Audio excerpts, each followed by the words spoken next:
Yo, what's up, everyone? Welcome to Jackknife TV. I'm a little late here, but yeah, we've had some technical difficulties going on over here at the truck stop. So it was mostly the fact that I got all set up and was ready to go at the pilot. Where is this? Winchester, Virginia, I think. I'll find out right now, I think, where I'm at. I believe it's Winchester, Virginia.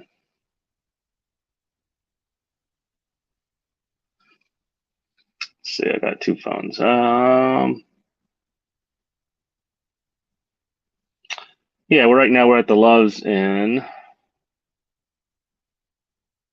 because uh Stanton. We're in Stanton, Virginia. So that's uh that's what we're doing here. Let me get YouTube up so I see everyone's comments because mostly everyone's probably on YouTube.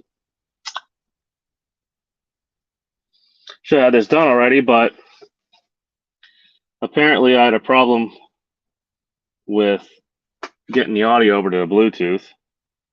Now it looks like I'm gonna have a problem with this thing bringing up my channel, which is very unfortunate because it's gonna be one hell of a hard time seeing comments here.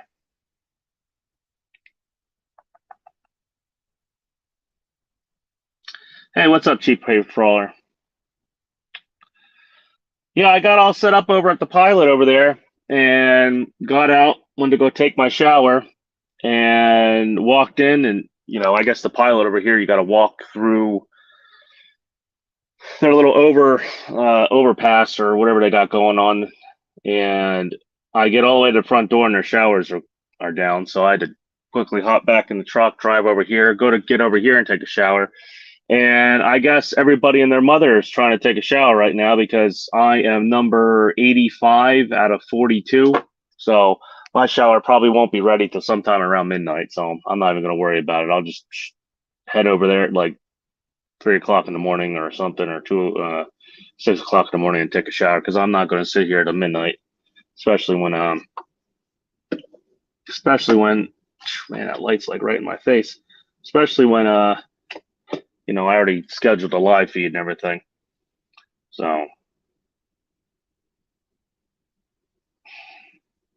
it's funny. Every time you hook up to Wi-Fi at a truck stop, it never works real good. What's that say? Let's see. We got Manny. Hey, trucking reviews.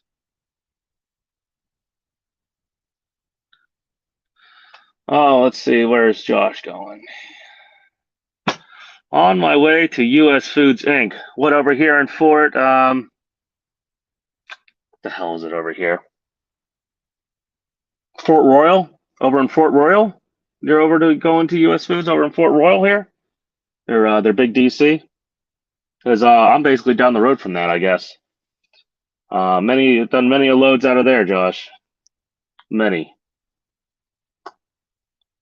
Um, Shit, I used to almost all the time pick up in Fort Royal and head up to Jersey City there, right across from the Liberty, not the Statue of Liberty there. Um, that's back when those loads were paying like $1,500 to $2,000. I did a few $2,200 loads from here up to there. Oh, North Carolina. Oh, what is that one off of 95? I forget where it's at. Um, there's one that's right off 95, and I'm pretty sure it's in North Carolina. Oh, let me see if this okay, yeah, good. I got internet again, man. Loves internet. What I was trying to do is I was gonna try to read through some information here that I've been looking at. The ATA's coming out, and even they're starting to say that 2023 is not going to look too cool. And I probably trust them more than anything because they're the ones making a couple $1 billion a year between, Swift, Prime, and everybody. So I have a feeling that they probably know what they're talking about just a little bit. What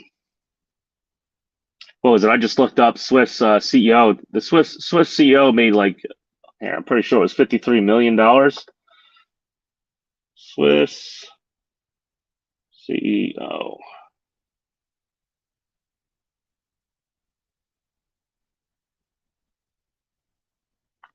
All right, so the chairman of Knight made just a hair under $2 million last year. Uh, made 190, yeah, $1,952,763. The CEO and president, which I'm guessing that's between both of the companies, um, he's making about $6.5 million. The CFO, the Treasury, he's making about $4.5 million. So yeah, so I'm pretty sure that Swift and Knight and them know what they're doing here. Cheap freight hauler. My fuel mileage with this truck. It almost feels like I don't have to get fuel uh compared to what I was running there in the 4900, in the 9400. I was having to get fuel. Man, I'm turning this thing off. I was having to get fuel about let's see if I can do this. About every day it felt like there in that 9400. That was that thing ate fuel. And unless I was running like Ohio, Indiana, flat. As soon as I hit the hills with that truck, it had very high. Yeah, I mean, it had a very low gear ratio. It only had like 264s in it, a direct 10, and it just didn't have no power. So it just, you were making the engine scream the whole time you were pulling, pulling a hill and everything. So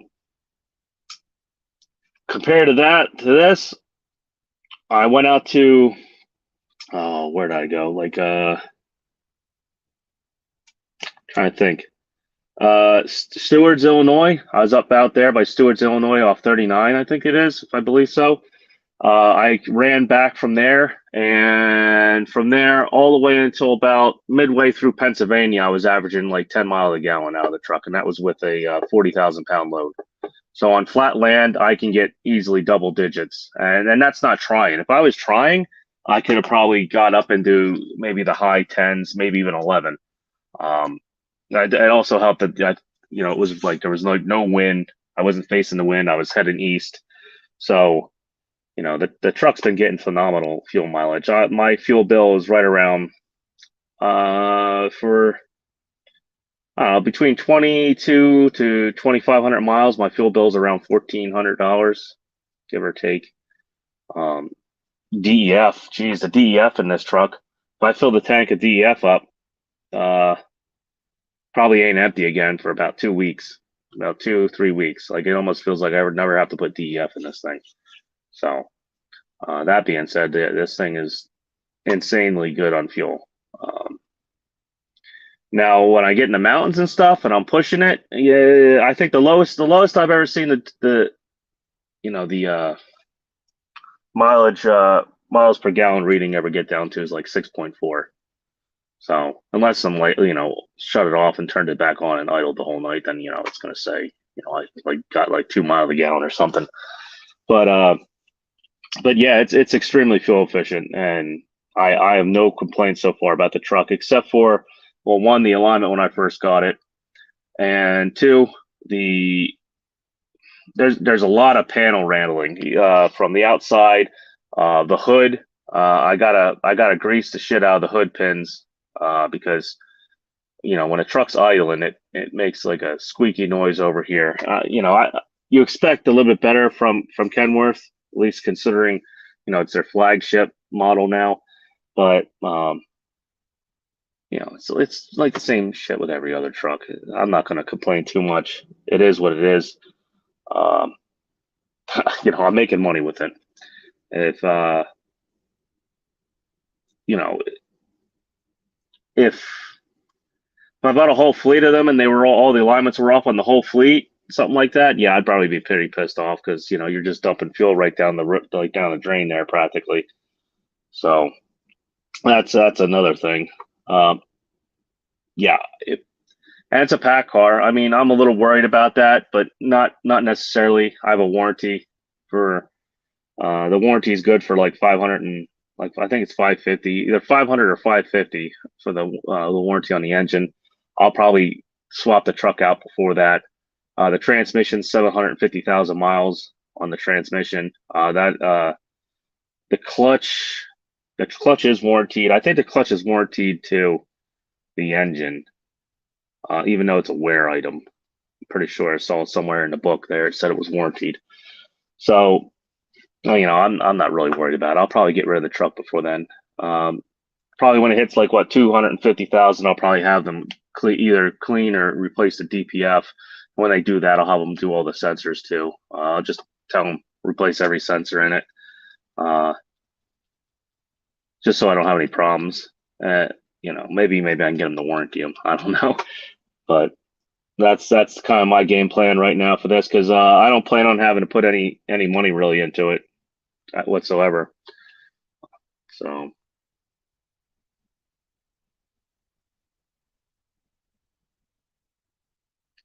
Let's see here. Oh, Jerome Jones is in the house. What's up, Jerome? Uh, yeah, hold on. I'll send you a link there, Josh. Actually, you know what? I'll just put the damn thing up. Oh, let me figure out how to do this again.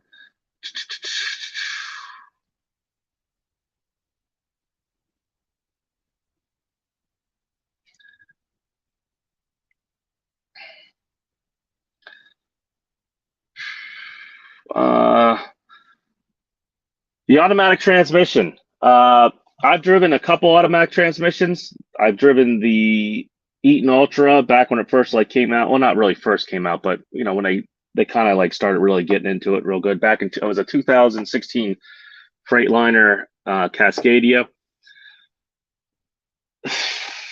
That transmission took so long to freaking shift. I could not take it. Like if you had to make a left turn through a light, you were done. You were going to get hit unless you calculated it out to the last second. Pretty much you couldn't pull out in front of anybody. That's how long it took. This thing, I believe it probably needs flashed again. I noticed the shift patterns kind of getting a little weird and changing. From when I first got it, but you pull out, it just gives it full power. It'll give it the beans, and it shifts from it starts out usually second or third, usually third. It'll start out unless you're really heavy, but it'll start out in third, and it'll skip fourth usually, go right to fifth, and fifth to seventh. It's just it goes. It's still not as fast if I was sitting there going through a 13 speed, but I would say it's about as good as the if you ever drove a Volvo, the I-shifts, because the I-shifts, I would, they were practically the first I-shift I drove was a 2017 Volvo, and that was like driving a freaking car's automatic transmission product. Practically, I love them, except they're very expensive when they break. Those I-shifts, they're just a fortune. Oh, let me see here. I know I was going to try to share this link here.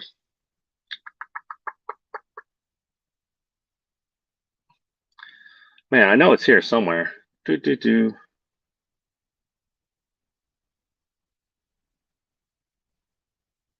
the last time I shared a link was a little while ago, so.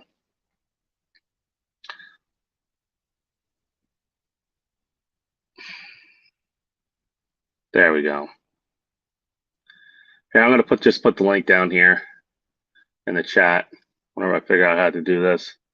Where is...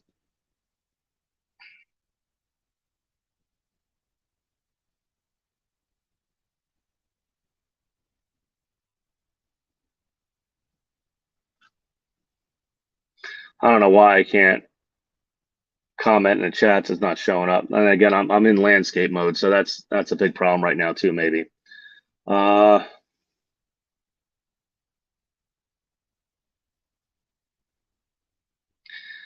This is like my third or fourth live stream on StreamYard. You think I would have this thing figured out? The last live stream I think I did was December of last year.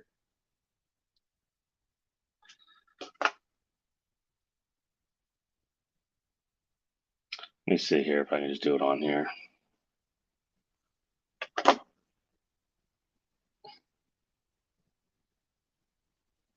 Yeah, I will. I will there, Josh. I'm just gonna put it right up in the comments. I don't care.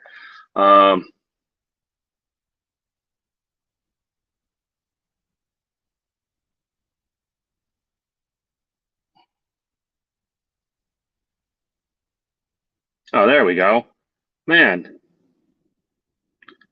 I didn't know post comments was in the freaking settings.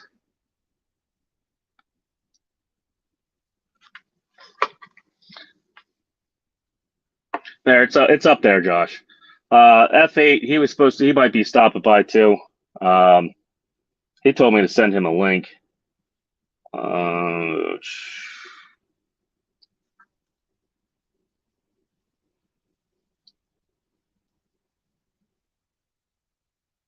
Let me see. Let me send him a link here. I'm guessing I have to log into StreamYard. Well, at least pop it up here on my other phone.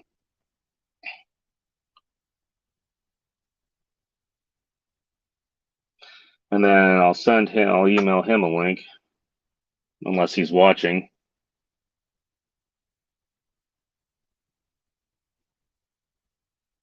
He's at home, so I mean, he don't have to come on. I didn't know he was at home. So,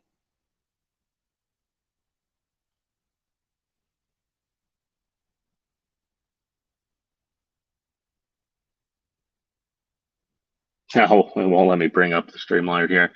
Let's see. My T680 is getting better fuel mileage than my Volvo did. I feel that the Packard transmission is almost as good as my iShift, but way better than the old Eaton Auto 10s. Oh my God, yeah, I'll say they are. And I would probably put this transmission on par, yeah, with the iShift, just about. Um, I do know though, when I had the Volvo with the iShift, that thing, like I would say, there's probably about at least a few more milliseconds for shifting, at least in between shifting, that the iShift is faster. But this is good enough. This is a light years ahead of what they used to be.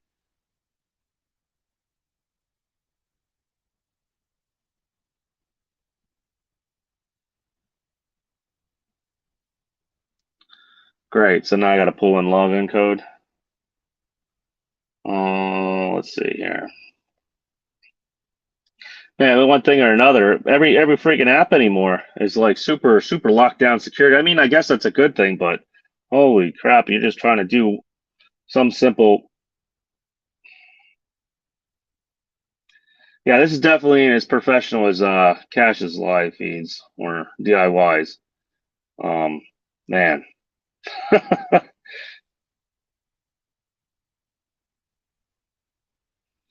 When all right, where the hell's StreamYard at now? There we go. When I first did the live feed, I didn't even have the damn volume up, like the volume attached to my uh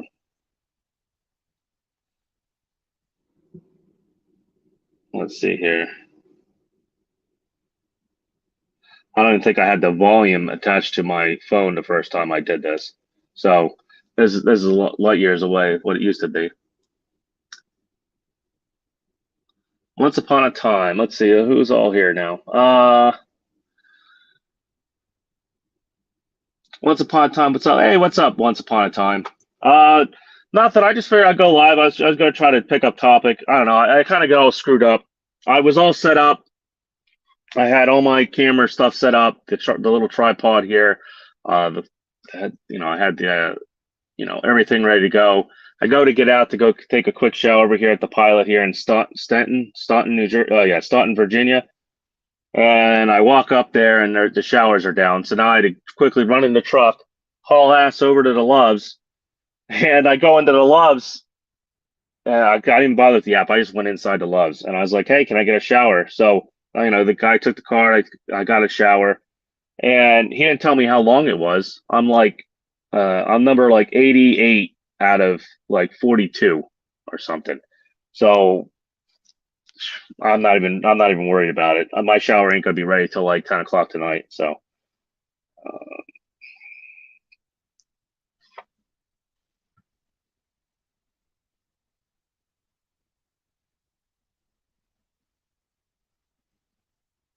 All right, I'm going to invite somebody here and here. If I can do it.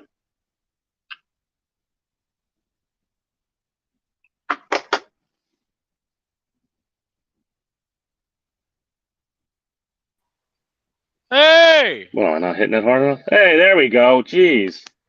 What's going on, What the man? hell's happening? Nothing, just Nothing. trucking. That's it. What are All you I doing? do. Delivering this damn load to Zebulon, North Carolina. I'm gonna make it by the skin of my teeth, but that's what I'm doing right now. I'm Ah, actually looking for a place to pull over because I got like 11 minutes to my 8 hours. Then I got to do my stupid half hour. But other than ah. that, yeah, just working, man. Working, hauling ass, and making money. That's it. Who you working for? I am not gonna say online. I can't. Okay, Only just because figured. certain people from my other channel watched me and stuff like Oh, that. oh, And you got trolls. You mean? oh yeah, I have tons of trolls, man. In my Yeah. community over in my other Well, yeah, channel, well, I'm known well, as the well, asshole of the community. So you're not the official recruiter for your company there, like other people. no, no, I don't do that with this Oh, company come because on. I make I make We know, we know Swift pays good. yeah, right. So don't pay shit nowhere near what I get. I don't do that kind of company promoting shit because I don't want a lot of people over here because then the money I make won't be as good no more.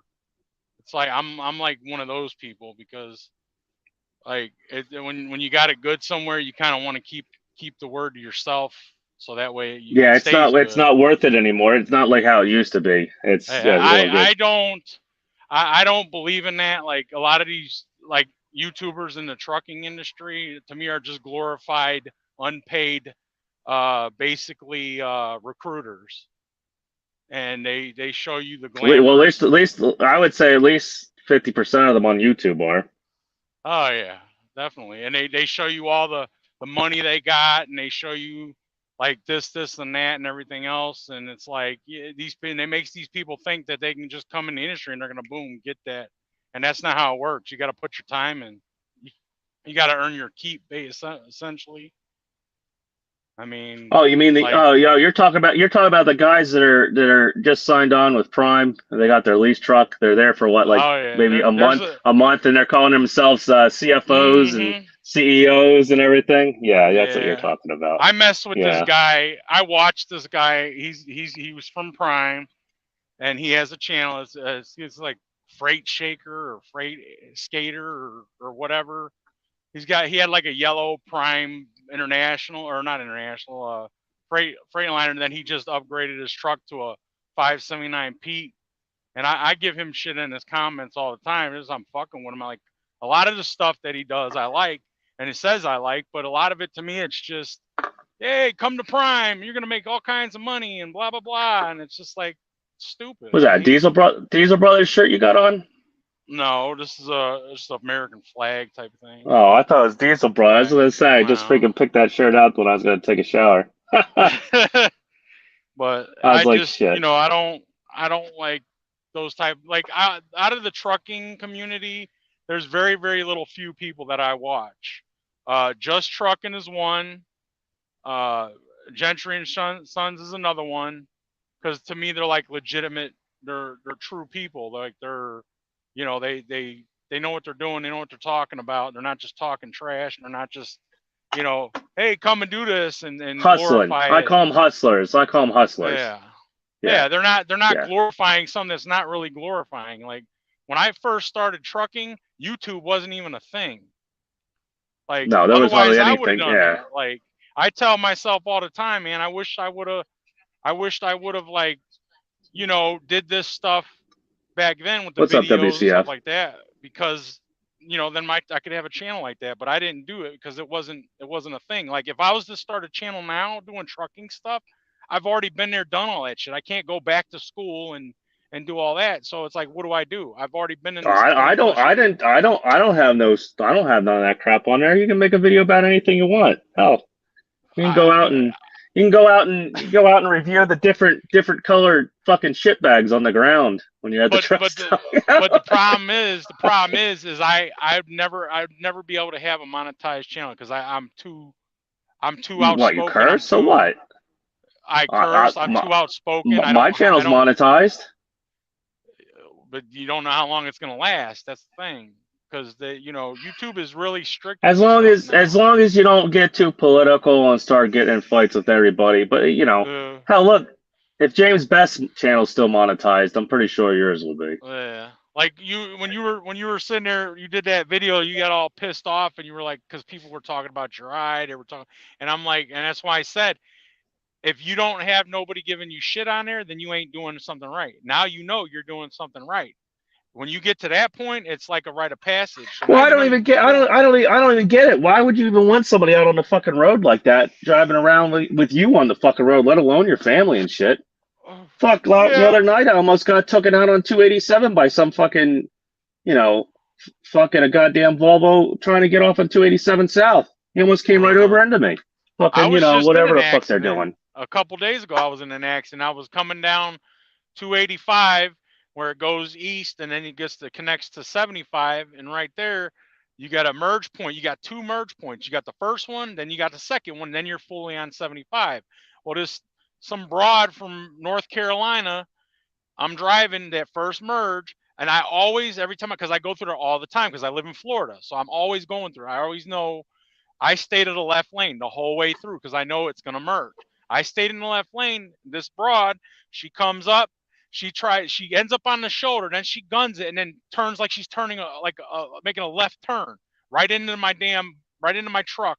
Her whole, and it was a Chevy Equinox. The tire rims bent. Oh, she The was damn trying to thing's get blown around. She out. was trying to get around. She was trying to beat you through the light go around you.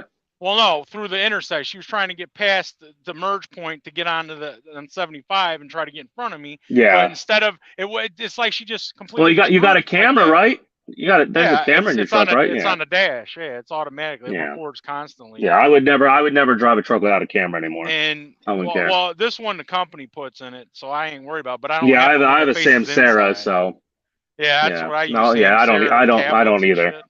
Yeah. Yeah. Yeah.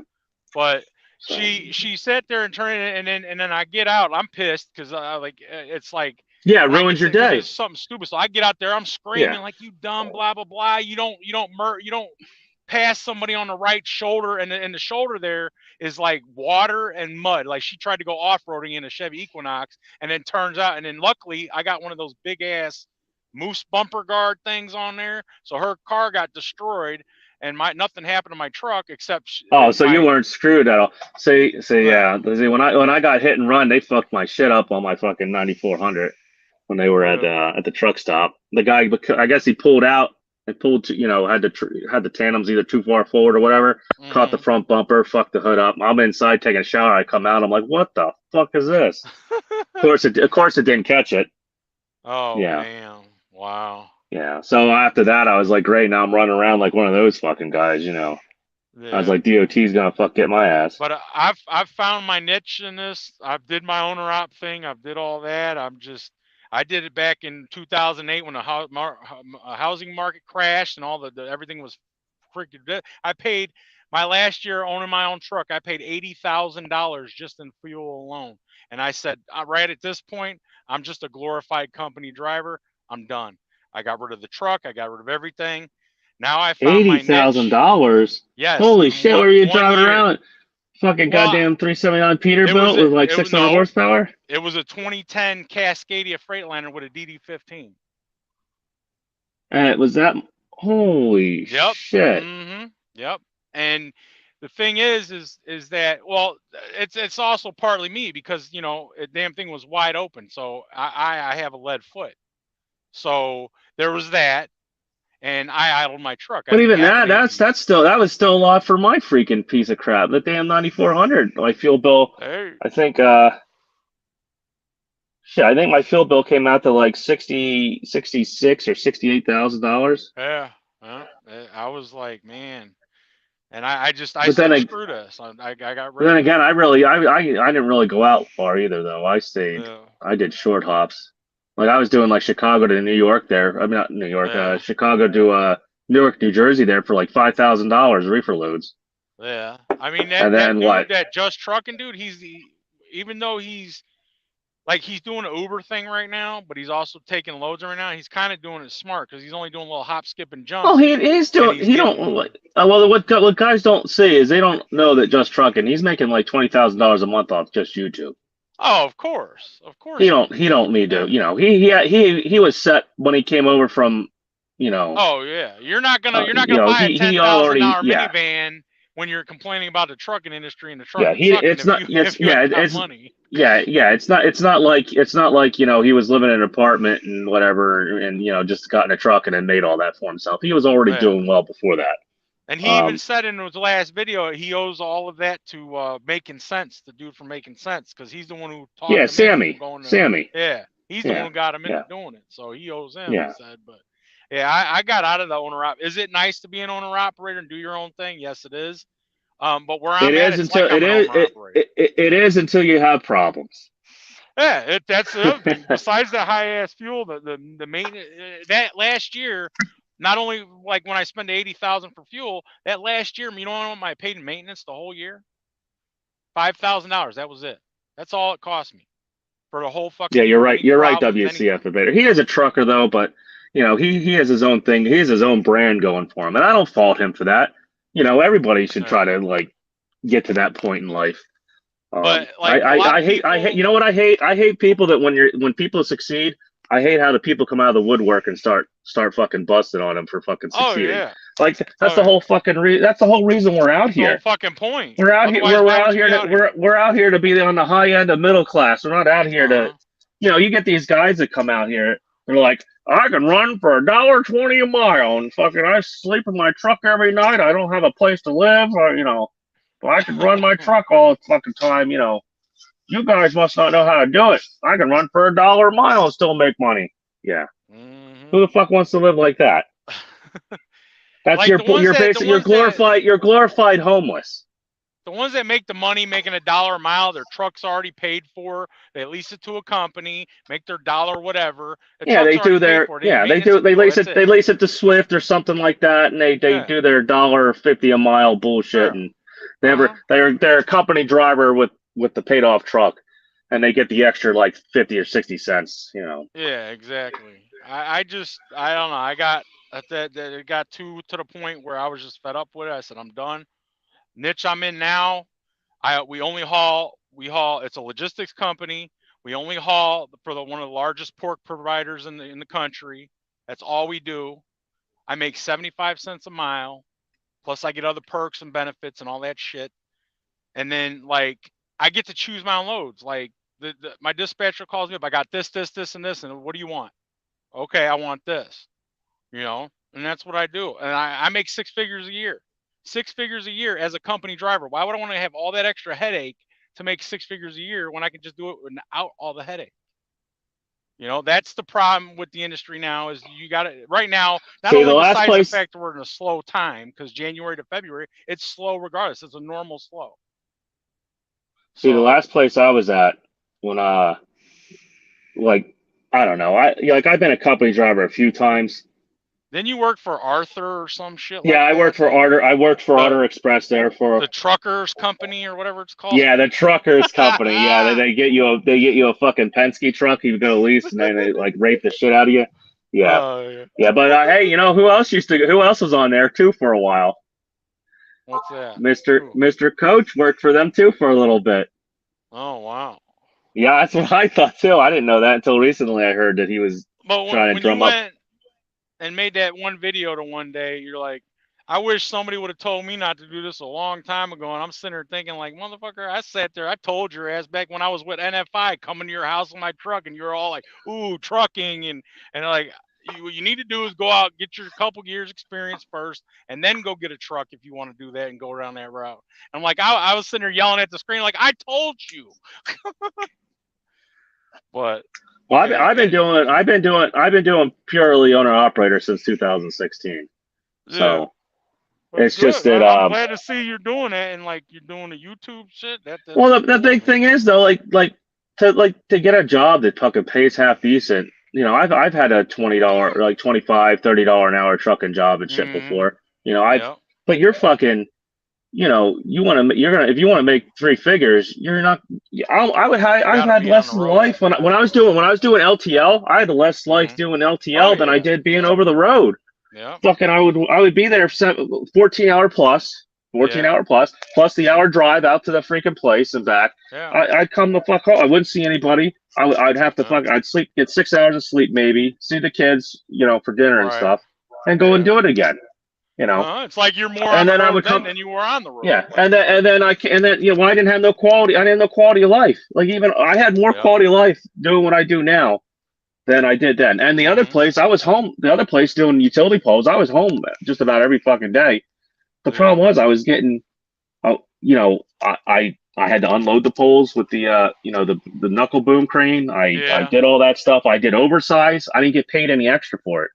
And the Right. truck, the truck I had was constantly giving me problems. But you're stuck with that truck because that's the truck that had the crane with it. Yeah. So Wow. you know, it Yeah. was paying good, but by the time so they would pay you $1,200 a day, Ugh. and you would be home every day usually. They used to pay Pretty you good. storm pay. 1,200 a They used to day. they used to pay you storm pay. Um, Mhm. so you would get like double time. So you get Oh wow. $2,200. You would go out with you would go out with the power companies when they have storm, and you would just sit out there with them and getting paid. If they had like a winter storm, you went out to got a hotel and you sat there. If they didn't call you or do anything, you still got paid. Oh yeah. Um, Definitely. I that used to pay really good, and then the company sold out to a company that from it was McFarland. They sold out to Cascade Mhm. up in Canada, and that's a what the stock option company. They're freaking on the market, Yeah. and then it just started going downhill from there. They didn't want to pay storm pay anymore, which I know they were fucking getting paid storm pay. There's no way I'm showing up and they're not making any. Right. It's a utility Yeah. company. They Exactly. they, they got money. Did you ever That's what go they do. anywhere with them and do like if like they had a major storm in an area or Yeah, something? yeah. Take I them was somewhere? when you remember. Let's see, when they had the tornadoes go through Delco there and Uh, out of west of Philly, sat down there and did that. Right there, there's a uh, big yard in Plymouth Meeting. I sat and did that. oh, okay. When they had that big straight line windstorm that went through North Jersey there. Oh yeah.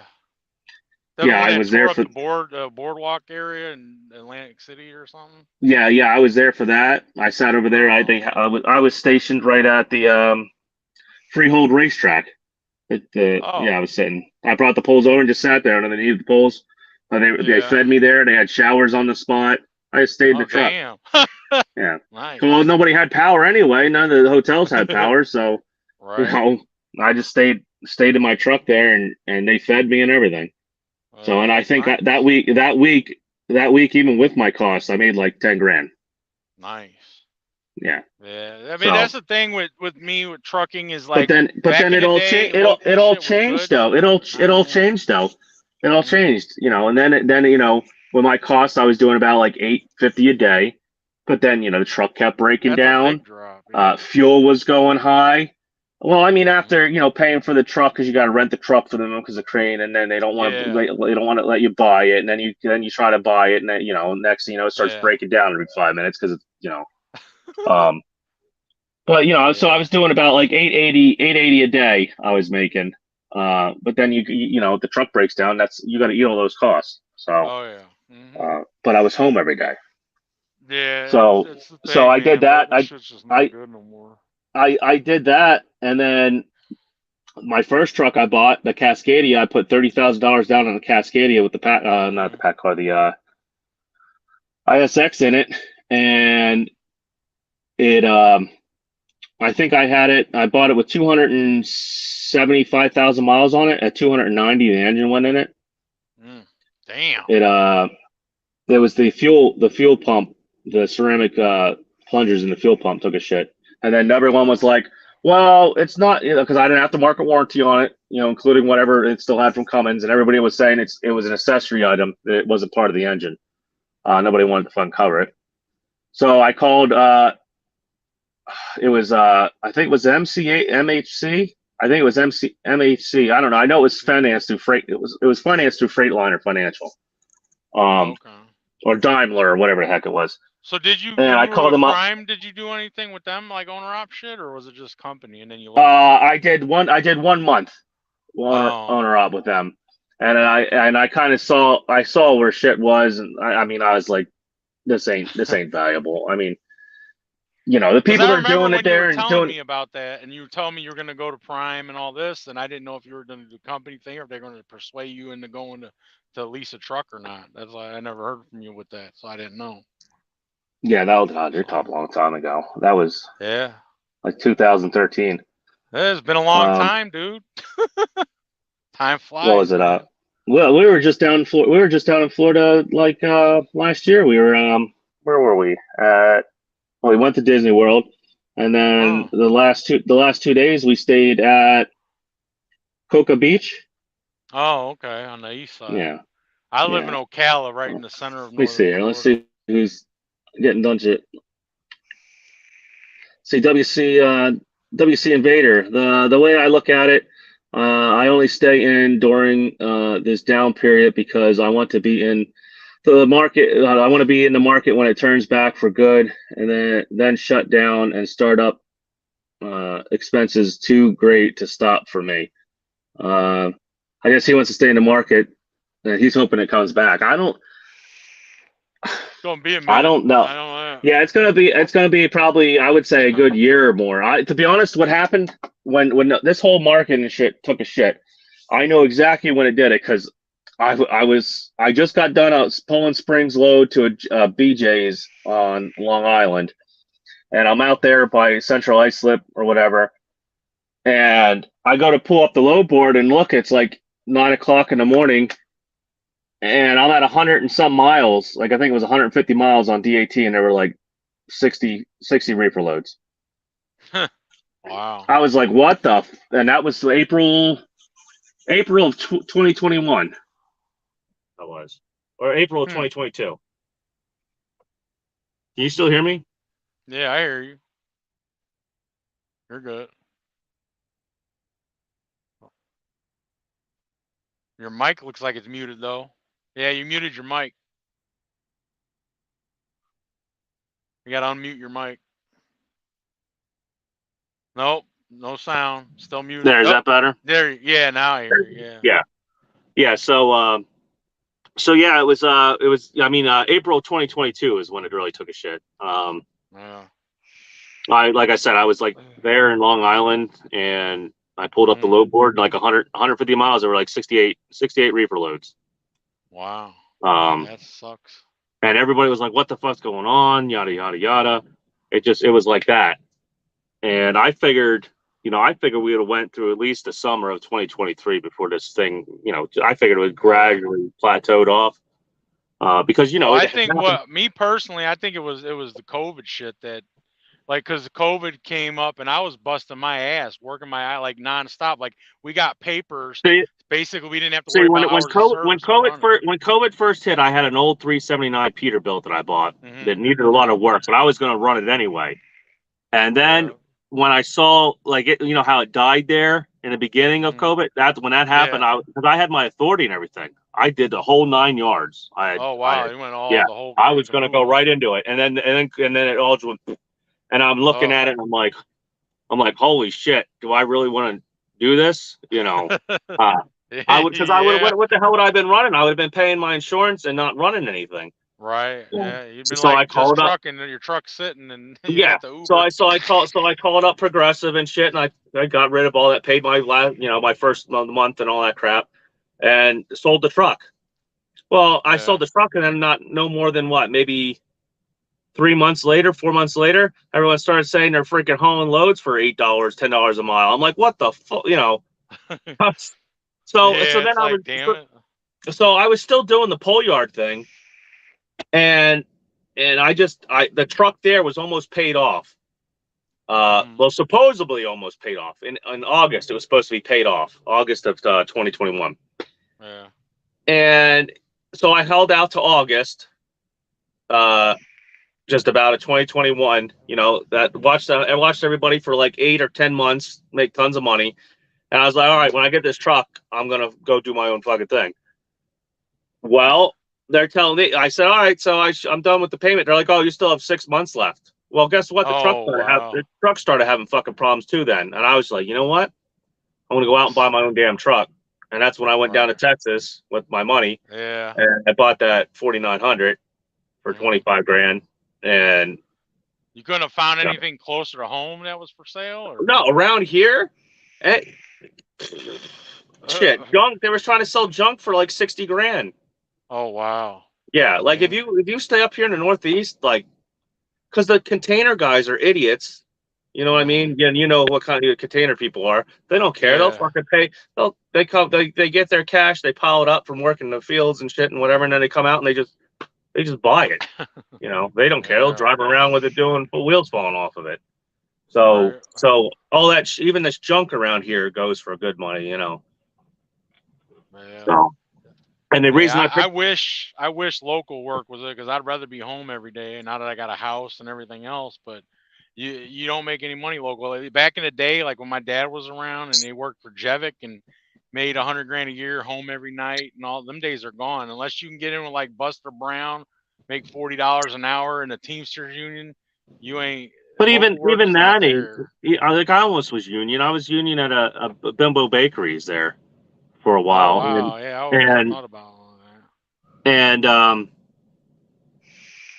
you know, once the union came back, you know, I lost my seniority there, and then you know they're taking $5 of your pay, you Yeah, you know, got for to pay to work. union fees.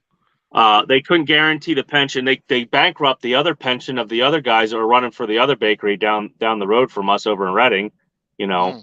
Yeah. So when they came back, they were talking about, oh, your pension, how you're going to get all these benefits and stuff, you know. So we got like a $2 raise, and then they took us like $5 for pay or something, or whatever the hell it was, like $4 an hour for pay, you know, for the union dues or some shit. Yeah. And so the first thing I showed up to the meeting, first thing I said, so you know, first of all, it was like a brand new union house they just built, a union building. And I showed up, and we're all there waiting for the guy to show up, our union rep or whatever it is. The union rep shows up in a Lamborghini. Wow. We're all there in pickup trucks and shit. I was driving a freaking 2006 Ford Taurus or 2002 Ford Taurus, you know. Wow. And so they get us pizza and stuff, and we're talking and stuff about the vote and, you know, voting and shit, and we're going for union. And I was like, so what's the guarantee that we're going to have a pension? You know, are we going to be screwed? Like, oh, everything's fine. We changed how we're doing stuff, blah, blah, blah. And I'm looking around. I'm like, well, I know where the fucking pension money went, you know? You know what I mean? Yeah, in his pocket. And I just couldn't, you know, unions have their place. And theoretically, just like the government, well, they I'm should gonna have work. to disagree with you on that. Unions had their place. Nowadays, there's Well, companies, yeah, well, if you want to believe it or not, that pay yes, they union had, wages without it. they had their place. They screwed it up. Yeah. They're not the way that, if unions would have worked and they didn't have such a corruption that they have today and the bullshit, and if they actually went and protect actual employees that were, you know, what they started out to be, basically. yeah, if they actually went to the roots and stayed that, they would, you know, it would be nothing. But now all they do is they do with the same thing. You know, they protect all the votes because, you know, that guy wants to get voted in for whatever reason, and they don't get rid of anybody, and it brings the whole place down. And then they bankrupt the fucking company eventually. Everybody always thinks these companies have billions and billions of dollars all the time. Yeah, they have billions of dollars they're bringing in. They also have billions of dollars going out. And yeah, but most of these companies are rich on paper wise, but not real life. It's mostly paper they live. It's mostly investors. Yeah. Investment bullshit. Oh yeah. And that too, like when they took over McFarland, where I was mostly hauling poles for, guess what? They brought you know, they brought investors and stuff. Well, guess what? They wanted to get their 12% return back. So guess where that money was coming from? Yeah. They started getting fucking stiff and hard about every goddamn thing. They didn't want to pay this, they didn't want to do that. They wanted to renegotiate contracts.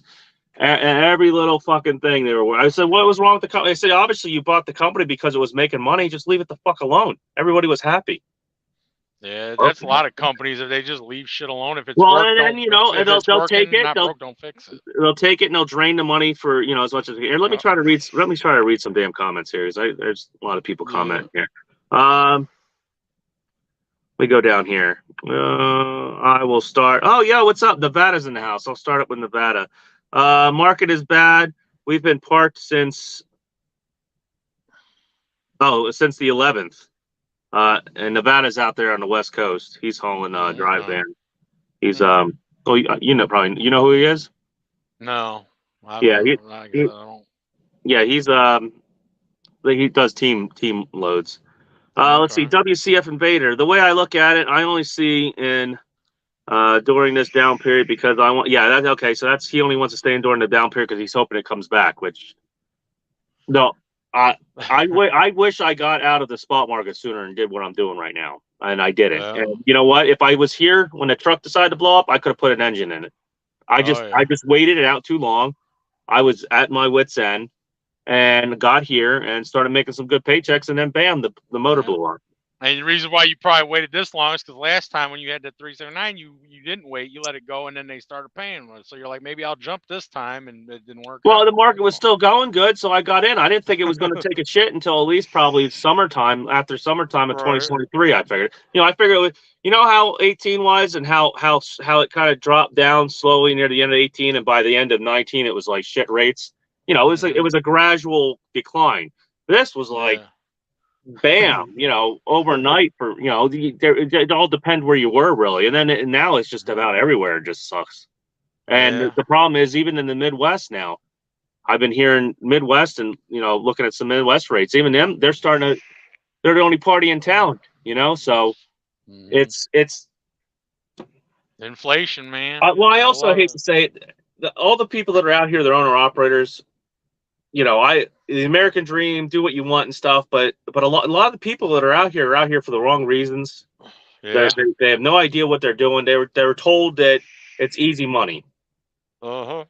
That like those guys. Oh, The glamour channels, man. Glamour I'm a YouTube channel. CFO. I'm a CEO. Mm-hmm. Hell, they don't even have an LLC. They don't even know what business freaking credit Mm-hmm. is and shit. They're just throwing out Yep. fucking, trigger words and shit. Um, and Yeah. and the problem though is this: there ain't much business that's easy money. I tried to start my own automotive shop before, Mm-hmm. and I had a friend that was supposed to go in with me and everything.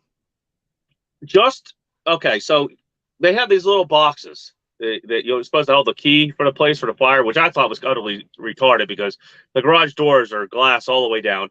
The door coming into the building is glass.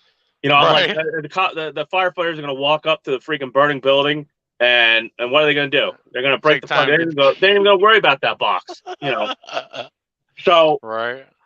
so the little metal box itself was like $5,500 for just a little What metal the? box. You had to buy it from Wow. a specific place at the township and all this bullshit. Wow. Then on top of that, there was 3 contractors that were qualified to install a box.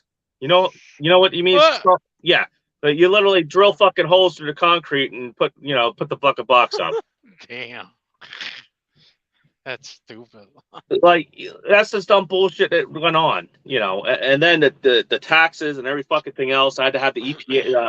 I had to have the Bucks County Environmental Protection Agency come out and check the Mm-hmm. fucking make sure nobody was dumping shit before and all this crap. I would have had to have for the oil storage. I would have had to build a little concrete moat around it A and lot of all this. permits. Yeah. And it wasn't because I was renting a property, but Mm-hmm. it. I could have done it, and I was going to do it, but then when he dropped out, I was like, I don't want to do this just by myself. Mm-hmm. Um, it just, I gave up on it. That's really what it was. I just said, this is getting. Was this Oh, while you were doing the trucking thing you just no, said, this or is before? before. This is when I was doing AAA. Oh, okay. Yeah. Yeah, I remember that. Um, Now the trucking thing, I got into that because I moved to Myrtle Beach there for a while, and Mm-hmm. I had a lined up job at the where was I going to work at the port over there in North Carolina, Wilmington. Oh, I yeah, had that yeah. lined up, and I showed up. I had all my paperwork in. I had to sign some stuff, and they pretty much the guy came in and he's like told him that they had to pause hiring because union. Oh, yeah. There's a union at its best again. Yeah, Damn. so I literally I would have been made because I probably would never been tried. I'd still be down there in fucking Myrtle Beach, probably doing $60, $70 an hour, fucking unloading container, fucking with a crane or something. Yeah. Being Yeah, what do they call them? A longshoreman or yeah, some like a shit. longshoreman. Yeah. Yeah. So yeah, Oh yeah. and then I worked for Crazy. for a mechanical shop, a diesel mechanical shop there for a little bit, and Mhm. and then they were like they hired me. I started doing some work. I pulled a transmission out and stuff, and then they were like, "Well, you don't really know anything about air brakes, so we can't really send you out on a road call or anything. So we're gonna let you go." They didn't I was have like, any like program to teach your ass, like. I could have done it with YouTube. I could have taught myself. It would have been easy, It would have been easy because Wow. it's like I said, I just fucking did a $8,500 transmission job for you. I never touched a Wow. big rig. I fucking did a clutch and an Eaton 10-speed clutch. But because of some damn brakes, like, oh, we gotta let you go. Yeah, they were like, yeah, we gotta let you go, and that would have done pretty good too because I would have brought home the van. I would have been paid like $55 an hour for road service calls and shit like that. So I would have done pretty decent down there. Yeah. But that's how that ended. That's how I ended up in trucking. That's why I went out to Prime to get my CDL, pretty much. Huh. Well, I mean, if you know how to work on them and you know how to freaking, drive them, that's a plus. Oh, let me see here. Let's see. Come on with it. I've been around this industry for quite a while, and what I got from it was the perspective. I can look at a contract and determine the likelihood of stability. There's an art to it almost, if you want. To go contract, there are pros and cons about everything. My contract is fair, it's steady, but I'm not hitting the huge numbers that some do. But I'm okay with being bored and steady. Yeah, that's true. Like Right. I'm not doing there when I was doing flatbed there and reefer. There was it pisses me off because I had. All right, so I was at a 50. They ended up eventually knocking me down to 15%, but I still had to pay for the trailer. I still had the truck payment and stuff. But I was doing like $13,000 a week there for a little bit there, around August, September of 2022. Or 2021. I mean 2021. Like when I first got in, I was like, man, this is easy. I'm gonna be set. And then next thing you know, the fucking the power divider falls out of the truck. This, that, I just started as soon as I thought. And then, so anytime I would make the money, it would go out the freaking window. I ended up putting 60 grand in that truck. Wow. And with little things, stupid stuff, engine mounts, this, that, a lot of stuff I did myself too, or it would have been more probably. It was like $52,000 I put into it. Yeah. Damn. It was just I ended up finding I had the dashboard apart. I found a bunch of receipts or whatever slips that it used to be down there in Houston. It was hauling containers, so that's probably what happened with that. But once you get a hold of a truck, you clean it up, you put paint all over it and stuff. You put some new brake chambers on it and shit, tires. You can't see inside. You can't see inside the differentials. You can't fucking see it and know anything. I mean, unless you take oil samples and shit. But even then, it might have been fine because when I pulled the gears out, the gears were new. Someone was in there. The gears were not the year when the truck was made. So, it might have not even showed up on an oil sample. Yeah. So that cost me like $7,000. It cost me for that, a power divider. And then I still had a radiator went to like maybe 3 months into it or 2 months into it. It was just when you got the truck, like you talking about this the International that you had? Yeah. Like when you went down there to Texas to get it, did you not take it to like a shop or something and have them like? Well, the problem was with COVID. It was still COVID. Oh yeah. So when I tried to, I was going to take it to Cummins. I had it all set up, and they're like, "Look, it's going to might be 2 or 3 weeks before you get in here." Wow, that's crazy. This guy can't back in. Like, come on, it's like the fucking easiest parking spot in the world. Like I don't know what the hell you're doing. Like, look. Wow. It's like they're angled, for God's sakes. Yeah, I had a fucking guy pulling on a truck stop the one day. Like I can't do that because now you know what's going to happen now. You know what's going to happen now. Mind your own business. Stay in your lane. You don't fucking know anything. You know. You better get out there and help them, or you're gonna get a bunch of shit. Yeah. Fucking. As long as you don't hit my shit. Fuck, I know I didn't have anybody ever helping me some nights. I remember coming into truck stops at fucking 3 o'clock and spread axle with fucking 46,000 pounds on me, trying to park the shit. I mean, I've Make had my own people park ask me, like, I had a guy one time, he's like, man, I'm so tired right now. You think you can back this in for me? I was walking, I already got out my truck and went to the truck stop to go eat. And he Yeah, but asked those me, I are was the like, yeah, guys that aren't sure. really the big problem. Those are the guys that Yeah. like have no idea. Like the guy had no idea what a brake chamber was. Oh, No wow. fucking clue. You know, That's crazy. he probably didn't even know what the hell the fucking noise was. He probably didn't know why the brakes. He just fucking read the. He literally, like I said, I didn't. They're like, oh, why didn't you help him and stuff? I was like, what am I gonna go out there with the camera and stick it in the guy's face while I'm helping him? Like, oh, here, yeah, your brake chamber's leaking and all this other bullshit. You know. The only reason I did that is I was like, I can't believe how bad this is. You know, it like wasted everyone's time for about an hour. But here, let me not forget about all these guys here. Let's see, WCS Invader. I'm still making a decent profit at these rates. If what the hell?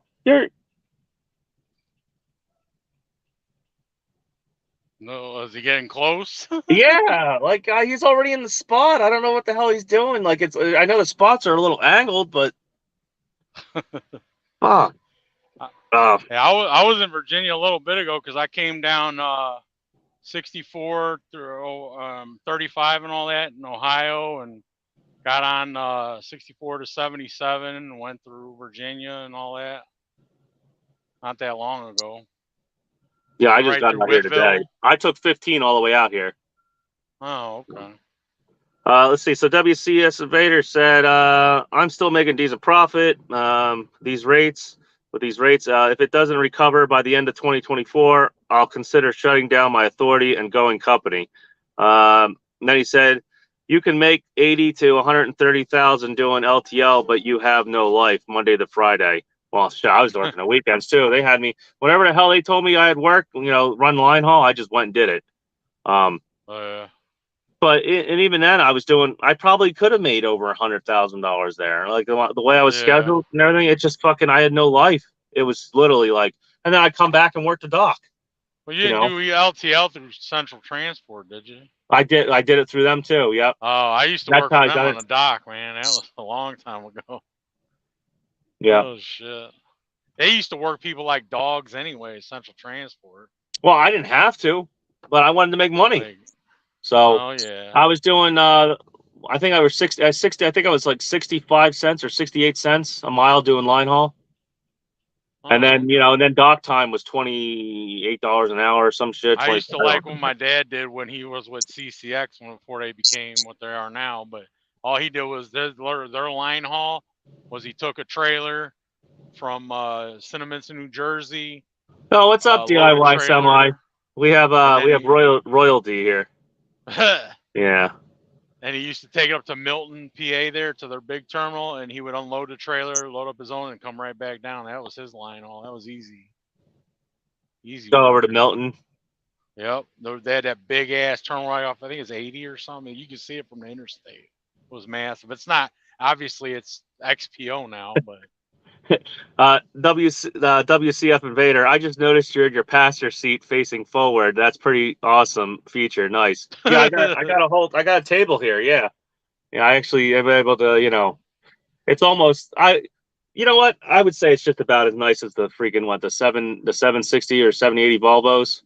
I know an 860 Volvo right now. When they came, stupid dinette set, I don't even use it. I don't like it. Really, I like that dinette. I don't like it, man. I don't use it. I don't have time to sit back there. I'm either sleeping or I'm driving. Like there's no time. I got a flat screen TV. When I eat, I feel like I feel like a human being at least when I'm sitting here eating and stuff. Or doing paperwork. When I had my T680 and that stupid table, I didn't like that table either because I'm fucking 6'4". Well, so yeah, you're huge. Table Yeah. And I'm trying to fucking move and sleep, and I'm hitting my ankles on the damn. I'm like, get this thing out of here. Yeah, well, yeah, you're a fucking big ass dude, so yeah. If it ends up bothering me, I just fucking turn it out. But yeah, I miss my 579 2021 579. That was like my favorite truck. Bed was like oversized. You know what I really like? I like the way they look now. The freaking I know they're basically Cascadias, but the damn the Western Star. Yeah, the 49Xs or whatever they are. Oh yeah. Yeah, I would love to have one of them. They even got They got that long window on the passenger side, like the original ones too. Yeah, I mean, yeah. It's still weird looking. Yeah, It's I just like weird that. to me. Like I would like one of them with the full size fridge over here. You know, like Mhm. the 5 cubic inch fridge and the pull down Murphy bed with the dinette set. Yeah. I Oh, think you they know. still put the wood cabinets in those too, I believe. It's not the No, plastic. no, no. They're I think they got like they're pretty much shared like Cascadia shit now with them. Oh man, screw Yeah. that. That's Damn. like the front's you know, Western Star Western slash Star in the Freightliner, back. and then the back, the Yeah. cab is really a you know, a Yeah. Cascadia. But they do nicer stuff though in it. You know, it still is nicer. Yeah. But the amount of features and shit you get, you know, Oh yeah. like this, Yeah, I miss. I miss, to be honest, I miss having in my 40 in my yeah 9400. I had a like 3.5 cubic inch fridge and freezer. I miss having Uh-huh. the big freezer, but I'm gonna probably put a freezer under the bunk. So or Oh, either that okay. or either that or this drawer. If I could find a drawer freezer that's small enough, I'll stick a drawer Yeah. freezer underneath here in this drawer. So, There you go. but I like, Yeah. you know, to keep me So out I from gotta I gotta fucking buying ask for fast food and something. shit. Yeah, Now that you got a new truck, you gonna put an APU on it or what? I called up a few places and some of the quotes I got were up in like the Oh $15,000 yeah, range. they're expensive now. I remember back when they were like 10 grand or And even everybody, 8 grand. so far, everybody keeps telling me don't buy a used one. You know, No, no, I'm don't. mechanically inclined. You know, I would fucking probably look and check everything over too. You know, before I fucking, you know, would But here's hop the down the thing airplane. though. Here's the thing though. In my opinion, this is my opinion only. But when you get an APU, you're gonna get your money back, and money's worth the first year, 2 years you have it. You're gonna get all your money back. Well, no, So to me, I it's would I would say I'm probably going to get my money back, especially if I had that 9400. This oh yeah, thing, this thing, I don't. I mean, the fuel mileage is so good. I don't. I like. I mean, eventually I'm going to want to get better, but I mean, yeah. it's like I can't. Literally, I feel like I hardly ever have to get fuel in it compared to that 4900. Like if I Um, had my own truck again right now, I probably wouldn't go with like a carriers are garbage. I hate carriers. I got a carrier on this thing and I hate them. I am partial to the Thermo Kings because I had nothing but good luck with them. But if I had my own truck today right now, I'd probably get one of those green APUs. yeah, I was looking at that because they manufacture them out in Pennsylvania, Yeah, out in Altoona, I think they come out of. because they seem to be pretty good. I know what's his name's Um, always boasting about it. Just Trucking, he loves his. Well, I kind of like the HP 2000 just for the fact that Uh huh. fact the condenser is right on the unit, and I don't want nothing really Yeah, on the fucking fucking shit. cab. And Yeah. you know, but then I've heard people say good and bad shit about them too. But I also like the way Uh huh. their control looks. It looks like a nice like Panel. Yeah. LED. Yeah, it looks. Yeah. Oh, okay. But I do have in the works. Uh, I'm thinking about making my own APU. And Oh, that's there you go. I don't mean generator in a box like Right. like Not a Honda. I've contacted a small diesel manufacturer here in the United States. Yeah, it's got to be Mhm. a small diesel because if it's over I forget how many horsepower, but if it's over I think like 10 or 20 horsepower, and then you need to have the freaking it's got to have some kind of like emissions system on it and all this other bullshit. Oh yeah, yeah. So that leaves me out. You know, if it's small, you're not going to be able to have you're not going to be able to have a what's it called pump, an actual AC pump because it's not going to make enough Okay. power to pull the AC pump and still power, you know, generator and everything. Right. So Yeah. what I'm going to do, I'm trying to think about doing is like a hybrid 12-volt generator system Huh. that you know, it's going to be a small diesel engine, so it's going to even use less fuel than you know the tri packs and all that shit. Right. It's only going to be air cooled. There's no going to be Well, no how much coolant. less is that? Because No, according to freaking Thermo King, them damn things use like, what is it, a coffee cup full of fuel, and for 10 no, hours, like no. some They shit have like to that. use. I heard. They have to use. I would say if you run that one night, you probably use at least 2 or 3 gallons of fuel. I'd imagine one night. Mm. Well, you're still not gonna notice a difference with that in a truck anyway, even if it is Yeah, 2 or 3 gallons. you know, I could not see this maybe using more than than maybe a freaking water bottle of fuel every hour, if that. Yeah. Yeah. Damn. But He's gonna hang but up the it's truck good. keys for the APU. Yeah. But no, I don't. Like I said, because there's other things you got to worry about. Yeah. But like I said, so I went and tried to find an engine. I found an engine manufacturer made small diesel engines in the United States, Mhm. and they didn't have to do anything different. All I wanted them to do was, basically set it up so they could mount a generator motor to it. A 12 Yeah. volt 12 volt generator. Mhm. And they're like, oh, well, we got to do R&D. We got to do this. You're looking at like $50,000 to initial investment and stuff. And I'm like, I said, you already have the engine. I'm not asking you to build a new engine. Like, it's just, Right. I'm just asking for you to like notch the shaft and, just so, nothing crazy. Right. You usually ask them So to use what they have already. yeah, they have it already. So then, the same thing, I sheet metal manufacturer that makes sheet metal and stuff. Same thing. Because Uh-huh. I can make the box for it and everything.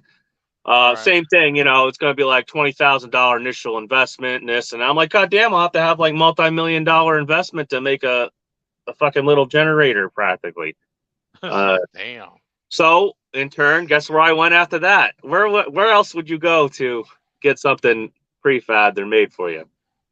I would imagine like a machine shop of some sort. Like, No, unfortunately I ended up going on Alibaba. oh no, you didn't. Yeah, I told them what Wow. I want. I told them what I want and wanted to do and Wow. everything. And they already made a rendering of it and everything. It pretty much told me how much it's going to cost and everything like that. Wow. Yeah. Fucking Alibaba. What the fuck? So I'm going to try to. I don't know. I'm going to see because it's still going to cost money. I'm only using Verified off of there because I don't want to get scammed. Yeah, definitely not with that. So I'm going to see how that goes. I'll probably I'm looking at probably initial. I don't know, maybe $10,000 investment It's a lot different from 50. or 15 or 50. Yeah. Yeah. So I don't know. It might be a little less. I could maybe get it down to like 8 or something like that. With just for a prototype, and then I just figured I would use it, and if it didn't burn the truck down in a year and it worked, maybe I would try selling it. Speaking of burning the truck down, what'd you do about that little mishap you had on your roof? That was nothing. I already took care of that. It was So already fixed and everything. there was nothing wrong with it. It just took that one panel. It was like fiberglass Oh, glued to the okay. freaking thing. The It other went. day, I went through a bridge that was actually 13.6. I forget where the hell I was. It was exactly 13.6, and I went under there, and I put my airbags down a little bit, and I went around. I heard and I ended up scraping the fucking the exhaust pipe out of reefer at the top, the tip. It's no longer pointy now. Put it that way. Oh shit. Let's see here. See, WCS Invader said, "Yep, DIY's in the house. Nevada Trails, trucking the trails. This is Mattis, Adam. Welcome. What's up, Denova? I probably still say his name wrong. Come on with it. Reefer Madness DIY. Come on with it. Reefer or gateway load to other harder loads. Yeah.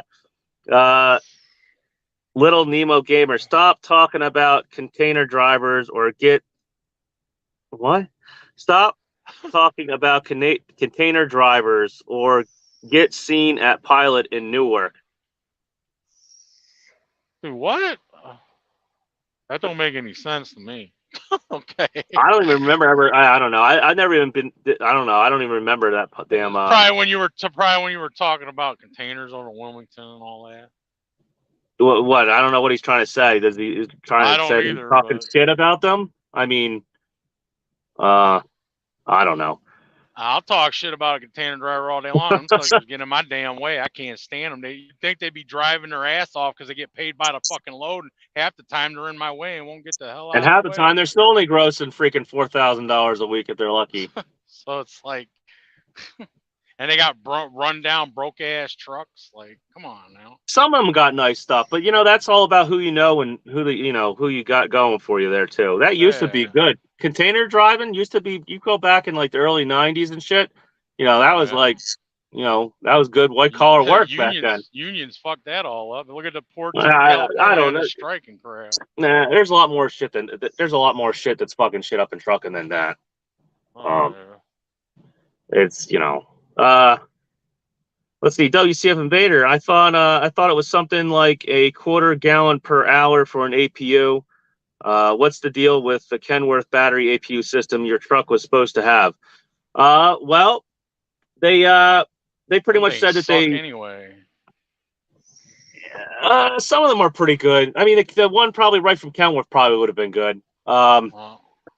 It it was like 2200 B or 22,000 BTUs. It probably would have been cold enough. I had two T680s that had that system on it, and they never worked. They were always breaking down, always in the shop to get fixed. And right after they got them working in the shop, as soon as I left the yard, they stopped working again. The battery system? You had that many problems with the battery one? Yes. There's like nothing to them. No, there is a freaking. They wouldn't work, man. I don't know what the issue was, but they've looked at them. They've done things. They've replaced condensers. So the truck has it pretty much has the shit for it. I have the control box. I have I had the place for the Webasto heater because they weren't able to get them either. What happened was they were having part shortages, and what they were doing is they were just sticking everything in, the big orders, the company trucks, the Swift. We're gonna take care of them first because they buy. So the one truck, the small truck orders and stuff, they were either I could have just waited. They could have had the truck just waited, or they could have stuck it out. They were pretty much saying the truck's done, but they had to put headlights in it because it was supposed to have LED headlights. They didn't, they just stuck the regular halogen headlights in it. Wow. So they were like, well, you could wait, or because they said they listed off what stuff that wasn't done already, or what stuff they were waiting on, that they weren't, they didn't think they had to wait.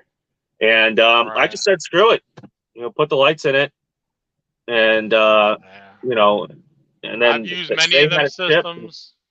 Garbage. It was supposed to have the lane assist and all that bullshit on it too, which I'm kind of glad it doesn't. Though I've been seeing a lot of videos where people complain about it. The adaptive cruise and all that shit. Oh, I hate that's more annoying than anything, man. No, I mean, no, it wouldn't. I don't think it would have made the noises, but it would have automatically followed people and put the brakes on and shit. Yeah, I had one in a truck. It had the stupid box on the A pillar over there on the patch side with the red and the yellow light. Then it did that. Every time you got into every time you get into a construction zone, it would freak out. Oh, and it's shit in the front. You have your cruise on. Somebody cuts you off and no garbage. Yeah, that's more that to me is not safe. That to me it makes it irritates the driver. An irritated driver on the road. Well, this thing scared me today because the vehicle stability control kicked in. Fucking jammed the brakes on midway through a turn coming out. I was stopped. I came through a red light, and I guess it thought it was rolling over. I don't know, but it fucking just bam right there. People were right behind me and shit. It just slammed the brakes on. I don't have none of that shit in this truck. I'm glad, man. I'm so glad. Only thing I miss is a freaking stick shift. I love stick shift.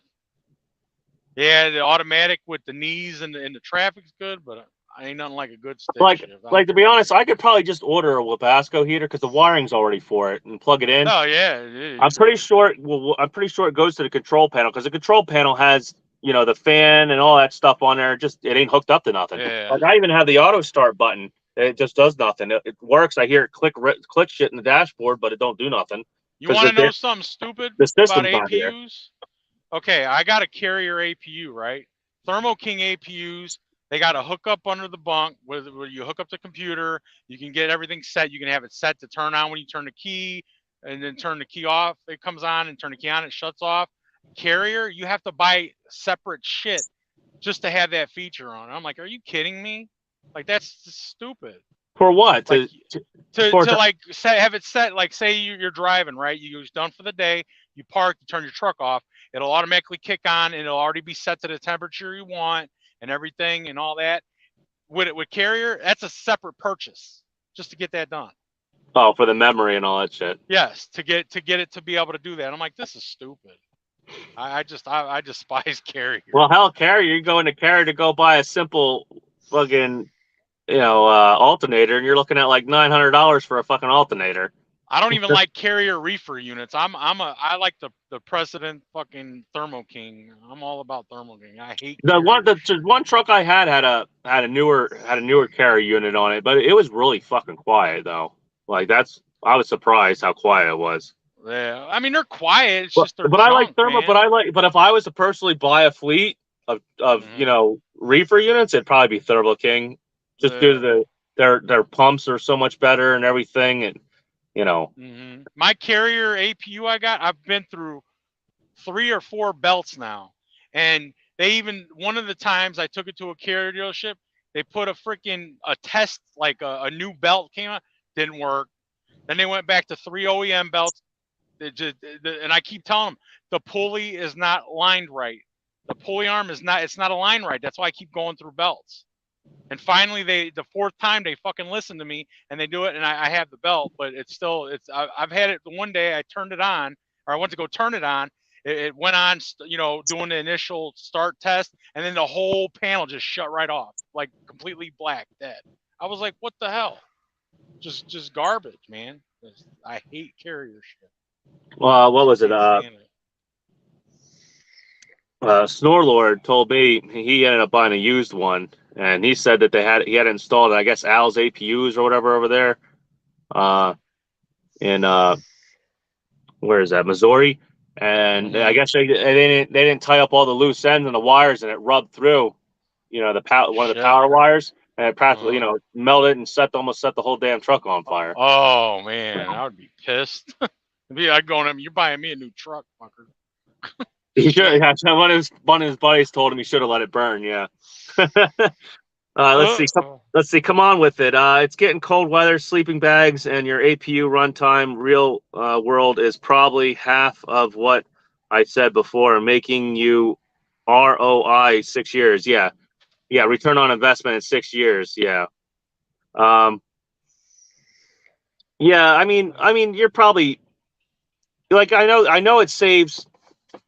If you're running an APU, let's see, you might save your first year, 500 gallons probably? Somewhere around that range. Like you figure out, like if it's using 2 to 3 gallons a day for 10 hours, do the price of fuel for the day for idling for 10 hours. Let's say it only gets, let's say it gets 0.2 for fuel every hour. You're going to idle it for, let's say we'll idle it for 10 hours. Times that by 7 nights, 14. So 14 gallons in 7 nights. Times that by, let's say you're a super truck and you stay out for 365 nights a year. Yeah. So that's 5,000 gallons a year. So that's if you're a super trucker, you stay out and you run this damn thing 10 hours every day. Right. All right. So we're gonna tie that. I've been getting fuel right now for what, $3.48 a gallon. So yeah, if you're a super trucker and you stay out every goddamn night and run it 10 hours, at $3.48 in fuel, you know what? I'll even just for the hell of it, I'll make it like $4. We'll just do $4. That's $20,000. So technically, you'd probably have to about 2 years. 2 years, you would get your return back on investment. Yeah.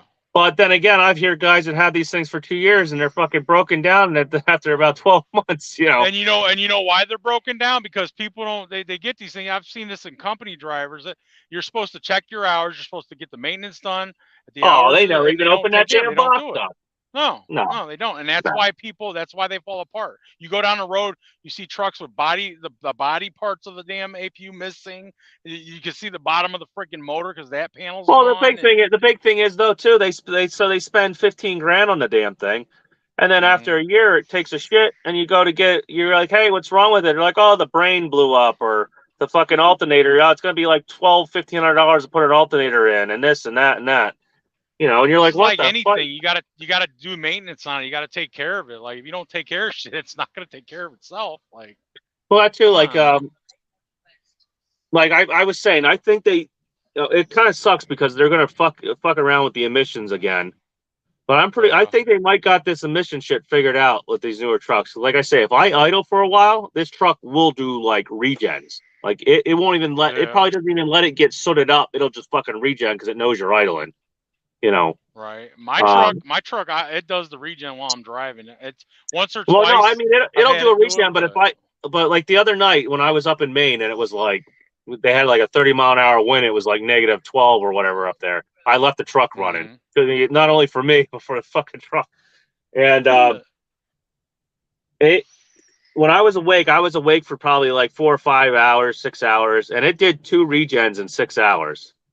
And then it probably Damn. did 2 regens that night too when I was sleeping. You know, so Fucking people in the truck stops. They're stupid little bobtail trucks parking in fucking spots for trucks. Like you can at least have enough fucking common well, courtesy or just park respect. out front. They're not going to bother you. Like, Yeah, I why don't you know. That's park what the I'm fuck out saying. Like front? it's fucking annoying, man. Like No, what I hate get that. annoyed is like when I come into this fucking rest areas and shit and find fucking box trucks and you know what I mean, the trucks Oh where yeah. the trucks where the shit's written on a fucking piece of paper and duct taped to the side of the truck. You know, the fucking El Dejardo and you know, fucking weird ass names and shit. And when I get pissed off when you have them parked all over the place, or they drop the trailers, you know, and they're not dropping the trailer and going to eat and coming back. They might not be back for a fucking week, you know. Yeah, it's just crazy. If you have a company and you have like 5 or 6 trucks and you can't afford to fucking rent a yard somewhere, you know, fuck. I'm in a company truck and it's $75 a month where I park. Luckily for Yeah, me, I my know company pays plenty of for it, company but guys that are paying for it or getting reimbursed. yeah. Here Fuck. I get reimbursed for pretty much everything I do. So it's like, pay like I'll pay to park, no problem. I turn it in, I get a receipt, and then that's it. I get paid And then for there it. were guys bitching, and I was bitching about that Volvo's mud flaps and the fucking stack was missing the fucking thing. And all that. I was like, the fucking thing. Like I was like, I don't know how I don't get DOT violations every week. You're telling me DOT just watches them go through dragging mud flaps with some pieces of metal on them, and you know. Exactly. And if he doesn't give a shit about something easy to do like mud flats, what else ain't he fucking caring about? Exactly. Like fuck, have some pride in your work. Yeah, really. Like I don't even, you know what? Like the flip flop thing, the whole flip flop bullshit. If you're fucking going in and getting a shower or whatever, sure, whatever. You're on your fucking 30-minute break or something. Don't show up to a fucking steel mill wearing fucking shorts and fucking Adidas fucking running suit wearing flip flop. Right. You know, like fucking Jesus Christ. But I could take it the other way too. You don't show up at a fucking place wearing nut hugging jeans, skinny jeans with a belt buckle the size of a dinner plate and a fucking. I think that's stupid too. Like, come on. Oh man. yeah. Well, some of them go a little crazy with that. Yeah, I know what you're talking about. But I mean, you know, I personally, I don't care what you wear, as long as you're doing your job safely, you're doing your job the way you're supposed to. I don't care what you do. yeah, And if you're respectful out here, and you do your respectful, job, I don't professional, care. professional, Yeah, exactly. professionalism. That's all. Just look at Just don't be like looking like a fucking. slob and smelling like you ain't had a shower in 2 There's months. fucking like look this love. There's 20 fucking trash cans right there. Yep. They're all fucking empty or halfway full, and there's fucking shit all over the place. There's fucking gallon piss jugs and shit. I've come to Love's and I've come to like different truck stops where, like the other day I was in Iowa at a Love's. I stayed the night, and every trash can they had like I think 10 fuel lanes, and every trash can was overflowed. Everything was like just was stupid, ridiculous. Like I went in there. You guys not change your trash? Like your trash Well, is it's funny is overflowing. you'll watch guys, and they'll look at the trash can full, and they'll be like, just toss it wherever. "What the fuck?" You know, like fuck, Yep. you know. Just then go over to the fuel island and change the fucking trash can or whatever. You know, fucking. Oh yeah. Like every time I have a fucking bag, I fill a bag up with trash, and when it's fucking full, when I go get fuel, I fucking throw it the fuck out, or I walk over to the dumpster and throw it the fuck out. Like holy shit! And you know what's funny? The guys usually throwing the trash out because I've watched them. I've watched them kick the fucking trash out of their truck and stuff. or they'll have a bag. The bags will fill up with trash and they throw the bag the fuck out. Right. It's not like the fucking truck's nice inside. Looks like a fucking garbage dump inside the truck too. So what the fuck, But here, this is the what thing, you trying to do? This is the thing, though. Why it's like that is because you got people from all walks of life. Well, yeah, now, I know that. all So the I other say that. industries. Yeah. Oh, you're racist. Well, it's Racist. I'm not even speaking race. I'm just speaking. You got doctors out How here they're coming gonna out here, interpret it? lawyers. Well, the way I see it, well, it's just know. like this. Do you ever wonder why there's toilet paper that somebody wipe their ass on and throw the toilet paper on the ground? Yeah. Well, you see that all the time. Well, if you go south of America or parts of Mexico, the infrastructure, they can't flush the toilet paper because it fucks up the sewage thing. So they're supposed to throw it out, and they throw it in, and they either nobody's told them, or they're just so used to doing that they'll just fucking wipe their ass and throw it on the ground. What I don't like is fucking going to these stalls and there's always a bottle of water, an empty bottle of water sitting in these stalls. Oh yeah, you noticed that too? I was like, that's fucking nasty. Or I hate when I'm sitting there and people are having full blown like loud ass gibber conversations next to me. I'm like, who the fuck does that when you're taking I'm trying shit? to shit. Like I need some privacy, some peace, and quiet. Or they're watching, or they'll full blown like full blast. Like, what the fuck you watching over there? Like, holy shit! And then I went to a truck stop yesterday. This dude was washing his fucking feet in the sink, man. I was like, are you fucking... Get a shower. Get a shower. Go to the shower and do it or something in the sink there at least, not in a public bathroom. You've got to well, I don't wash know. their hands. Do they do that for a reason, or is it just they cannot afford it? Supposedly it's a religious thing, which is fine, but you don't do that in a public fucking restroom where there's other people that have to use and touch them sinks and stuff. That's true. Brush it. I know people. Feet on there. There are a lot of truck stops I would not brush my teeth in. Like I wouldn't want my damn toothbrush anywhere near the fucking bathroom. That's why you carry a bottle of water. I do bottle of water. Do it right here. Yep, I do it right there. Yep.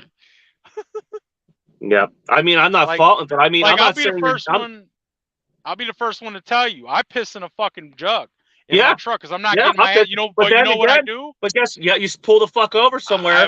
In the grass, I dump it out. I rinse it out with alcohol, and I use it again until it's no good. Then I toss it in the trash. I don't throw it out on the fucking street or in the Someone's gonna pick that the fuck up.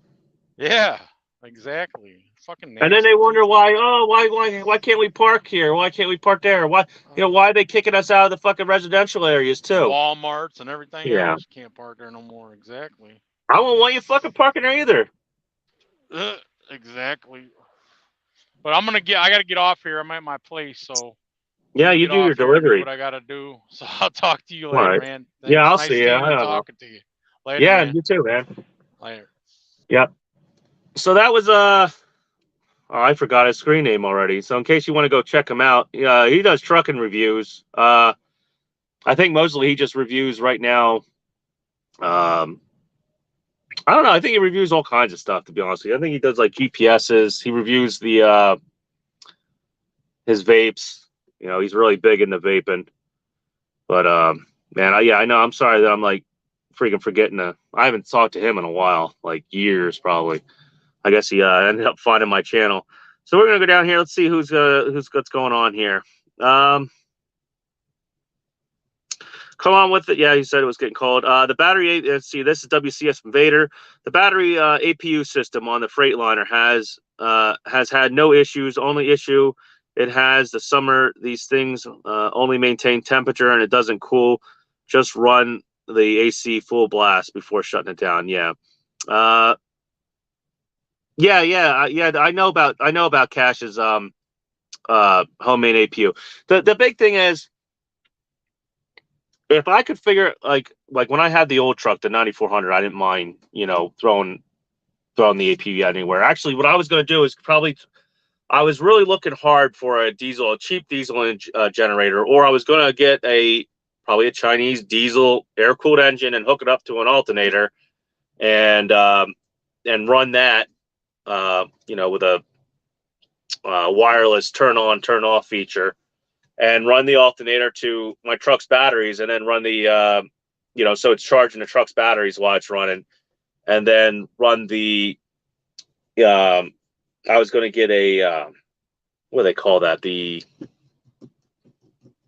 indoor air conditioner. I was going to put the indoor air conditioner right there, and I was going to feed the hose right out my side window.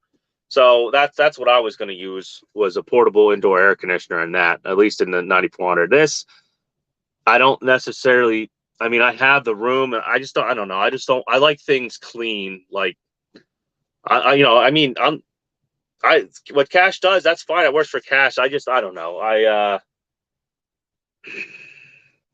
just like the clean look of the truck. And I don't have to unplug stuff and turn things on all the time. So I'm kind of, like I said, I'm trying to make like an automatic APU setup. And it's kind of like what I just, I want something that's a DC generator. It's going to charge the truck's batteries. It's probably going to run I'm looking at like 600 amp hour golf cart batteries it's going to charge. And it's going to be like a hybrid system. So if you're only sitting somewhere for a little bit, you'll still have air conditioning. You'll still have your inverter. Your diesel heater will work off those batteries and everything. So you're not pulling on the truck's batteries at all. So you could probably go like 6 hours using the AC. So if you're like, let's say you're getting unloaded somewhere, you're not using any fuel. You're using just the stored energy from your truck or the diesel generator whenever it ran last. Then at night, when you get done after running or whatnot, it'll use the batteries for, until they're drained. And then the diesel generator will kick in and charge the batteries again. So it's, you're even using less fuel technically. And the electric APU, the electric AC that I'm looking at is supposed to be like 25 or 30,000 BTUs. So that should be able to cool the cab down, or at least half the cab. That too, I'm going to try to get a hold of somebody and try to make, I know they have window, suction cup window shades, but I want the reflective material on the outside and like a diamond stitch on the inside, like a black diamond stitch on the inside. So I'm going to probably try to make them myself, or maybe get them made for me. I'll have to get the cardboard cut out and cut out the cardboard to do the window. But that's what I'm going to try to do. I'm going to try to have like the reflective, because I forget the company that makes them. There's a company that makes them for like $280, but they're not reflective on the outside. They're just they're just regular diamond stitch, I guess, leather or pleather or whatever they're made out of. So I want the reflective stuff still on the outside to reflect the heat and, the heat or the cold air or anything out. And, maybe just make the system more efficient. Heck, I was even thinking about adding a solar, because now they make solar panels. They're really thin. I was thinking about adding a 100 watt or 150 watt solar panel to the system too. That way, technically, you wouldn't even have to probably run the APU at all. You would always have charged batteries either on the truck or on the APU system. Even if you left the truck sit for a month, you wouldn't come back to a dead truck, I wouldn't think.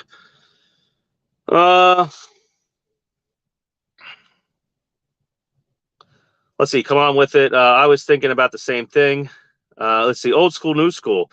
People are expecting something else to clean up after them. They do not want to take accountability for themselves. Stepdaddy Cash showed me how to make a bird's nest. WCF Invader, I personally wouldn't ever get a diesel APU just due to the maintenance, like the almost maintenance-free part of the APU. Yes, that's why I kind of like the maintenance-free part of when this got ordered. I was like, hey, it's got an APU, it's maintenance free. You don't see nothing. The condenser wasn't on the back or anything like that. It was quiet. So that's what I was looking forward to. But the thing I'm gonna make, it's gonna be air cooled. There's not gonna be, you're gonna have a fan. That's it. There's not gonna be no belts. There's not gonna be no there's not gonna be no AC compressor, no bearings to go bad. It's just literally the engine and the DC generator. That's it. And that's going to be shaft driven right off the engine. So there's going to be, the only maintenance you're going to have to do is the the air filter and the engine oil. And that's kind of like, I was thinking about getting a bigger engine. It's water cooled for because I wanted to heat the coolant in the truck. But what I'm going to probably do is either I'll end up getting a 12-volt coolant heater, and it'll run, when it gets cold enough, like whatever you want to set it at. When it gets cold enough, it'll kick the coolant heater on, and it'll keep your coolant in the truck warm. And for the interior heater, I'm just going to go with either a Webasto or I'll have a either that, or I'll have a heater made that's a little bit nicer than the cheap $50 and $80 ones that people are buying off China and saying are catching on fire. But you know what? To be honest with that, I've heard about a lot of Webasto heaters and stuff catching on fire. I mean, if you don't take care of them and you just let them get all sooted up and just keep running them and doing stupid stuff, I've heard about guys spraying starter fluid in them because they weren't working and shit to get them fired up and crap. Yeah, you burn your freaking truck down with them, just like anything else you don't take care of or maintain. So that's what I'm going to do with that. The APU system, like I said, this already has a system set up for the Webasto heater, so I'm just going to get the Webasto heater put in it. But if I end up doing, actually going ahead and developing my own APU here, it's going to be like a diesel battery hybrid. It's not going to have the huge heavy batteries. It's only going to have 2, maybe enough for 600 amp hours. Enough for if you're just sitting at a receiver or shipper that you'll have air conditioning and heat without the truck running for a while, or even without the diesel generator running for a while. But if you're on your 10-hour break or 34, it's going to kick on and charge the batteries and do everything until the batteries are charged, and then it'll kick off. So like I said, theoretically it should even use less fuel. And the diesel generator, you're talking about maybe, at least from the schematics and things I've gotten back, the mock-up, they're talking about like 150 pounds for it, and then the 2 batteries, you might be looking at like 200 pounds for a whole system, maybe 3. So it's going to be just as heavy, if not lighter, than most APUs out there. I don't know. We'll see if I'm going to do it. I kind of don't. The thing that sucks is I was hoping to have it built like American-made parts and stuff, but there's no way. I would have to have like, $1 million investor come along and to do it.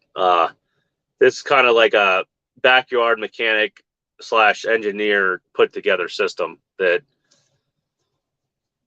I don't know. I'll see if it works or not. I don't know if I'm going to try to install it on this truck or not.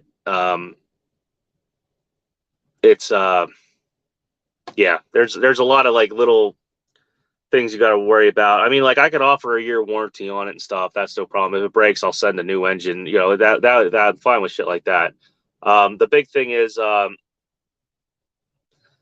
I don't know. I mean, if you let's say someone's truck did catch fire, even if it isn't the APU's fault and they say it is, well, now what the fuck do I do? I have somebody suing me for my product. But I mean, I guess that could be anything. If someone spilled hot coffee or their ice cream cone and slipped on it when you gave them an ice cream place. I mean, I guess that's something you got to worry about. But mostly, if I was going to sell it, it would either be me installing it or a shop that I trust, that I know around me that would install it. Other than that, if you want to install it, if it's going to be self-installed, I'd probably make them sign a waiver and be like, if it freaking burns your truck down or whatever, it's your fault. I'd still warranty the actual engine and charging system and stuff. But I mean, the rest of the shit, I mean, if you don't route the wires properly and like just drill a hole and throw the damn wires through there and it rubs through, I mean, that's your fault. But what I'm trying to do is I'm trying to price it out at least half the price of an APU. I know there's a lot of guys that want an APU, and some of the guys that want it, their truck's barely even worth what an APU really is. Like hell, that 4900. If I had to put a brand new APU on that 9400, you're talking about, we're talking about a $15,000 APU on a $20,000 truck. So let's hit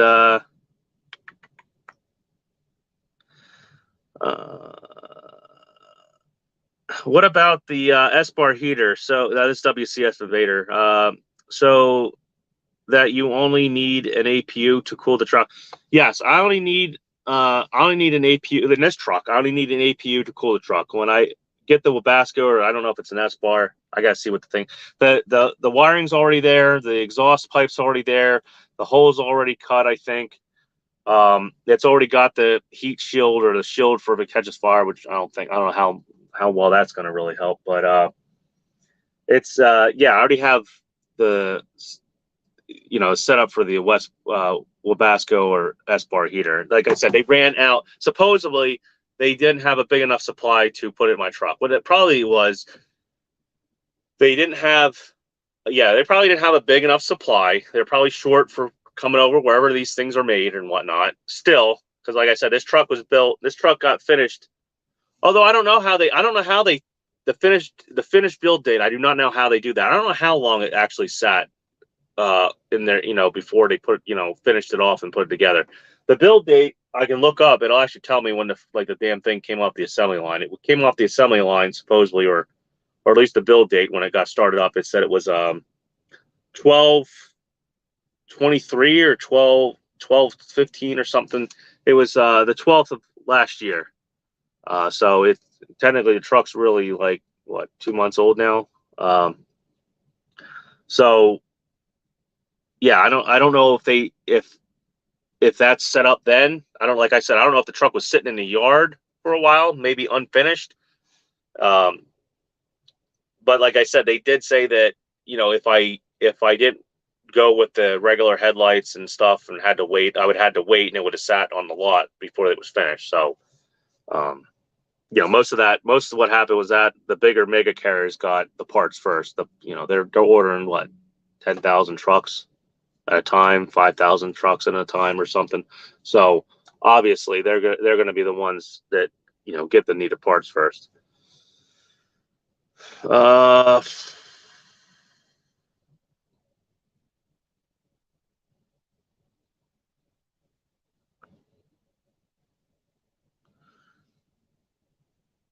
Let's see. Come on with it. How's the fuel economy and what engine do you have?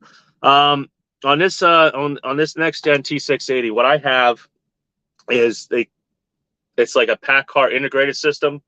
It's the PACCAR engine, the PACCAR integrated 12-speed transmission. I forget what they call it. I don't know if it's a PACCAR. Yeah, I forget the term they use for the transmission. And it's got PACCAR rear axles. I have 279 gears in it, and a 12-speed automatic, and it pulls. If you ever been on the East Coast, because I would say this is a pretty decent hill. It's you're going up. It's a hill that I can easily explain to you, I guess. Coming into Port Jervis on 84 out of Pennsylvania, when you hit that hill in Port Jervis and you go up 84 in New York, this truck will do it with 40,000 pounds in it. As long as I'm already going pretty good, it'll sit right around 50 to 45 mile an hour the whole time of that hill, 55 mile an hour. And that's with like 40, 42 in the box. If I come out of Port Jervis to get fuel at that pilot there real cheap, by the time I get up to the rest area, I'm usually around like 42 mile an hour, and that's, pushing it. But even then, it knows what gears to pick. It'll rev the engine if it has to. If you really give it the beans, it'll go. So I mean, if I feathered this truck and drove it, I mean, I'm trying to get good fuel mileage with it. But I mean, if I really went at it, even like in New Jersey and Pennsylvania and stuff in the mountains, I could maybe, I'm seeing running hard on 80 coming through Pennsylvania and stuff. I'm seeing like 8 mile a gallon, 8.5 mile a gallon. If I really, drove it like a way a company truck set up and feathered the gas, feathered the throttle and everything, I could maybe see 10 out of it. And on paper, I only did it on paper once when I first got the truck. But the numbers are pretty much dead on with the dashboard. So if if what I'm trying to say here, if I really drove it extremely fuel efficiently, I could probably see average in maybe double digit fuel mileage average, maybe, or pretty damn close to it. Which is, I would say, it's phenomenal. It's freaking utterly phenomenal. That's why I'm kind of like, when I hear about the EPA bitching about, they want to do a different emissions, tier or whatever. I'm like, leave the fuck. They just got this shit figured out. It seems like, just leave it the fuck alone. I mean, I haven't had the truck that long. I only got, I think, like 12,000 miles on it now. When I get up to like 200,000 and stuff, if the thing ain't breaking down, all the time and shit, it's going to be a win. I mean, just leave the shit alone. It's working finally. It's not using DEF. I'm not having to put DEF in it like every week, like the Cascadia I drove did and everything else. I'm able to go like 2 or 3 weeks without touching a DEF tank. It just sips DEF. It's doing regens. I know it's doing regens. It'll literally tell me it's doing regens. Like, even when it's doing a passive regen, it'll tell me.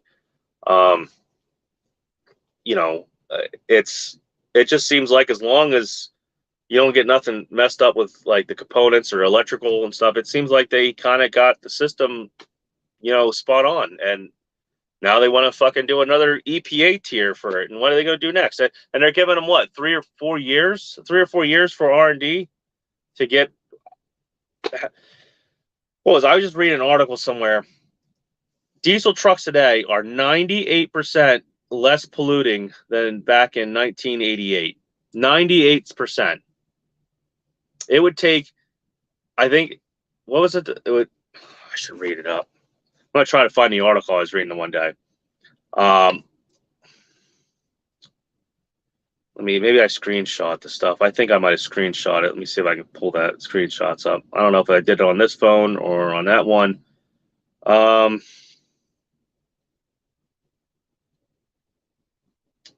Maybe it'll be my Google Drive.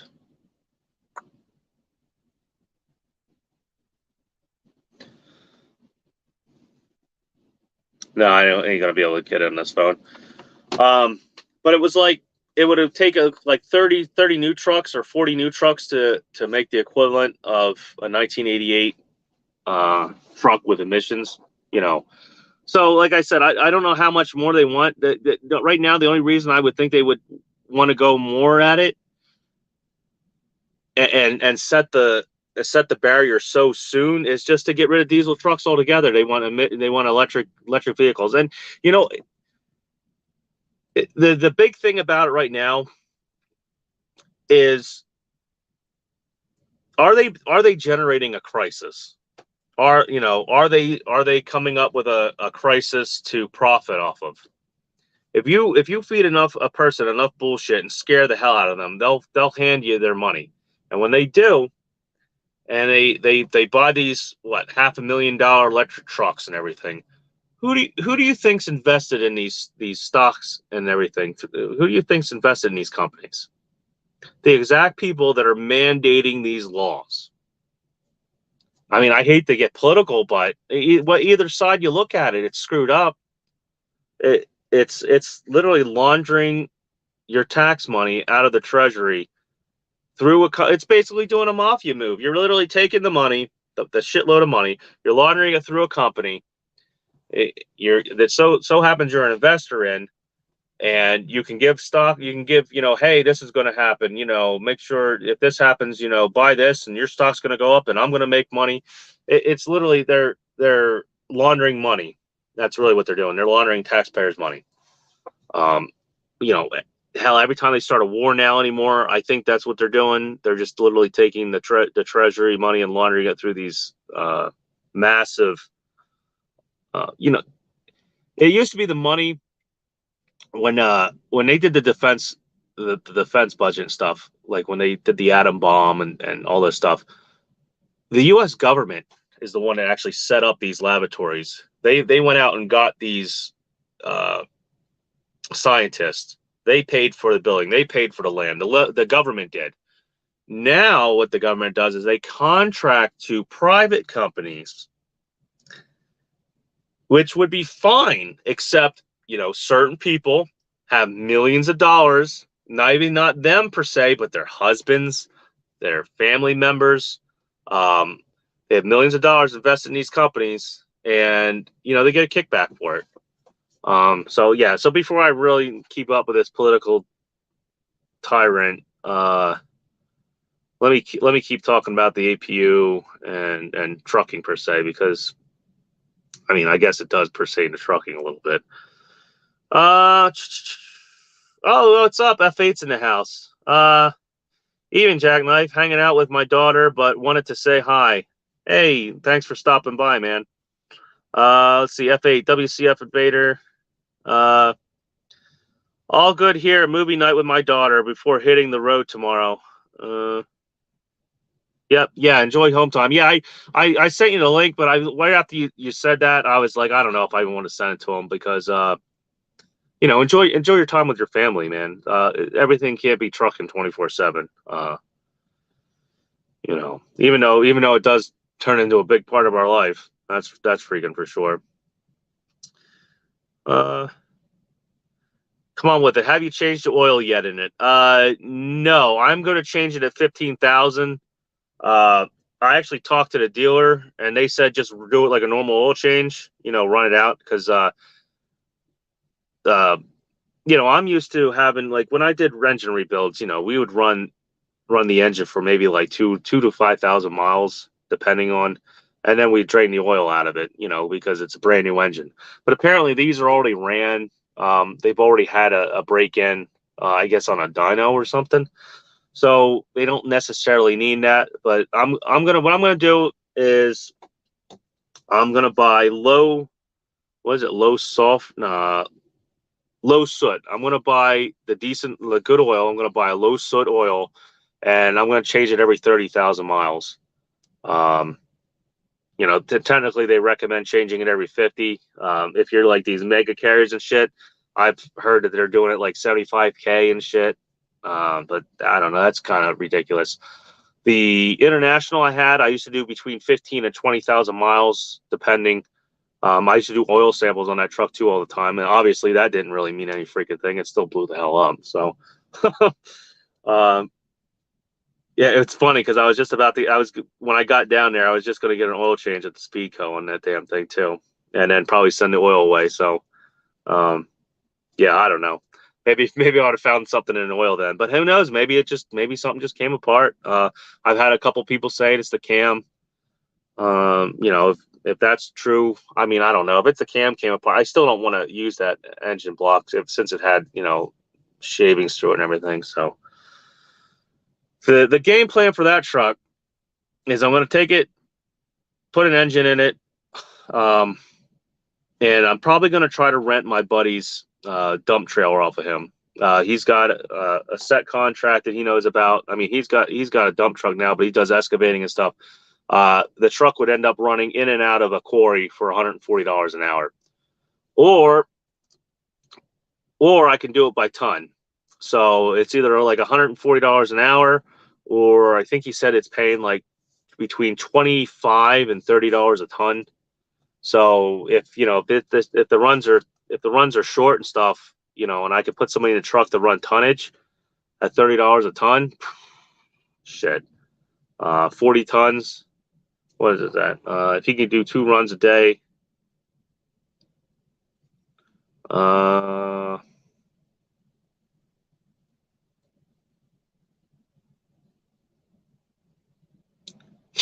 yeah, if he can get 2 runs in a day, hauling tonnage, that's $2,400 a day. That'll fucking. I might as well put a dump trailer on this damn thing if that's how it goes. So I don't know. I'll see, because he was doing it a while. So I don't think he's bullshitting me if he was doing it, because he was making money hand over fist. He actually went out and bought a fairly new, almost newer Mack Granite dump truck. So obviously he's making some money. So if that's true, that's what the game plan is there. He has a couple PTOs. He's going to let me have a PTO, and I'll put a PTO on the international, and it's going to run dump. And I kind of got somebody that already done the works to maybe put in it. So, if that goes good, because I'll probably put that on my own authority, and we'll see what happens. And when the wintertime, if it slows or gets slow, and I'll end up just transferring him over to here. He'll run over here, I guess, in the wintertime, hauling reefer. So that's the game plan, at least. Yeah, we know how that goes. Yeah. Let's see, WCF Invader. To be fair, part of it has to do with the ultra low sulfur diesel we run now, compared to the diesel they ran back in the 80s. Yeah, that too. Yeah, I forgot they did change the sulfur to diesel. Yeah, so I mean, I don't know. I mean, I've heard. All right, so for diesel emissions, I kind of wanted, because I ended up seeing that they have new pistons they're offering. They're ceramic coated. They're like ceramic coated, and they're pitted. They're pitted in like special spots to keep heat down. I guess they use infrared and some kind of computer generated technology to map out the piston and see where the hot spots are to keep the NOx down. Actually, you know what? I think Gentry and Sons is actually now trying it. But before he did that video, I was looking at engine rebuild kits, and I heard about an experimental kit, and it was for, well, I think they started making it for Detroit's Caterpillars, and I'm pretty sure I found one for an ISX. And what it does is the pivots and the divots and the divots in the piston and the ceramic, like this, they use the ceramic coating like they do on the spaceship, the space shuttle. It's it's like good shit. It's not just going to flake off and fall apart and everything. In fact, they've been using that stuff in mining industry, I think now for a couple of years, like a prototype. And what it does, it keeps the cylinder pressure. I mean, not the cylinder pressure, the cylinder temperature way down. So you don't have, it doesn't make that NOx. You don't have the problem with the sooting either, because you don't have the EGR and stuff like these. They're getting phenomenal better emissions out of pre-emissions diesel engines. But the problem is the EPA just keeps going and going. So it may be too little, too late. If that would have came out maybe earlier, we wouldn't have any of this DEF, DPF crap. Maybe we would have had these ceramic coated pistons and still running your Cat 34, your Cat C15s and your 14 liter Detroits and all that stuff. If that would have came out sooner, I think it's too little, too late, because the EPA has already got their mindset. And if you go back to my shorts, the shorts I showed, it pretty much, like I said, they consider a diesel engine, the particulate matter and everything deadly. They sure ain't freaking out about this train they just set on fire and burned for like 4 or 5 days. So I don't know. It's a bunch of crap, my opinion. I mean, I want the air to be clean. I want the world to be safe and everything, but like, holy shit, we were supposed to be underwater back in 2000. I mean, back in 1996, supposedly. Back when Al Gore was, mentioning all this crap. Climate changes. So, like I said, I don't want to get I keep going off on these. I'm trying not to have like a political tirade. Then the trolls really will come out. Let's see, DIY Semi here. That's a fancy green screen behind you. Oh yeah, you get to watch the guys actually run the hell into the into me now if they're backing up. Let's see here. Let's see, old school, new school. Always follow the money. Yep, that's true. You want to find corruption, you follow the money. WCF Invader. EPA is going to force all of us running something other than diesel trucks. That's the end game for sure. Yep, and you know what? These mega carriers are pushing it because they're making money. Like I said in the beginning of when I started doing this, the Swift CEO is making like $6-7 million a year. Their profits. I mean, if I pull up like Swift's profits, let's see here.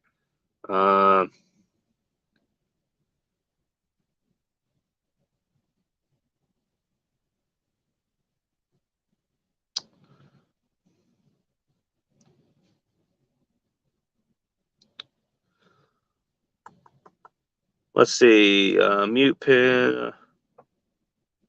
All right, so Knight Swift reported lower than what they expected fourth quarter results. Well, of course, yeah, the market's going down.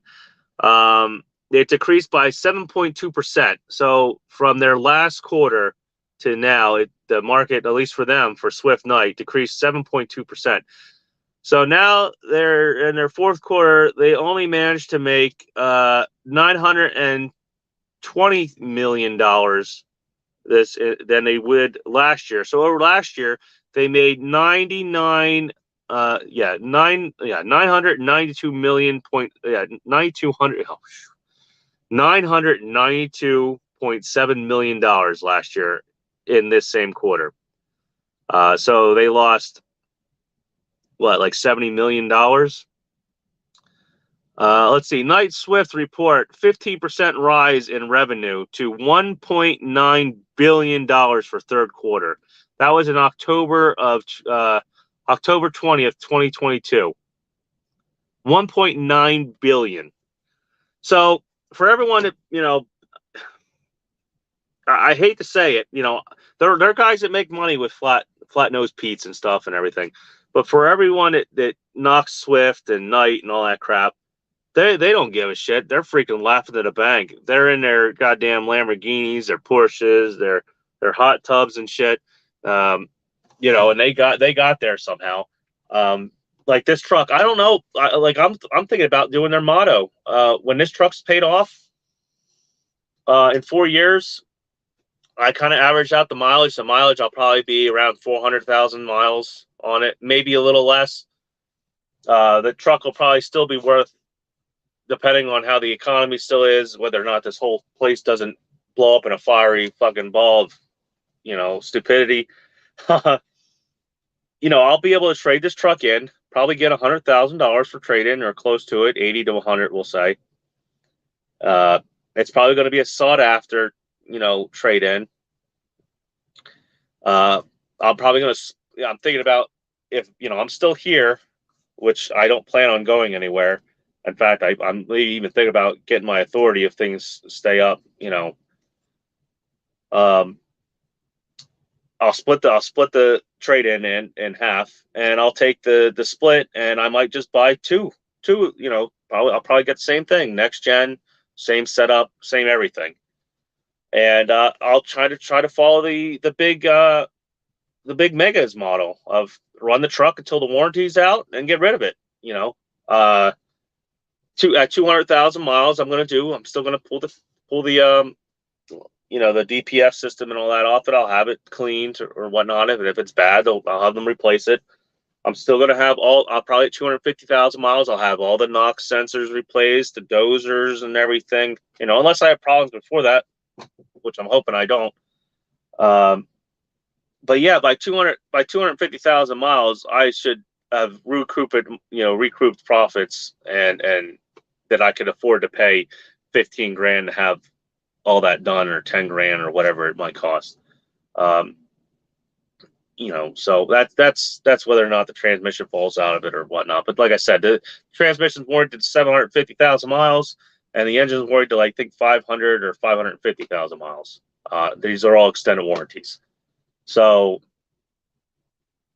technically, I don't have nothing really to worry about except for being stuck at the dealership, when something breaks. That's the only really worry I have. It's not having profit come in. But you know what? If, like I said, if everything goes the way I think it's going to go, and I get an engine in the 9400, and it ends up running end dump like I'm planning to do with it, and hopefully the guy, I don't know, I know he was bitching about where he was working now too. So hopefully the guy that I'm looking at doing it can run it. He has done some dump work. There would be no, like this is the bullshit I'm talking about with trucking. You start making plans like this, and next thing you know, the engine blows up. Could still blow up on this thing. If it blows up on this thing, I'm out 2 months probably until they probably put an engine in, or at least a month. But if long as plans go all right, I'm going to probably I'll probably end up buying another beater truck to have just sitting around for emergencies, just to keep things moving. And that's also too why I want to kind of get my own authority, because I asked him, you know, if I rented a truck, if this truck ever had problems and I couldn't drive it for like a month and it was in the shop, the problem is if I rent a truck, I gotta get different plates for it. They want they want their Samsara ELD in it and everything. It turns into a big hassle, and they kind of don't want to do it unless it's maybe really long term. But for a month for them to have to do all that, because they don't want to use, you know, they don't want to use the Penske's ELD system. They don't want the, I guess, have to pay for them to have the IFTA taken and all this shit. So yeah, if this thing broke down, I'm kind of like, you know, up shit's creek if it's for a while. But if I had my own authority, I could put up with renting a Penske truck and everything. I could put, that's if one, I mean, they're probably available now, but I could just walk over to my truck that's sitting over there, call up Progressive and be like, hey, Progressive, you know, put the full coverage, you know, whatever insurance on the truck and everything. Get in the truck and go. You know, I don't have to pay for that whole month, you know, even though I used the truck only once or maybe two or three times. But hey, it's worth it, especially if I have a dedicated customer. You know, just not to lose that customer, have a truck laying around that you're paying insurance on and not really doing anything.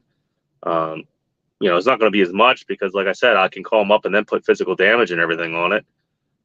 But, you know, you're still paying to have the truck on your authority. So, you know, it's just, that's all wishful thinking. Because, look, it was wishful thinking when I had the International. And look, it fucking blew up. So, I actually like even almost hate thinking like that now, you know, getting in that mindset where you start getting ahead of yourself.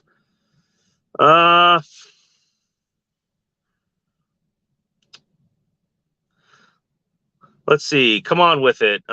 You can't destroy matter. You can only change it. It comes out of the ground, it goes back in the ground. That's all it does. Just don't breathe in the nasty stuff. You know what? Come on with it. All right. So I live, you know, eventually here in the summertime, maybe I'll make some vlog videos with my family shit, and maybe go ATV riding or something. But I live in like the smack dab coal country in the middle of Pennsylvania there. You know, I'm like right down the road from Centralia. Apparently there's another fire actually going out there. If you would look around there, you know, if you actually show up to an actual mining site, yeah, you're going to see a lot of black, dirty mine equipment and shit. But some of these mines have only been closed for 20 years, and you could barely, I mean, you could tell people were there and moved dirt around and rocks and stuff. But I mean, there's trees, there's cricks, things are nice. You know, some of the cricks were, you know, they have acid runoff from the mine and stuff, but they're cleaning a lot of that up. But even then, from what I heard from back in the, you know, there were photos and stuff taken, and Indians describing, you know, yellow running water, you know, acid runoff before there were even mines. So this stuff naturally occurred. And there's coal. There's a coal power plant right by me. That's probably why my electric bill is so cheap. I get coal power. It did go up, of course, with like everything else, but it's still probably some of the cheapest electricity out there. In fact, the one power plant, they've got the combustion down so good that all these old milling piles and tailings and stuff that they could do nothing with, that were just sitting around and, you know, leaching you know, the heavy metals and shit out of them or whatever. They're able to burn all this stuff, and then they have filtration systems that catch all these heavy metals because they're particles. You know, they go up in the air and they come down. But you know what? If you go out and dig some dirt up out of the ground, there's gonna be lead in it. There's gonna be all kinds of shit in it. Mercury. It's just it's there. It's there. It's the amount. It's the amount that's what kills you. The parts per million or whatnot. So, you know, if you go and look at China, you can't see. They're wearing masks. It looks like hell on earth and shit. They're just pumping the coal out. You know, they're using shitty coal. They got no filtration systems. They got nothing. You don't see them. They don't see the fucking environmentalists getting on airplanes and flying over to China, jumping up and down and flipping the hell out. The same air we go around the world, breathing the same fucking air in. Nope, just the U.S. So there I go. Political again. Yep. I don't want to fucking shit. Oh, I'm gonna get all riled up. Let's see. Semper Tyrians. I imagine that eventually we'll just run trucks like they do in the Middle East, Pakistan, and India, living in the truck full time. Well, we shouldn't have to. This is supposed to be a blue collar middle, this job used to kind of be looked at the same way most linemen and stuff like were looked at, like a respectable blue collar job. You made a good living, you could take care of your family. And it's just, I don't want to see. The problem is when you start talking about certain subjects, people start labeling you things. And I don't want to be labeled that because I've had a best friend that may have been a minority and, until he was killed and stuff I just don't want, I don't want to hear it because it'll anger me because I know what I am and I'm an American, I'm a proud American. And as far as I'm concerned, if you were born here and if you came over here and learned, it's sad to say there's probably more immigrants that know American history right now than half the freaking American generation or younger generation or whatnot. So, I mean, I can't really say that, but if you're willing to come over here legally, just like my great grandparents did and everything, and learn the language and be a productive citizen to society, and you can take you can enjoy your religion as long as you're not hurting or killing anybody else all the time. I don't care. You stay on your fence, you do your thing, I do my thing. And as long as we come out at the end of the day and we look at that American flag and we realize that, that we have peace for the most part, the way it's going, I don't know about that, but we have it better than everybody else. You go over to England and stuff, they have cool, like I have to say, the English trucks and stuff, some of the technology and stuff, freaking phenomenal. I wish some of the technology would make it over here. Some of the cool stuff they have, the folding trailers and 4 or 5 turn axles and all that stuff. I wish sometimes that shit, especially when I was doing oversight, I wish it would make it over here. The problem is you think the government here in the U.S. is like in your life. Look over there. Look at the houses they have over there. Just look at their houses.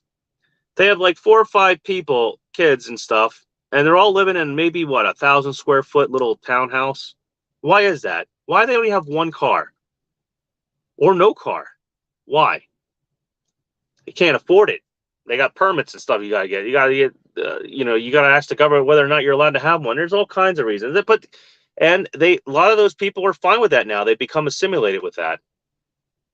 I don't think I'm gonna become assimilated if they start doing that kind of stuff here. So I mean, political tyrant again. But I'm fine with immigrants coming here, but as long as they're willing to leave their third world stupidity behind. Like the trash I see thrown out. All right, I'll say this. White people do it. All right, I will say it. And they know they're doing it, but they're fucking shitheads. All right. And most of the immigrants that do it. Now, I'm not saying all of them, don't, might not realize what they're doing, but or realize what they're doing, but most of them don't realize it because in their countries, what they do is when they use something, they take it and they just throw it. Whew. They put it in a pile, they burn it. That's just what they grew up with, where they're from. So I can't really blame them too much, but used to be when immigrants came to America, the first thing they want to do, you want to learn English. They want to know the history. They were proud to become an American. They still kept their heritage. They still kept everything. Like my grandparents still knew how. They were taught my great grandparents still taught my grandparents and my great grandparents. They knew Polish and stuff. They they still made Polish dishes. They still did that. But 4th of July, grandfather would set off tons of fireworks. He was in World War II and everything. He fought for this country. He lost a hip for this country. And they were pretty much Polish immigrants. But they worked in steel mills, but they still wanted to become an American. you know, that now what you got is people that just want to leech off of our system, and I don't know. Just it's whatever. Let's see. WCF Invader. I think buy a new truck, keep it a few years, and then sell it before the warranty is up is a golden plan. I'm going to do that same thing once I have the opportunity. And yeah, I might, you know, if I had more, like let's say I did build up a fleet, there might be a few that I just keep around for backup trucks or something. But mostly, you know, I would probably, you know, I'd probably trade them all back in. And even then, if I did keep some trucks around and did like lease purchases or something, before I let the guys lease purchase the fucking thing, I'd have the ape, you know, I'd have the damn DPF cleaned, all the sensors replaced in it. Well, you know, you're gonna lose that money anyway. The guy ain't gonna be able to. While he's down, broken down, and you're like, yeah, missed that bullet. He's still gonna pay his payments. You're still losing money anyway because he's gonna, you know, the truck's down. He's still gonna, you know, end up not running a load or get stuck on a load or something. So just take care of the damn truck and give it to your, you know, if you're going to lease them out, take care of the truck first real good. Lease the damn thing out. At least give the guy a chance for success because you're going to get screwed anyway. So I don't know. That's just my take on what I see done with a lot of lease purchases and shit with older, newer trucks.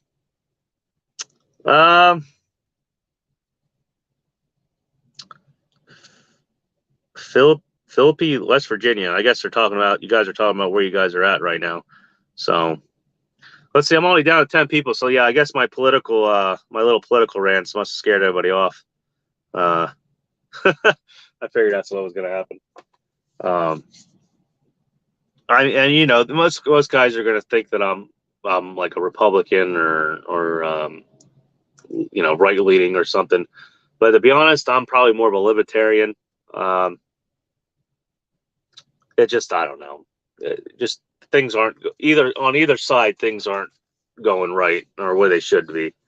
And if it keeps it up, it's going to be like when I first voted.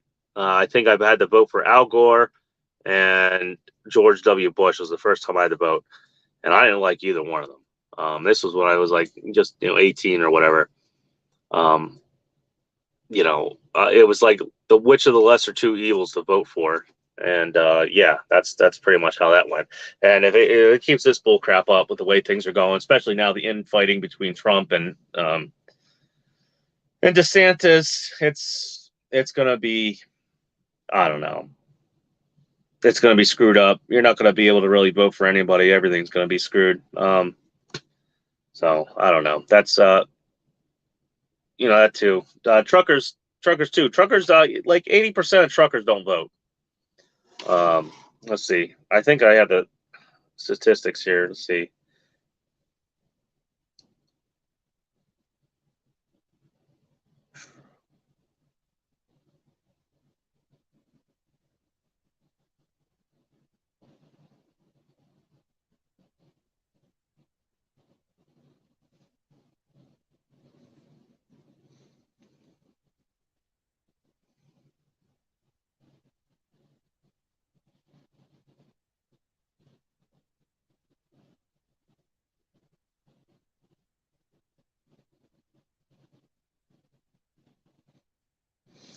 All right, so this is estimated.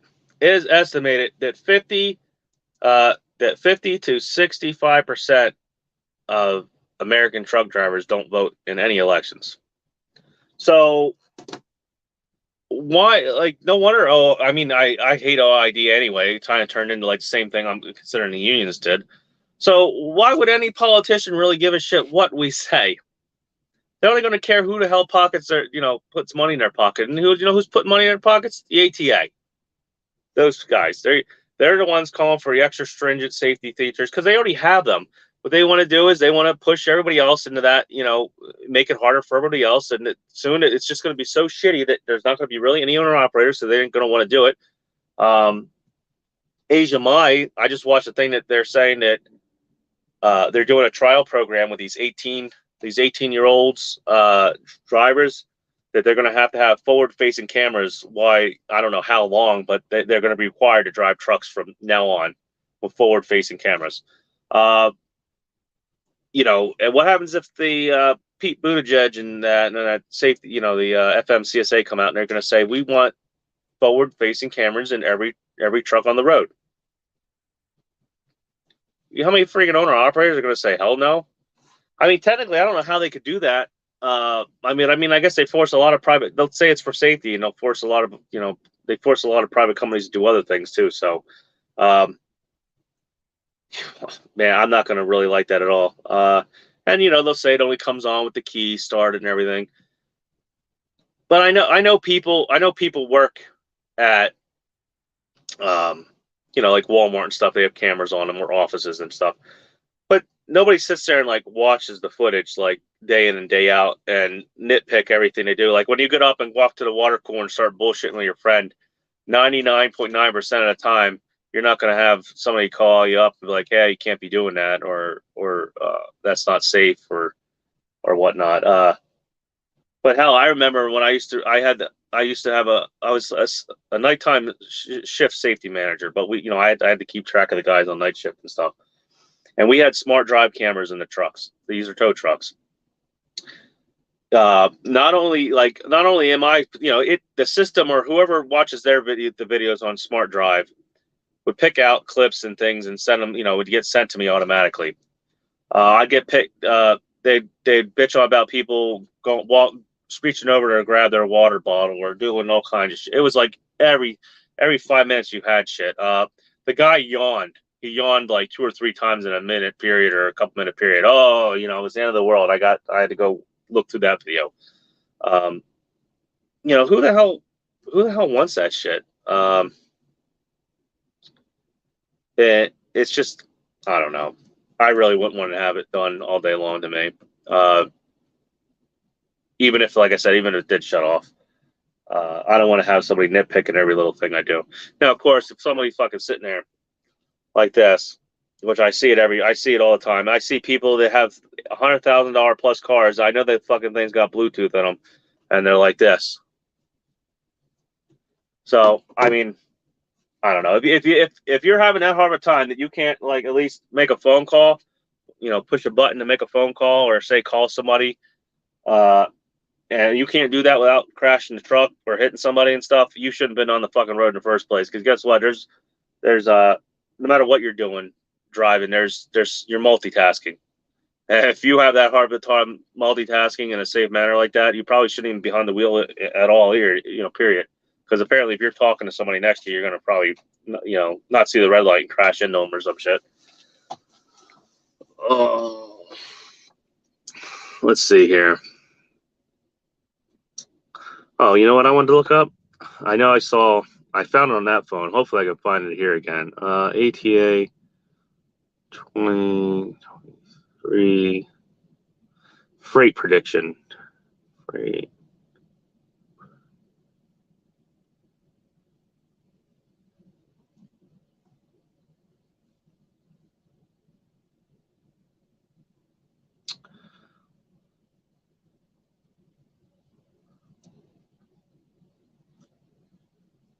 Let's try that. I don't want the scheduled events. I want what they think, because the way I see it, the ATA is a part of all the mega carriers are in the ATA, and with that being said, they make money. These are the guys that, like I said, are making a $1.9 billion a year. So obviously they pay thousands of dollars to forecast these markets and stuff. I mean, I know COVID was probably you couldn't really forecast that, but they should be able to forecast what's going to happen after.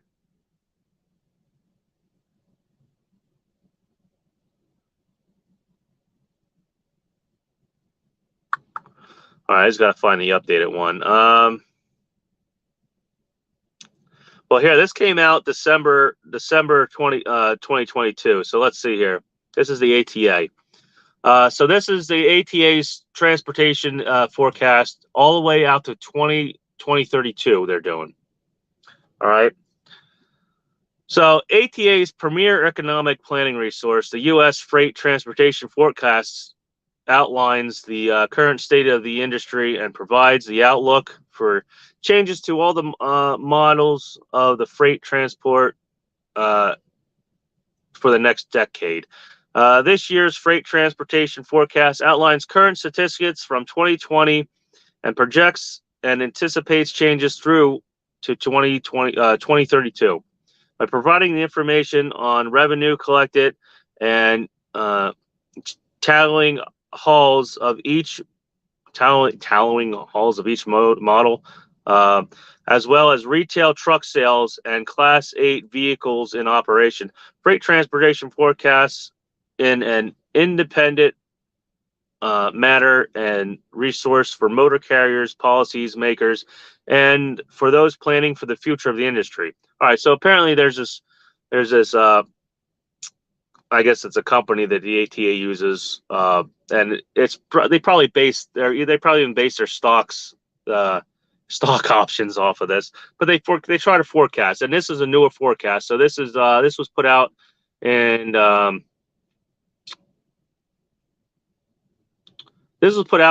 December of 2021. All right. I don't know why that said December 2022 up there, but anywho, so it's through the middle of the COVID pandemic. So let's see. A sampling of dates found in the forecast include the economic forecast, and they forecast annual growth, domestic transportation market. They forecast the summary of freight forecast by the models of volume and revenue. They truck volume they use to forecast for hire and private motor carriers, and so on and so forth. Let's see. After decreasing a COVID-19 included 6.8% in the 2020, the volume of freight transportation in the U.S. is on track to recover with a 7.4% growth in 2021. Well, we all know that. Yeah, it definitely grew. But like I said, I just also put out Swift's fourth quarter profits from last year, and they dropped by like $78 million. So let's see. Total revenue diverted primary freight shipments in the U.S. will increase from the estimated 100. That's even more than 1 billion. Yeah, let's say 1,833,000,000 in 2021 to 1,627,000,000. Yeah, to 1,627,000,000 by 2030. So they're estimating that the freight market and shipments are going to increase by what, $600 million just about, which I don't know if that's still true or not. Like I said, this was done in 2021. I thought it was said 2022. Let's see. ATA leaders outline trucking of 2023 priorities. This says January 4th of 2023. All right, so let's see. This is supposed to be the newer version of what I was reading, which I thought was at least 2022. So these are the guys that pretty much they have a huge role and bulk in this system. Let's see here. All right, so here already what they're worried about is for 2023 and I guess going forward, the economy, emissions regulations, and legal battles over truck-only tolls in Rhode Island will have the trucking industry's attention in 2023. All right, so that's some of the same things we're worried about. They're worried about. Man, I wish I had that article that I read off of that phone. I should have screenshot it, or at least shot it over this one. This ain't the same article I thought it was.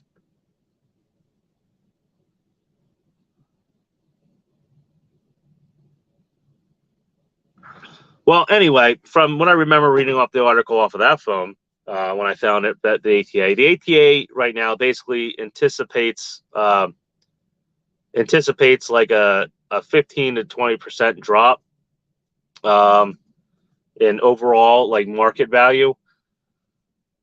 So, it said that they're looking into other ways to cut costs. They don't want to cut driver pay or cut drivers and stuff like that. So obviously they see at least for 2023, they don't see things getting better. I know everyone wants to hold out. I would say if you already made it into 2024, just hang in there. I would imagine by the end of 2024, if this year, if we don't get a December rush like we usually do, like before the holidays, I would say, we're probably looking at a really long, bumpy road ahead. That's the way I figured. I mean, I necessarily, if you already got gung ho and got more than one truck or even got your authority, I don't know. That's something really hard to give up, because I didn't want to give up my authority when, hell, I only had it for like a month when COVID really kicked in. I didn't want to give up my authority, Let's see here.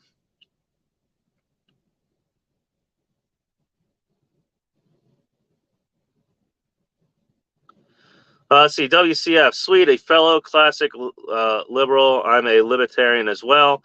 Yeah, I mean, I probably sway more right. I grew up as a Democrat. But after getting paychecks and I don't know, I just the things I was taught and about handouts and money and what it all seemed like bullcrap, and I can see what's going on now with it. But I mean, I'm not really, I just think things should go back to like the way my dad had it. I mean, he was born in 42, but just the baby boomers had a great life, even with like, the Cuban Missile Crisis, the freaking what the hell they have go on, the gas shortage, the race riots and stuff. I mean, it still was like calm every day. It seems like now we're worried about nuclear war again, for God's sakes. Like, holy crap. I don't know. Let's see. Come on with it. Depending on the policy, I'm not sure if I'm Democrat or Republican. I lean conservative. I'm about fairness. Yeah. Well, put it this way: there's a big difference between the Republicans of today and the Rhino Republicans that are still in office. The ones that want to make sure they look good for the camera still, that want to say one thing and behind your back do another. Want to make sure they're still buddy with the Democrats and all that stuff and the bullshit that's going on there, because they still want to drink their wine and be in these events and all that stuff. They're just they're scumbags. They just do it in a different fashion. The Democrats, it's all out there, and it's the bulldog, not the bulldog, the Rhino Republicans. They're secretive about it. It doesn't, they do it like businessmen.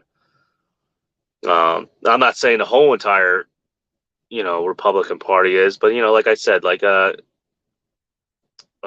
who's the fuck that guy? It looks like a turtle. I can't stand that guy. The guy that now runs as the Speaker of the House, I think. Is he? No, not the Speaker of the House. I guess he used to be the Speaker of the House. I can't remember his name. I can't stand that guy. He looks like a freaking turtle. Like, whoa, it was me. And like every time he turned around, he was like stabbing the newer Trump Republicans and the newer Republicans in the back. Anywho, still going into freaking politics here. Eventually, I'm gonna have a bunch of trolls come and kill me. Let's see. Let's see. Come on with it. Some social programs are good, but with reasonable limits. Yes. It's totally got it. It's the same thing like I was saying with trucker reviews. The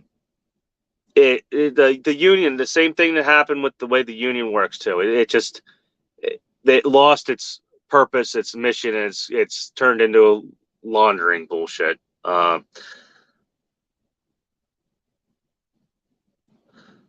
Let's see. This mission has been held for review. Road less traveled. let's see. I'm gonna probably show this. It says, hold it. I love the forward-facing camera. I bought a 4K one. All these retard four-wheelers. Seriously, you said it said that, and it held you for review. Wow. Okay, I'm gonna show that. Wow.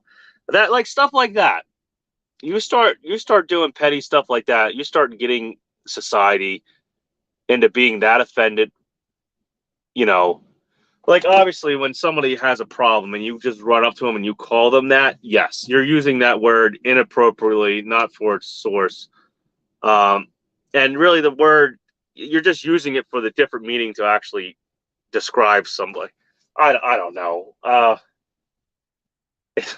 Whatever. It's so stupid. Like, how we turned into like little whiny babies, and we expect we're gonna fight we're gonna fight Russia off and shit. And oh my god.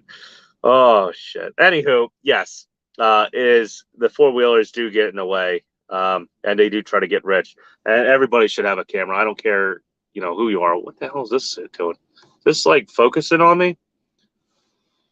All right. Well, I don't know why it's doing that. Hopefully they ain't screwing everything up when I look down and look back up. Let's see.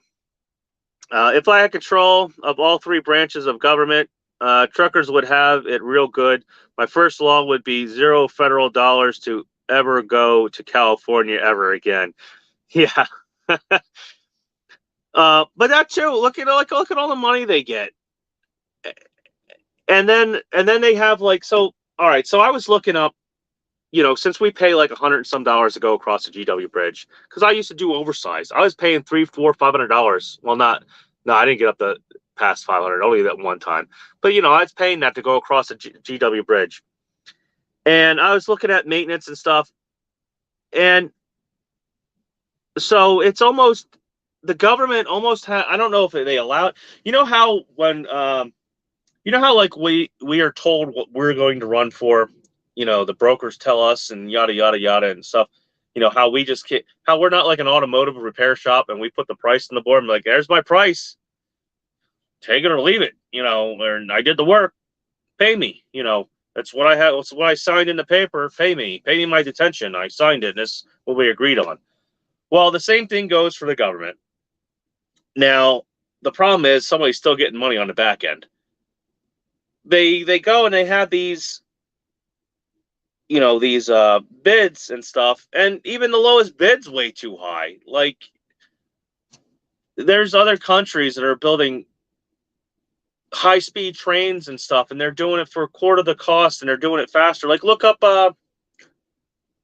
like how long it took them to make the high-speed rail between England and Eastern Europe or whatnot. I forget the name of it. The same thing with Japan. They did like a 17-mile or 15-mile long high-speed tunnel. There's some regular little rinky-dink highways that take longer to get built than they're building these like colossal projects. And they're doing it for either at or under budget half the time. And it's, there's only so much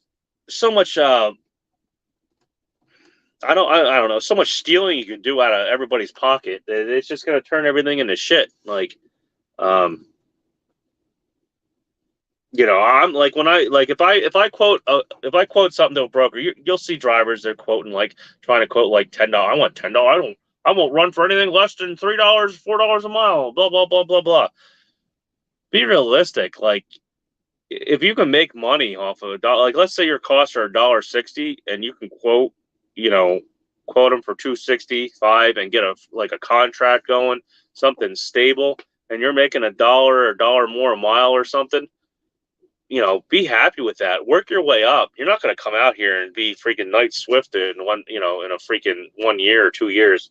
And you sure as hell fucking ain't no goddamn CEO, leasing a freaking truck at Prime or Western Express or whatnot. So, like, I mean, don't fucking, these people get hustled into some really stupid bullshit. Like, common sense. It sounds too good to be true. It freaking usually is. That's for shit sure. Let's see. My second law would be no more toll roads. Yeah, your tax dollars are supposed to take care. You know, it's like everything. Everything is taxed. You got registration. You got this. You got that. You got that. You pay taxes on your cell phone bill. It's just one thing after another. Um, let's see. Come on with it. Next, carriers must give drivers annual cost of living increases to match inflation. See, that's where I kind of have a problem with that. Now you're dictating a private company to what they're going to pay. To be honest, I don't even think we should have a minimum wage. That's my opinion. I think when we started doing that, we set ourselves up when we took our money off the gold standard, and when we got like really started setting up a minimum wage. Because put it this way, uh, if you're pissed off and you're working for $5 an hour, obviously you can go somewhere else. There's nothing stopping you from quitting. My whole life, I've maybe had a job 2 or 3, 4 years, 5 years. Let's see, there was a job where I was at for like 8 or 9 years, and I actually had to get out of that for, personal reasons. But like trucking jobs, I think the longest I had was mostly when I'm owner operator. If they were willing to pay me for the same job more money, or I developed better skills to secure a better job, whether I develop better skills by this. And yes, there's resumes and shit that when I was an automotive technician first starting out, I bullshitted. I used to work for Jaguar there for a while, and I'm sitting there, I'm like, wow, I'm being underpaid compared to other Jaguar shops, and I fucking left. I left. Um, and you would think a mechanic working on $100,000 cars and stuff would make pretty good. Well, not necessarily. Now the guys that when we would meet up and we go to classes, the guys that were down here in like Baltimore and Washington D.C. and stuff, they were making like $30 an hour, $40 an hour flat rate. Some of them. Not me. I was doing $15 an hour flat rate, working on fucking $100,000 cars. So,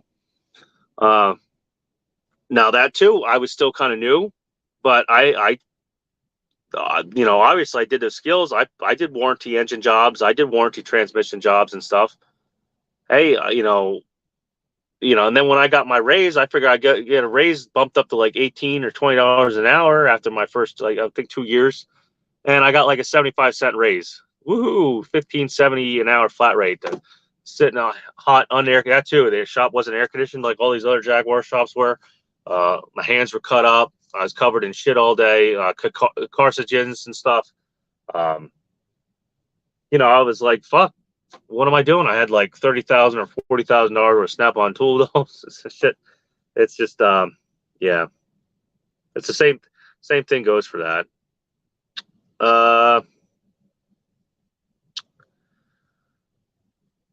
Let's see. WCF. My problem with toll roads is why do I have to pay IFTA tax on those mileage?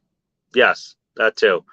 The problem I have with toll roads, especially the Pennsylvania Turnpike, is like the Pennsylvania Turnpike does not. The amount of tolls you pay for the Pennsylvania Turnpike, this fucking turnpike should look like New Jersey's Turnpike. It should be like 8 lanes wide. You should have service facilities like you do in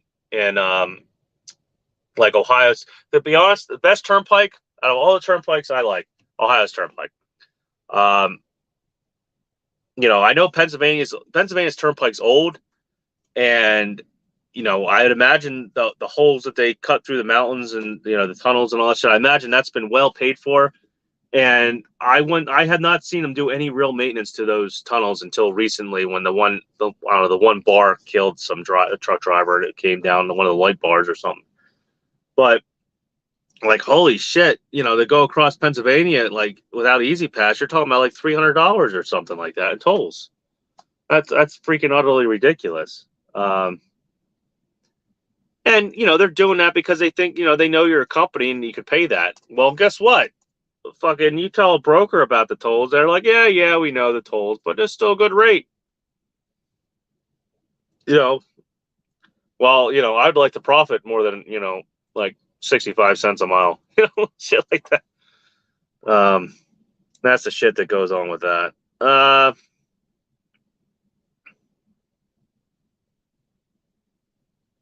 let's see. Come on with it. If a company paid, if the company that pays percentage was fair, they take a percentage of the net, not the gross. Why are they getting $20, 20% of tolls, fuel, etc.?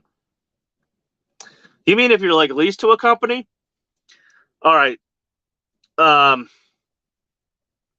I'll say this. I've been to plenty of companies that took 20 or 15%.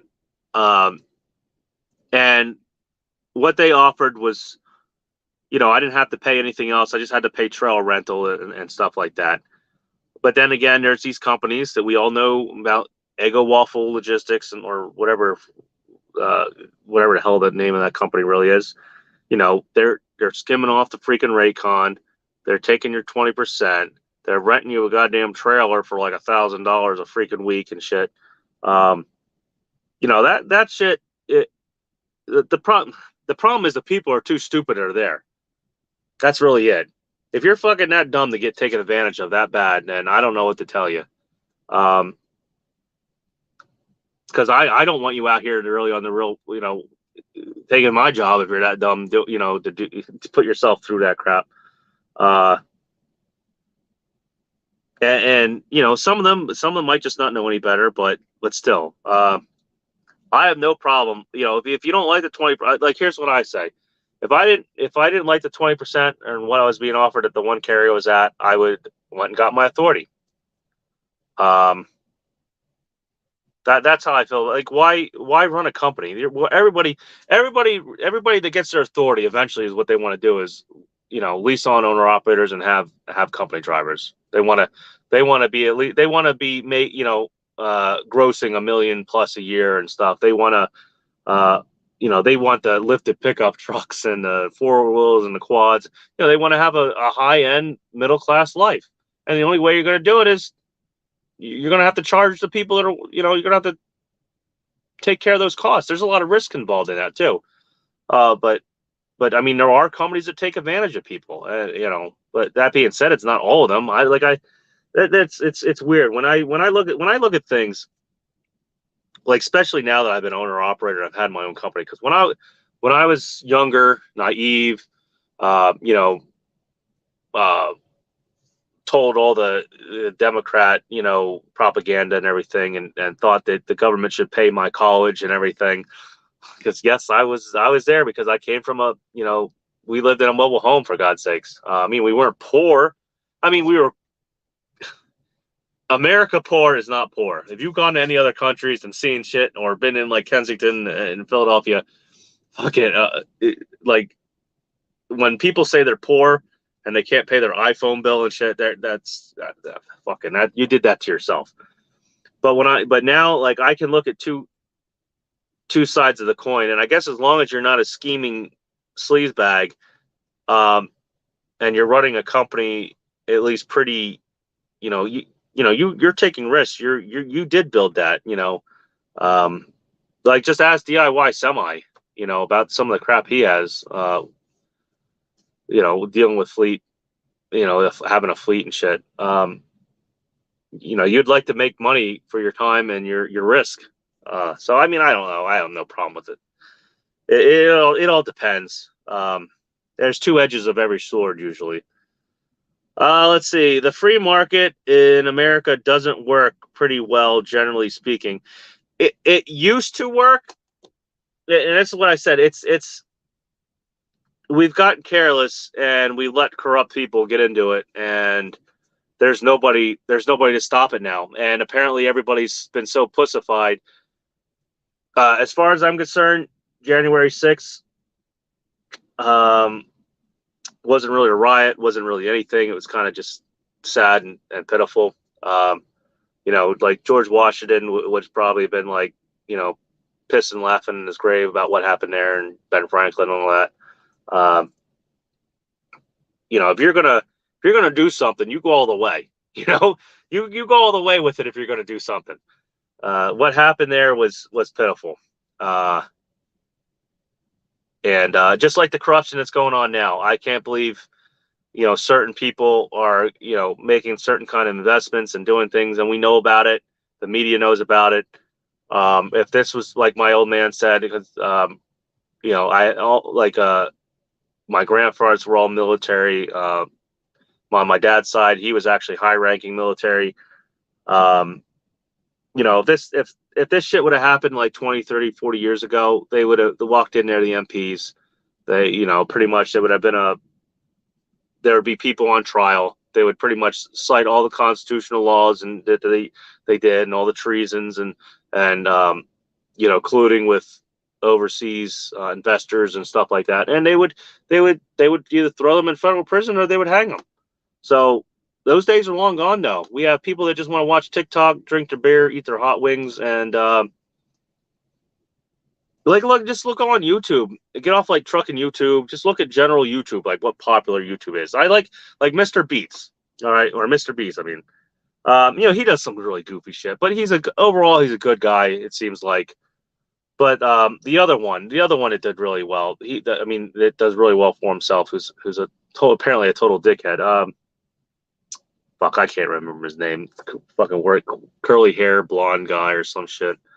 But just look at some of the stupid bullshit that's put out there, and people love it. They slop it up and they eat it. That changes a public's mentality and how they view things. Nobody's really worried about what's going on. They just go every day. They work, and we're just sheep now. So that's the whole problem with this. You're only going to get rid of corruption with force, just like what's happening out in California with the lawlessness and stuff. When you're not scared of getting arrested and you're above the law per se, or there's enough of you that the two cops that show up ain't gonna have a fighting chance, you got problems. So, and that's what's happening. It's kind of the same shit that's happening in the trucking industry too. That the amount of corruption that's not getting called out, and like when I call the guy out in that video, that guy should not have been on the road. He needed to be trained more. And he was out on the road solo by himself. They should have never been out there. And they do that every day. Every day that happens. And the FMCSA is so fucking stupid. Instead of fixing the actual problem, like fucking linemen have to go through special schools, and so they don't just throw anybody out there. Oh, I know electricity, it turns a light bulb on. Yeah, go up there, climb the pole, and have at it. Do whatever you want. But that's what they do in the trucking industry. The freaking training. Hell, even like heavy equipment and stuff. But you know what the difference about most heavy equipment? You're usually on private property. You're not really usually gonna screw shit up. Now there are guys that try to use these large, huge cranes. They aren't NECC or whatever certified. They topple them and shit. And yeah, they fuck shit up. They should have been doing it. I mean, it's the same thing here with trucking. You should only get so many chances. You should be able to interpret the safety stuff. You should be able to know what you're talking about. And guys just treat it like it's a freaking Walmart job, because I can see it. They get on there and so what? So his brake chamber was leaking. Maybe he's going to go right to Love's and get it changed. The problem was, I told him he didn't know what a brake chamber was. So how the hell is he going to go get it freaking changed? He didn't know. Yeah. So it's just the idiocracy is getting ridiculous here. Let's see, David Edwards. Hey all, first live here. Hey, what's up? Sorry you got near the end of it. We started kind of getting into politics a little bit, and then I guess like trucking in general. I try not to really get into politics, because then that usually pisses everyone off, and that's and I kind of have a in between view on it. I'm like somebody says, I'm a milquetoast fence sitter kind of per se. Let's see, Foxy dog itch paws. I'm going to target practice because of the ranchers being mistreated over 100 years of owning and working your own land. Well, that too, um, like I say, we kind of get farmers got the same bullshit we got too. They have multi-billion-dollar corporations that they sell to, telling them what they're going to sell the product to them for. As far as I'm concerned, the producers and the people that run the service and stuff should name the market. But it's not like that. Uh, it's just like how Walmart's so big. If you want to get inside Walmart, guess what? You're going to set your price and you're going to do this and that and make your changes. And that's kind of like what it's turned into. To be honest, the way I feel for farmers and like cattle ranchers and shit is they should take their freaking money together.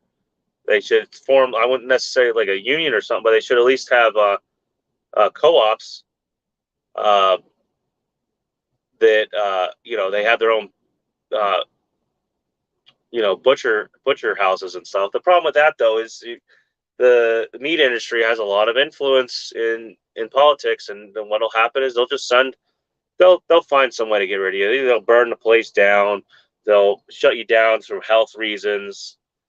They'll find a way. And it's the same way too, like with Swift and stuff. They're trying to push extra safety stuff that they can, get away with because they have the money to slosh it around. They're going to enact laws to get rid of competition.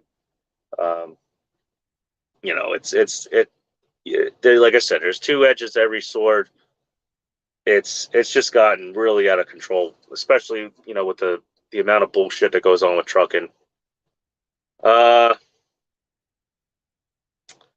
See, come on, man. Farmers and truckers run the country. They should.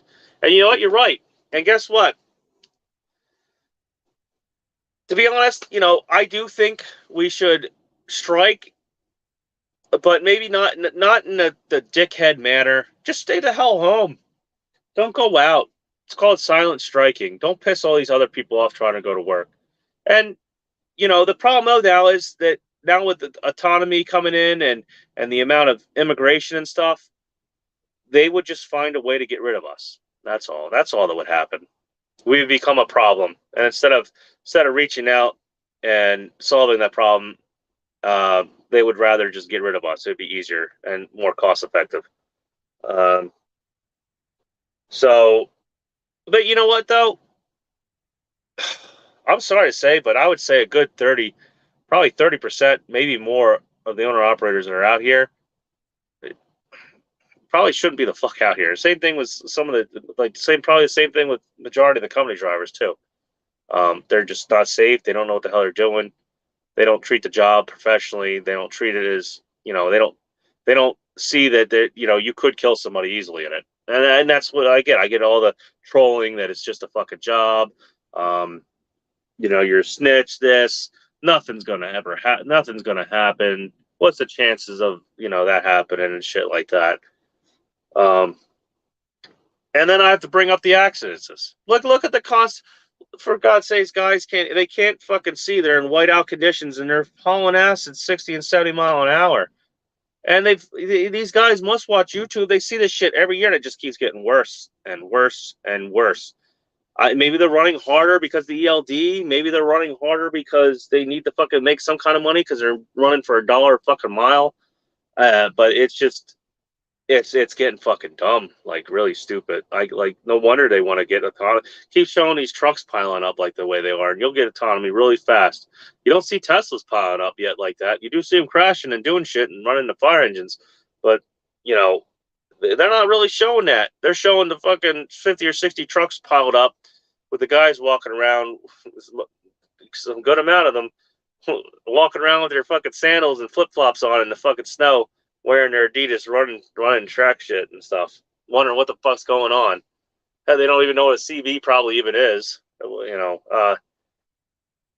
I know everyone's gonna be like, "Oh, you're picking on them. Well, then good. Go out, tell them get a CB. Tell them, hey, when it's fucking snowing, don't drive here. Don't do this. Tell them what the hell a brake chamber is. I mean, like I said, it's not my job to fucking train everybody.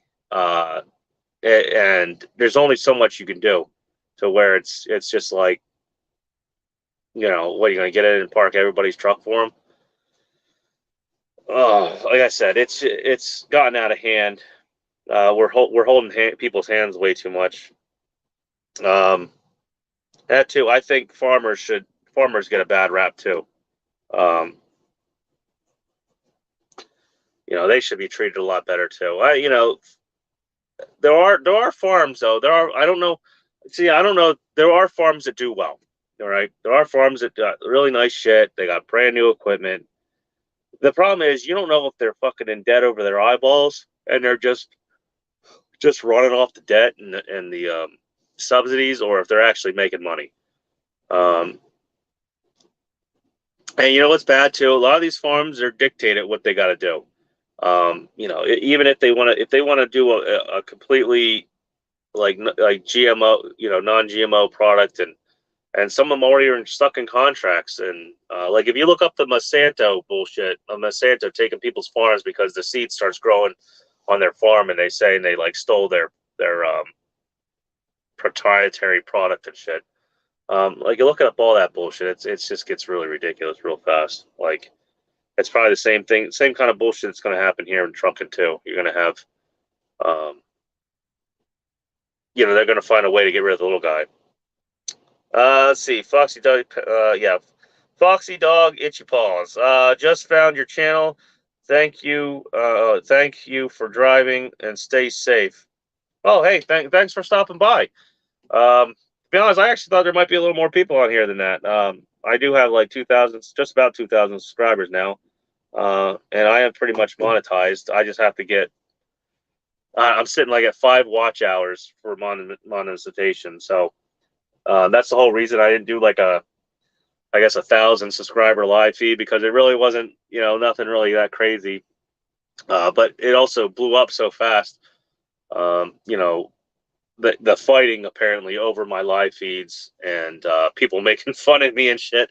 Like I can't believe it. It got like out of hand that quick. And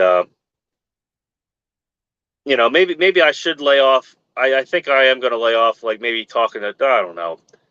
Like I always said, if I did this and the channel got big, I still wanted to put the truth out there. I didn't want to sugarcoat anything, and I wanted to call people out, because something should be done. Like maybe if you're let's say I only have, there's 10 people in here right now.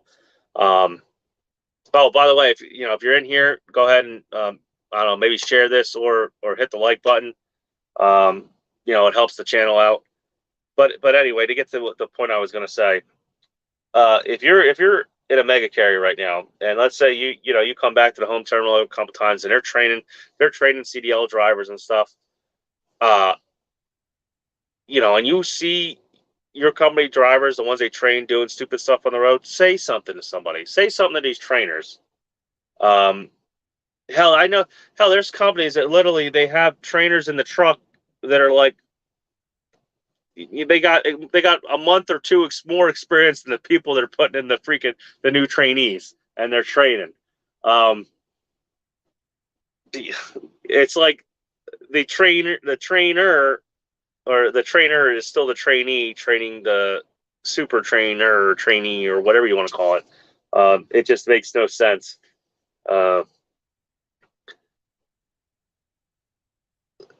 Like even if the way I see it, if the guy is that bad, like per se the short I did and everything, if he's having that many problems, and he wasn't, everybody didn't really get the whole idea of the short. Like I said, I wasn't trying to film the whole thing, so I just made stupid little shorts. I guess I should have filmed the whole thing. The guy was not left side blacking. He was all right. So it took him about like 20 minutes to get into the spot. We helped him, get in normal right side back. Let's see. He got in. He did his thing. They unloaded him, and then a dead end on that side of the parking lot. For some reason, he pulled back out that way, and I guess he could have probably just backed out all the way to the street and got out and left, But then he tried to back in with nobody helping him. Then we see he's having problems, so we go to try to help him again. That's where you saw the guy next to me there, in the the high vis jacket. So we help him back up. And then he goes to pull right, and instead of just swinging wide and coming, because he was like on an angle already, in the spot. Instead of swinging wide, he didn't swing wide. Then he jumped the curb, and he started started to like sink his axle in on top of the curb because there's a little concrete divider there, and then it drops off the medium, and then it's like mud. So then we really, we went out there and helped him, and then the other guy really started helping because if he would have got stuck and dropped his axle and got stuck on the curb, we'd all had to wait till the tow truck. There's no way we could have fit around him or got out of there. I might have, and once I got out, maybe the guy next to me could have maybe swung real wide and got out of the gate. But the other 4 or 5 guys down at the end would have been screwed. So I don't know why he just didn't calm down or whatever he was going through his head and just back up again and swinged wide and left. Like the same thing too when he came in was grabbing the tree and almost hitting the concrete block. I don't know why he just didn't stop, back up, moved over and went. I guess they just get so nervous and they just hit the gas. I don't know, but that's this whole trucking training thing needs to be reformed. Hey, what's up, Hunter? You're probably new. I don't remember seeing you in any live feeds either. So what I was trying to talk about really before my buddy there, Trucking Reviews, popped in is, if you're wondering what the outlook of the market's going to be and stuff, look to the Swifts. Look to the Knights, the big mega carriers, the Robert Lowe's and all that stuff. When you start making money like that, you want to continue making money like that, and so you try to follow their plan, whatever they're doing. If they're cutting costs, well, obviously, some guys have already cut costs as much as they can. There's only certain things.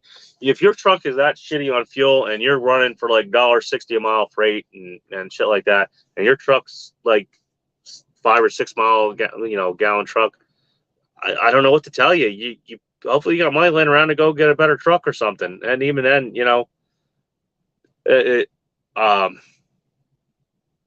gonna have to take things drastically. You're gonna have to make drastic changes. Just like me, I didn't want to do a drastic change. I was happy with that carrier I was at. I knew everybody over there. I was comfortable. I like doing, I like the ability to do flatbed. If I had to, I could do reefer. I liked doing flatbed. The hours, the schedule was better.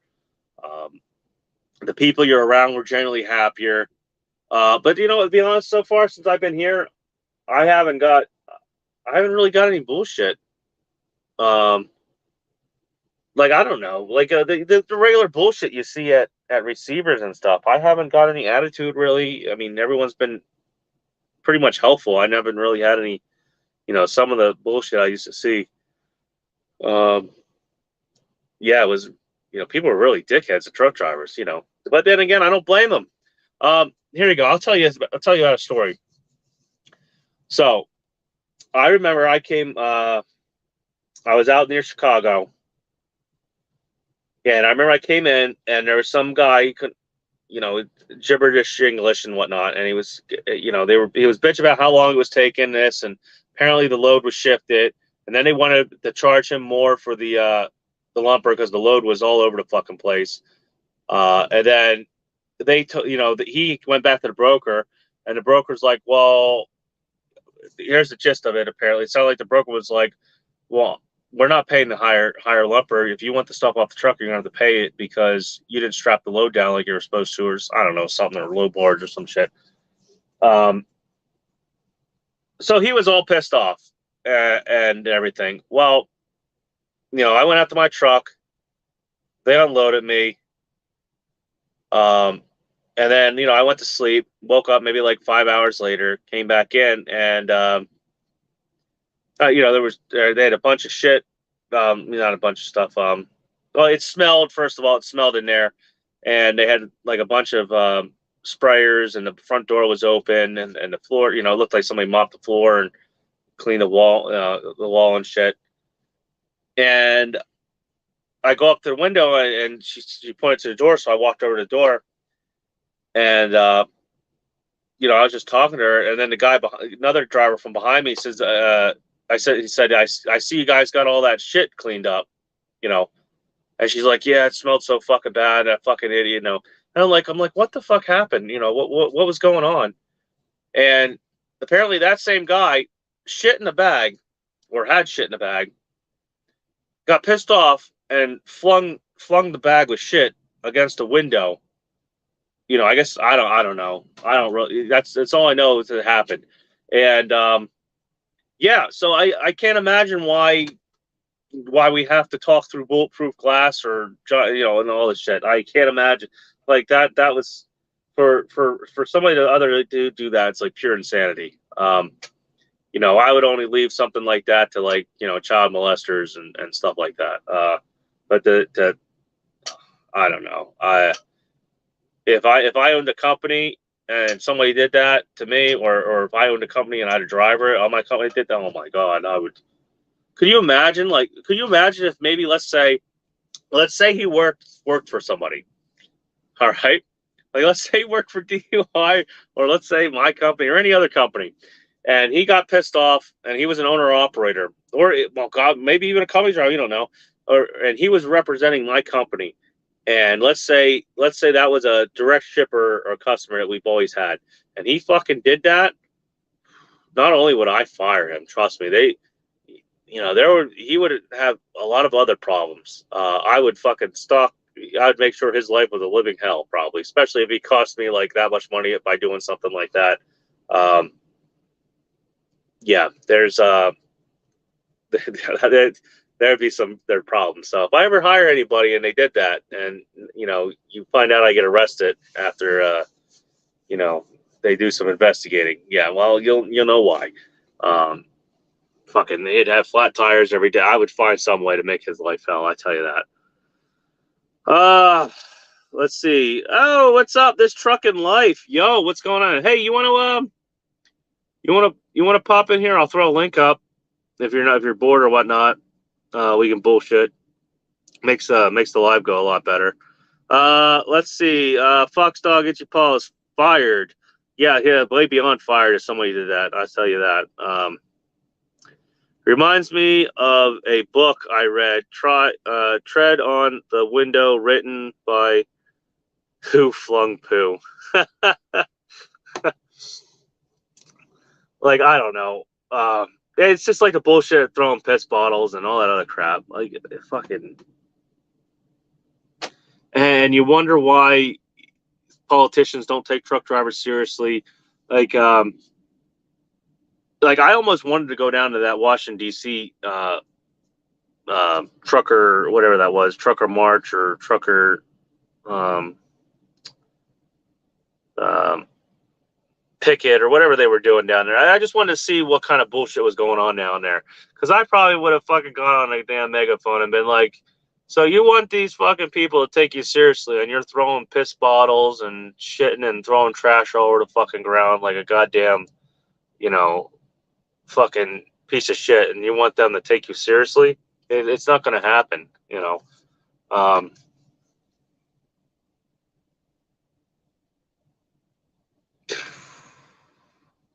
Like, I'm nobody. I can't really be talking like this. I'm planning to show up for Matt's. I'd like not to get like punched in the face or anything, but because obviously, if you, like I said, you go through my shorts and shit, there's guys that like think I'm like fucking a dirtbag for calling stuff out. But somebody's got to do it. I guess Asian Mai does it kind of. Maybe not so to the point and blunt like I am, but he's want to keep people happy too. He's got views. He makes good money and stuff. Me, I don't really have views. I don't have a huge subscriber base. I have me and whoever's watching me right now. Like, well, I had 10, 15 people in here. I think I got up to 20 or something. So, who am I gonna? What am I gonna change? Like, I can't believe that guy. That one guy that everyone talked about there for a while, that got that whole supposed go down to DC and strike. Like the way that guy talked sometimes. I mean, I'm on a live feed. I know I'm not talking very professionally, and I'm not very used to talking on a camera, at least. But the way he talked and stuff, I couldn't believe he was the one like representing talking to politicians and stuff. And it was just, I don't know. I just didn't think it would go anywhere. And it did help that, it didn't help that they were like striking when most of us were still making like what, freaking $4, $5, $6 a mile. If you wanted to strike now, would probably been the time. But you know what though? It's the economy. It's the economy. It's the we got way too many trucks on the road. Supposed CEOs, owner operators, and whatever bullshit going on. We got too much of that. We got some of the same problems we're bitching about. The overcapacity and shit. The same thing's going on in the broker world. The brokers are fighting each other. Guess who's the bottom of that totem pole? We are. So they're fucking fighting each other for shit. We get the shit that rolls downhill. So it's not necessarily they're fighting for what they're getting too. Some of them right now, because there's that much bullshit going on. There's that much fake brokerages popping up and everything. And everybody says, "Oh, the broker," and it's getting worse. It's getting worse. It's not really getting worse. It's that what they're having to work with is getting worse. That's why it feels like it's not every single broker is trying to, ram it in your freaking behind. It's everything is getting worse, and I can't, I can only give like speculations and ideas to do, but not everybody's going to be able to find a carrier like I did that pays well as this and does things, and it's just not going to happen. You're going to have to go out and I hear a lot of guys that are just saying they're just going to quit paying their truck and shit and walk away and crap. Especially after a year like that we had, and all the work and time you put into it, for somebody just to say, I'm just going to walk away. I don't know. Like, that's the whole reason I did this. I took a chance. This was risky. I know how I went from having a, like $34,000 loan when I paid it off to having a $230,000 loan when I pay it off.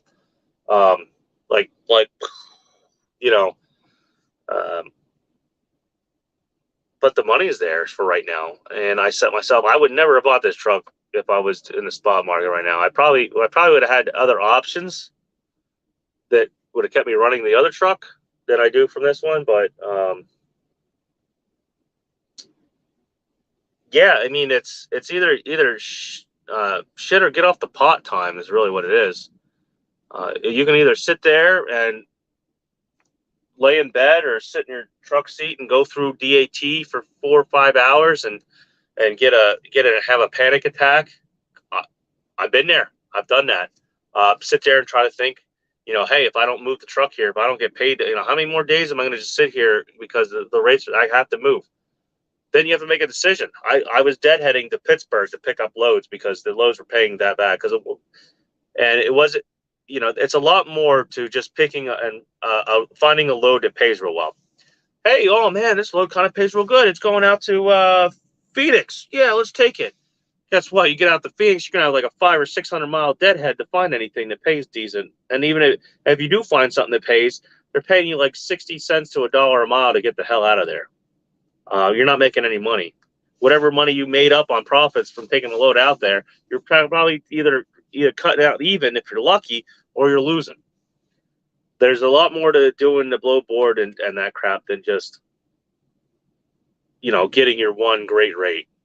You might be better off going in the Midwest and running some half decent, maybe almost shitty freight, but at least it's steady. It's steady. You take it from Illinois, you go down, like there for a while I was doing from what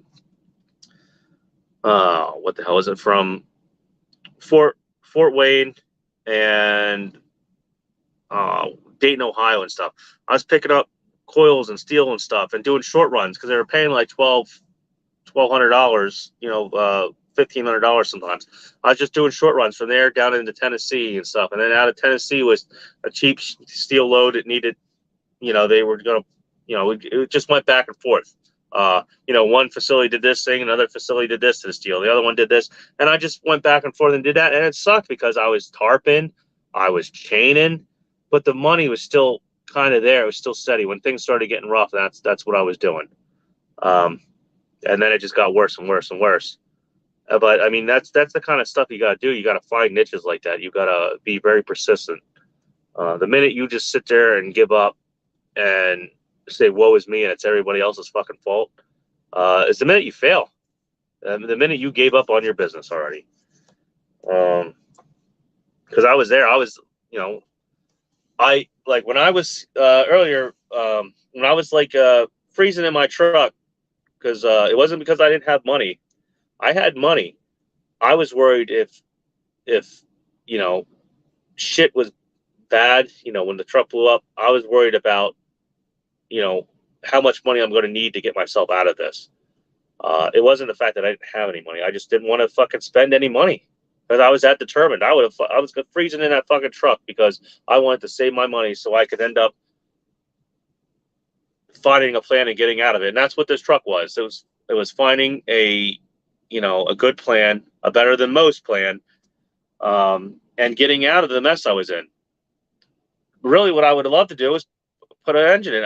When I sold my pickup truck, and I even called the finance company up and said, hey, okay, I got this much money to put down. Can I still get financed? Guess what the answer was? I needed more. They wanted like a whole 50% down on like a 30 or 40,000 engine rebuild. And I couldn't get 50% down.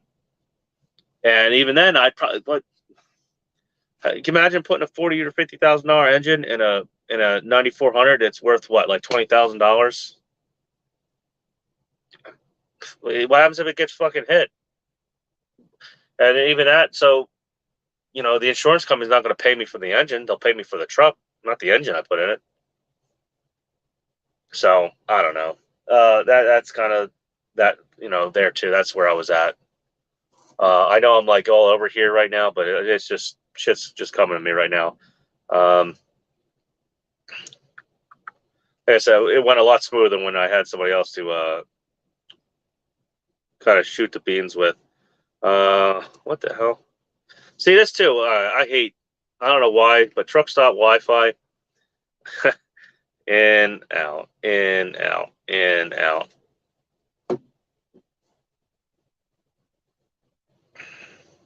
All right, here we go.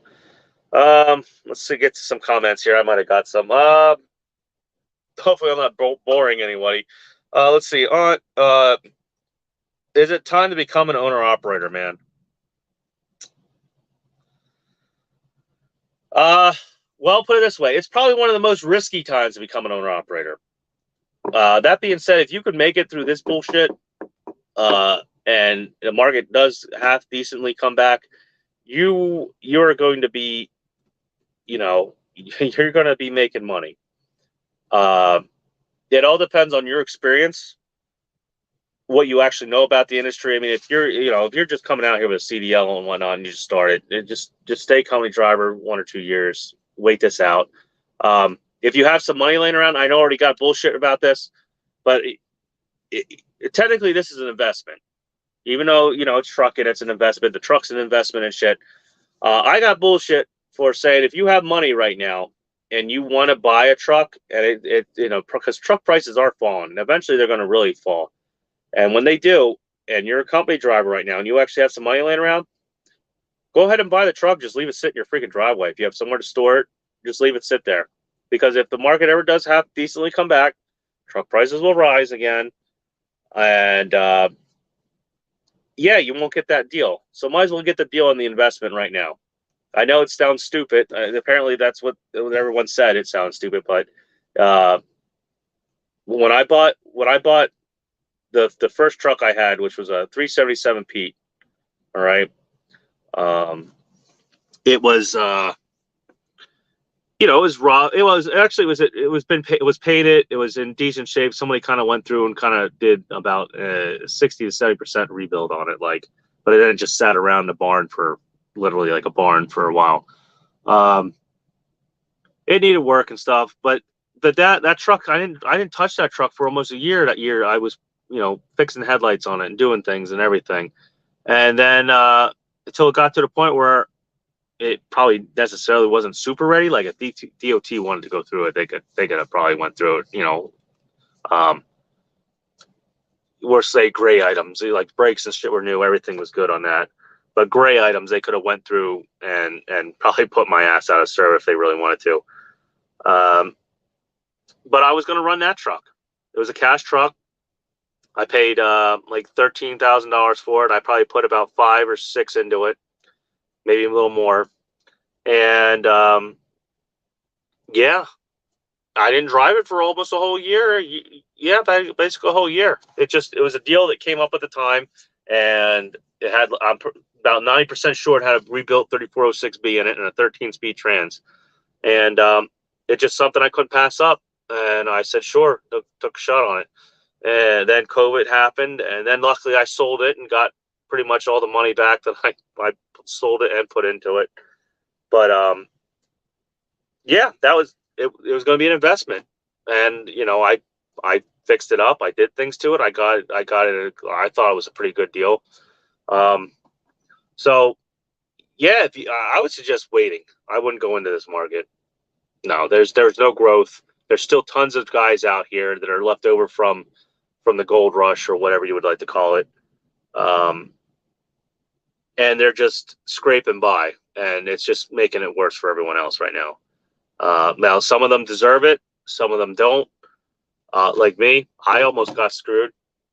I know F8 there, Scott, he says, I know what I'm talking about. And sometimes I do. I do know what I'm talking about sometimes. I don't know everything. But like, it just takes a series of bad events to happen in a row to even, that's why I said when I was talking earlier about, I'm going to put the engine in the truck. I'm going to have the guy run end dump and everything. That's all wishful thinking. You don't know you can't make, I would say after 2000 and what, after the last administration got out, you cannot plan anything right now. You cannot plan nothing. Business wise, like I don't even know how the ATA is really. They just got, the guys they spend a couple $100,000 on college and they're calling out what they predict's going to happen in the market. And so I guess I'll believe them or take their predictions, because right now you can't tell what the hell's going to happen. I did not imagine that I would be pulling $5,000 Chicago to North Jersey loads in August and September and stuff, and by April I'm sitting there on Long Island in a 100-mile radius on DAT and only see 65 loads at like 8 o'clock or 9 o'clock in the morning, and not a weekend, a weekday. That's when I knew shit happened, and that's when it was getting hard, and that's when I got a reefer and went to flatbed. And flatbed was doing pretty good there for a while until around July 4th. And then rates started like getting stupid. Now apparently they're freaking really dumb for flatbed. This shit I've been hearing like $1.40, $1.50 mile loads. I've heard one the one guy over here said he was talking to a driver, and the guy's doing coil loads, tarpon coil loads for like $1.75 a mile, $1.45 a mile. Fucking, I couldn't do it. I couldn't do it. I don't know how they're doing it. I don't know how. Yeah, some of the stupid shit. Let's see.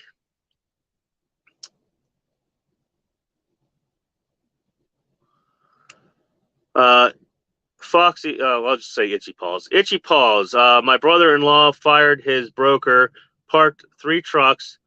He was driving from California to Arizona on short trips before they were driving from Arizona to Alabama. He went through his emergency funds. Yeah, and that's what I did. When I got that other truck, I was doing good. I probably should have started putting a lot of money away. And you know what I used that extra when I started making that good money? You know what I did? I started doing? Started fixing things on the house, things that were being neglected. Did some plumbing. My wifey, we did have some savings in the personal savings, but I did, it's kept some of that. But, the wifey wanted to go on a trip. She kind of had it already planned out to go to Disney World. So that blew like $5 or $6 grand right there or something. And in between that, I was having the problems with the truck. And I just didn't think the like I said, if I thought I figured by middle of 2023, by the end of 2023, everything would start coming down, not just drop off like out of nowhere.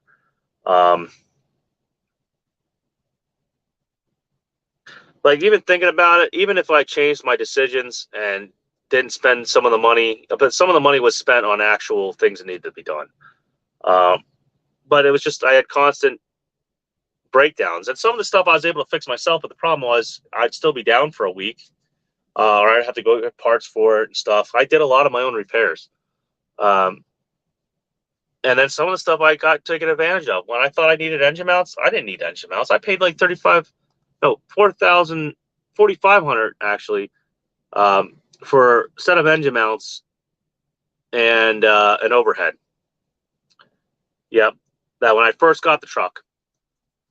And it was funny, the very first shop I took it to, the first shop, I don't know, maybe he got the trucks mixed up. I should have called up and asked, but he said it was going to blow up. That's the very first thing. He said that the thrush bearing, I don't know, maybe he was right, but he said the thrush bearing clearance, the crank was fucked. Well, I took it to another shop, which was technically a Cummins, not like official, but pretty much somewhat official Cummins shop. They do engine rebuilds and everything. Ashland Diesel. And they told me the engine was fine. And then I said, well, I'm pretty sure I need engine mounts. And they're like, yeah, you need engine mounts. They're covered in oil and stuff. I said, yeah, because, the cab, I keep feeling, when I go to put it in gear with a heavy load, the whole thing like jumps. Here, you know what it was? It's the freaking cab mounts. The damn truck needed cab mounts. So I spent like $4,000. That too, the overhead. I don't think they did the fucking overhead, because when I ended up doing the overhead for the injectors, nothing looks like it got touched. The freaking things were loose. As I took the filler gauge and nothing was set. There was things set way too tight, things set way too loose. It was all over the freaking place. And then I did that before I even, pulled everything apart. So, yeah, I don't think they ever did the freaking overhead. So, yeah, it's shit, that shit just is what happens. It might not necessarily be the owner of the shop might not know, the manager might not know. It might be the freaking tech just fucking lazy. It's like those guys that they spray some brake cleaner on the oil filler because they don't feel like reaching up there and burning their arm. It's clean the oil filler, wipe it off, and they're like, all right, put new oil in it, and there you go, a good oil change. I used to say that shit all the time. I used to do Jiffy Lube and stuff when I was a kid. Shit like that. But those are the things that can happen to you. No matter how good you got things planned out, you can still have bad luck. There is luck to business.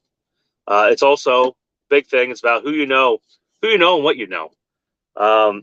If you can get in somewhere and you can talk to the right brokers, the right actual customers, and there's some guys that are literally walking to a shipper, and just so happens maybe the shipping manager's there, and say, hey, the girl says, hey, you the shipping manager? Oh yeah. Oh, hi, my name's this and this, and here's my card. We're in this area all the time. We do that. And is there any problems I can take care of for you? Problems. Don't just tell them, just get your foot in the door. Are there any problems you're having that I can take care of you? And take care of for you. Any problem lanes? I'm willing to, do this or that. It's going to suck. Whatever you're going to get probably is going to suck. But if you take it up and do it and get your foot in the door, and they don't, here's the big thing. Sometimes a lot of these companies, especially the middle-sized ones, they got the profits coming in. Hell, they might even be profiting a little bit off of the shipping costs because they charge the shipper back and then they pay you or vice versa, or go through the broker and whatnot. Because I know when we used to do polls, they charged the shipping cost too, and that's why I kind of got pissed off when things went a little south there. But anyway, like I said, the big thing is that shipping manager doesn't want the phone calls that, hey, the whole fucking load, they never strapped the pallets and the loads shifted and it's all fucked up. They don't want the calls that, the guy overslept and it's going to take a week for Walmart to reschedule the freaking load. They don't want the calls that the guy forgot to put the reefer unit on or set it wrong. They just want the load to go out the door, and they don't want to hear about it from that. They just want to get the BOL and make the money off of selling the product. That's what they want. So if you can get in there and you can take care of if they're having problems and take care of some of those problems, that's one way to get your foot in the door. And I'm not saying go to Kellogg's, go to Costco, go to Walmart with one freaking truck. Like I said before on some of these videos, you get in these small industrial parks, the ones with not huge warehouses. I mean, you could try a few, but you get in the ones where, they have like an acre warehouse, maybe, these smaller industrial parks, these metal shops, these metal workers and stuff, plastic molding places. And you try for that stuff first. Those are the things that you can actually usually talk directly to somebody that can make the decision whether or not you're going to haul their freight. Let's see. Cheap freight haulers. Still too many good time owner ops hanging on. Yeah, I don't know about how good they are, but there are still too. I'm surprised they're hanging in there. You know what? That's the only way I can explain why the rates are going so cheap. But then again, like, I'm not the pilot. If I would actually take this camera out and go walk around this parking lot. All right, and you know what? Like, I got shit for people saying, it doesn't matter what their truck looks like, blah blah blah blah blah blah blah. Trust me, that guy ain't running for no $2.50, $3 a mile. Like the freaking one truck, I don't know what happened to it. It looks like the tire caught fire and burnt the whole front of the. If you would have saw it, like, you would have been like, what the happened? And he's got the good old. I can't even pay the $60 to $80 or even go online and order my name and numbers and actually properly stick them on the door. I have like 4 layers of shipping tape and a bunch of rolled up wrinkly paper with my name written on it and shit. Like, holy crap.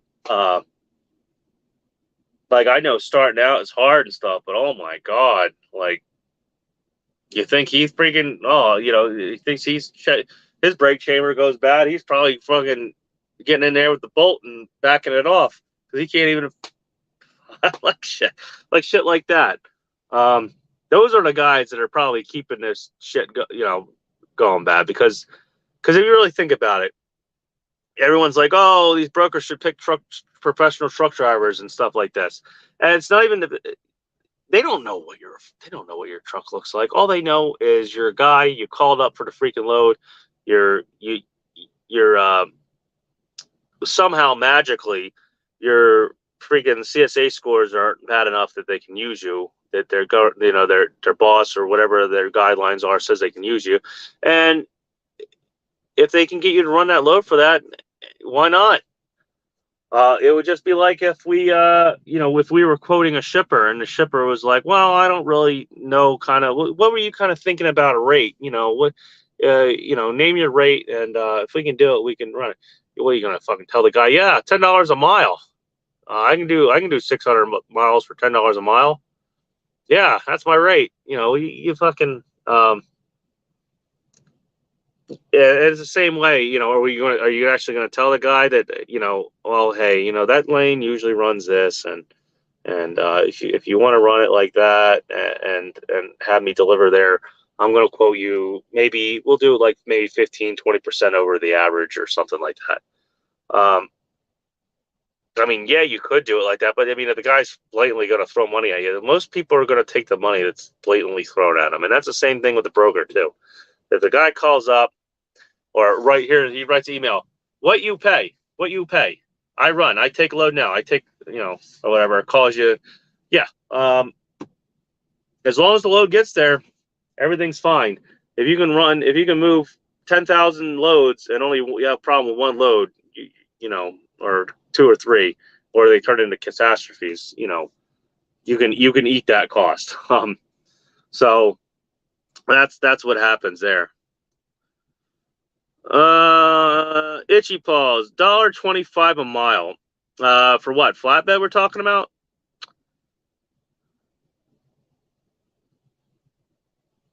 Let's see. Cheap freight hauler. I use mailbox numbers for my trailer.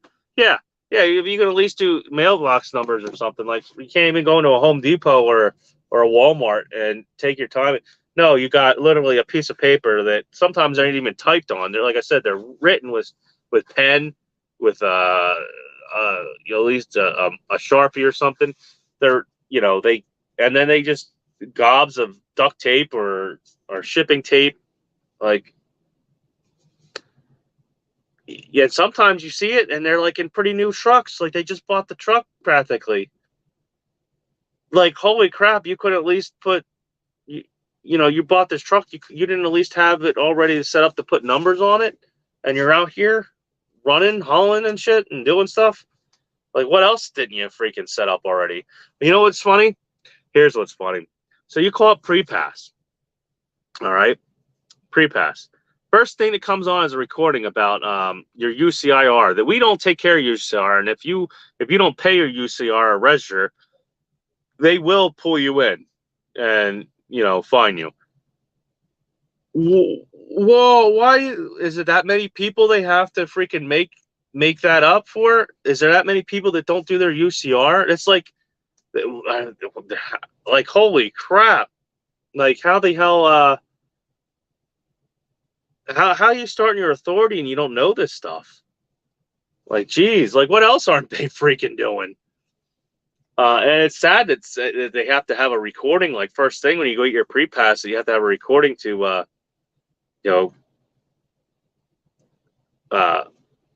come on there. And I guess they're thinking they're getting pulled in because it's going red, and I guess it's going red. They're getting pulled in, and the scale's coming out and getting them. And I guess they're blaming pre-pass for it. No, that's your stupid fault. You didn't do your UCR. Like holy crap. That too. Anybody, I mean, I don't have a big audience, but if anybody of these 12 people are here, and you know anybody at Prepass, please tell them to send me my Prepass. I finally got a hold of them, got things figured out, and it's been like a week now, and I'm tired of fucking paying cash tolls.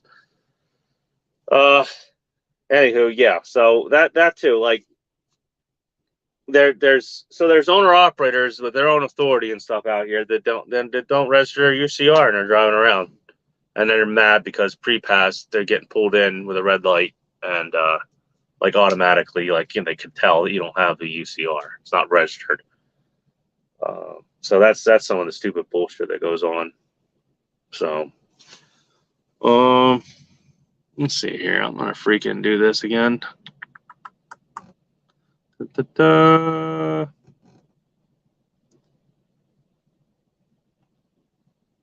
Hello.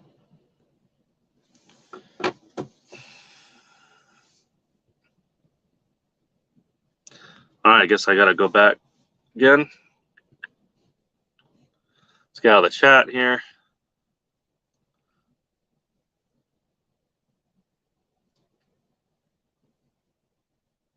I'll figure this out again. All right. Yeah, definitely wish I had a laptop. I've been really busy.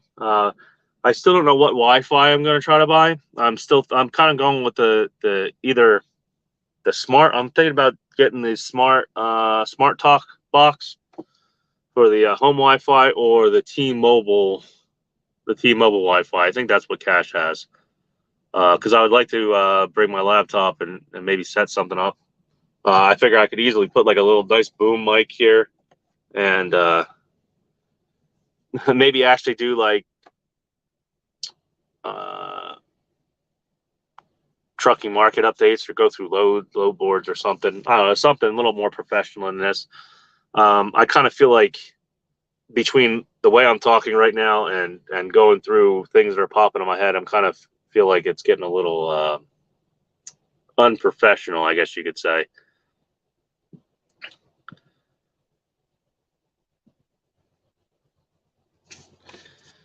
So,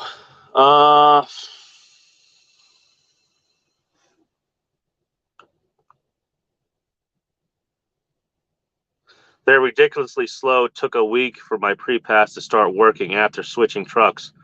Oh man, I hope my pre-pass is gonna come to me working because I am so tired of freaking paying the extra tolls, having all this shit. Like I got like a freaking mountain of change over here. Uh, yeah, it's just becoming a pain in the ass. I mean, I get reimbursed anyway. Really what made me like pissed off enough to finally call back up because I had pre-pass practically ready for my 9400. And what got me pissed off finally to sit down and get on the phone for a half hour or whatnot was I lost a $24 receipt, and I was like, all right, I'm freaking calling them up again and putting a new truck on it and switching all the numbers around and shit because I'm not gonna freaking lose receipts or anything again. Yeah, so losing a $24 receipt is what threw me into freaking getting pre-pass on. Let's see. Denova. I got iPass. I went to pre-pass for way stations. Can I use the app? How does it work at our company? Oh, you just went and got a regular iPass, like an Easy Pass because iPass is Indiana's toll. You can't. I don't think pre-pass works. I don't think they have an app. What you want to get into is DriveWise. You want to sign up for DriveWise there, Danova. You sign up for DriveWise. It goes on your phone, and then when your phone's up there, every time it comes up to a way station, it works. You know who has a channel that shows how that works? Trucking Together. Go ahead and find Trucking Together and use their. I think they have a promo code for DriveWise or whatnot. Screw it. Might as well help somebody out. Because I don't got no sponsors or anything, and I'm obviously not making any money off of anything. So, it is what it is. What the hell does this say? Roof load only. Oh, it's DIY, like in my my comment. Shit.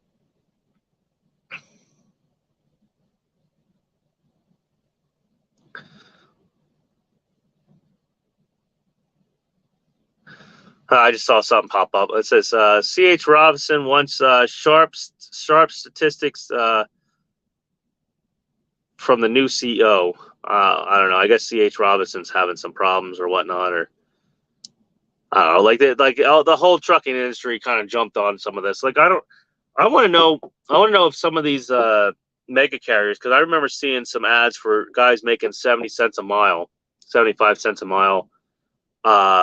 And some of these, Chicago carriers, I want to know if these guys are still getting paid 70 cents a mile, or if they either just don't have nothing to run, or they quit, or they had to drop their pay. Because I cannot see somebody with some of these rates unless they have a dedicated account, still being able to pay 70 cents a mile. I would imagine like the account that I'm on, even though I'm not getting the full cut from it, just from the cut that I am getting.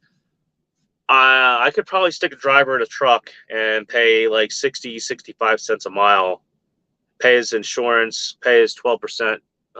Mind you, because I'm an employer, I only pay W-2. You got to pay 12% of his insurance and Medicare costs. So whatever salary you give somebody, you just add 20%, 12% on that, and then maybe another 2% for accounting fees and things, and having like a payroll and stuff, and that's what you're paying. You're paying like 13-14% on whatever salary, plus if you count whatever percent insurance is. So I think I had it calculated out to like 15 to 17% plus on the salary is what I was paying. So if you ever pay someone W-2, add like another 15 to 18% on whatever you're paying them, and that's what the guy's costing you. Just rule of thumb, because especially you got to pay workers' comp too. I forgot about too. And that for the guy doing flatbed, my workers' comp, which was kind of expensive, was like $500 a month, just about pay for his workers' comp. That's also was my first year paying for workers' comp too. That's also like why I forget. Was it? Oh, who was it? Oh, that's Come On With It. Come On With It. That's why when you said the thing about the 20%, um, kind of like why I'm in the middle of the road a little bit. I've had an employee before and stuff, and I kind of understand that there's a lot of things that people don't take into account when you own a company. Just like give it now. Look how many people want in our pockets. Are always taking money out. Costs, permits, things that when you own a company, the same thing happens. The same thing happens, and then now you also have to rely on other people to keep your company going, and that's scary. Like, imagine the guy I hired, I had no problems with. The next guy that I was trying to hire, which he just flaked out and didn't show up. That guy I probably would have laid up at night worrying, like, did he actually get the fuck up and go pick up the load? Is he he needs to be needs to be over to GW Bridge before, like, 4, 5, 6 o'clock, because then he's supposed to be unloaded by 5 a.m. over on the islands. When you start having that, like, that's what I think. It's ridiculous when some of these businesses that people go after, and the other, and then the, like, protesters and stuff, like, most of them are small to medium sized businesses. These aren't the huge corporate conglomerates that feed politicians. They're just like, they're like on, like, first generation wealth or whatnot. They're not legacy families, and they go after these people, and they have those thoughts, those nights where they've had nights where they're like, oh my God, what am I going to do? Did he do this? Did that happen? So yeah, that's the joys of actually having employees, and like, you think you're responsible now as an owner or operator and shit, and you got to worry about, like, and that times that by a couple, whatever employees you got, or God forbid you got ones that are like calling you up for stupid stuff, don't know what they're doing. It's just it's very stressful. It can be very stressful, and trucking in general, it's yeah. So that's kind of like why, like, I didn't mean to go after you. Like, I know, Come On With It when you said about the 20%.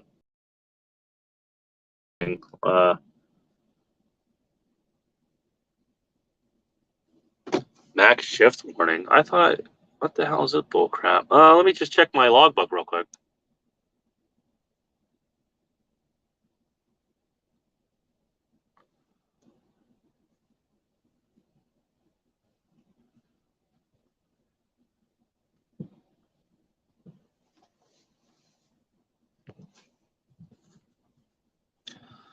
So I got a warning from Samsara, said Max shift warning or whatnot, and I'm in sleeper berth. I have no idea why that popped up there. I was like, I'm pretty sure I went in sleeper berth. I know I did, because I was pissed off, because I was, like I said, I was over at I pulled up the I pulled up the Pilot, and I parked and everything. I got my shower bag ready. I go to get a shower. It says, yeah, you got a shower. I go to walk in, and the showers are down. I'm like, well, what? I'm like, am I going to get my push? She's like, oh yeah, they'll read. I probably should have just made her do it, but she says they'll put the points back on my thing for my shower credit. They probably aren't going to fucking do it. So then I came over here to Love's, and I kind of got pissed off here too, because I know for a fact, what was it? When I ended up having a flat tire on the truck, the freaking guys at the Loves there were like freezing their ass off. They're like working in like a shitty little office that was made out of like half-ass painted plywood and stuff. I got them coffee and donuts and shit, and the guy gave me like 6 or 7 shower credits and a bunch of points, and that was what, maybe a month or two ago. And then maybe a month ago, and now I go over here and I look at my Loves app, and I have no shower credits. I'm like, what the hell happened? So I don't know. I do know Loves, like, drops off their stuff after a certain amount of time, but shit, Let's see, Chief Freight Hauler. Prepass has an app. Not sure how it works because mine always tells me to follow the in-cab signal. Oh man, you must got some hell of a safety rate in there. Oh, but you have the in-cab signal, so yeah. So I guess, yeah, I don't know. I guess it just knows maybe it reads that the pass is in there. Let's see. I see let's see. This is from Cheap Freight Hanger. I see a billboard for Palmetto State Transport Thursday. Solo drivers, 74 cents. Teams, 97 cents. Well, the team. You know what's funny though? Team 97 cents. What's I always thought what's the average team rate used to be?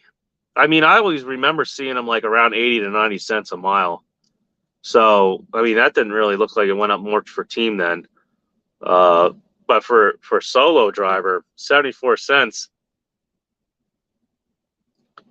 That's 74 cents is getting into like LTL line haul territory. Like I can't, But yeah, again, how long has that billboard been up there? That's another thing. That's crazy.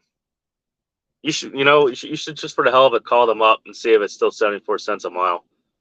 I cannot imagine, mega carriers and stuff still being able to pay 74 cents a mile. I know they locked in some good rates, but no, they were nowhere near the rates they were paying because they had to lock in like what, maybe $2.50 a mile rate.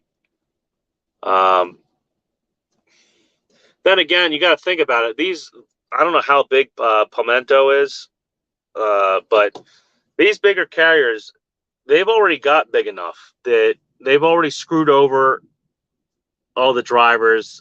They also built their company up from, they were the ones making the market, telling how dictate the price of drivers and stuff. So they've already built their company up big enough that, when I talked to somebody at Prime, what was it?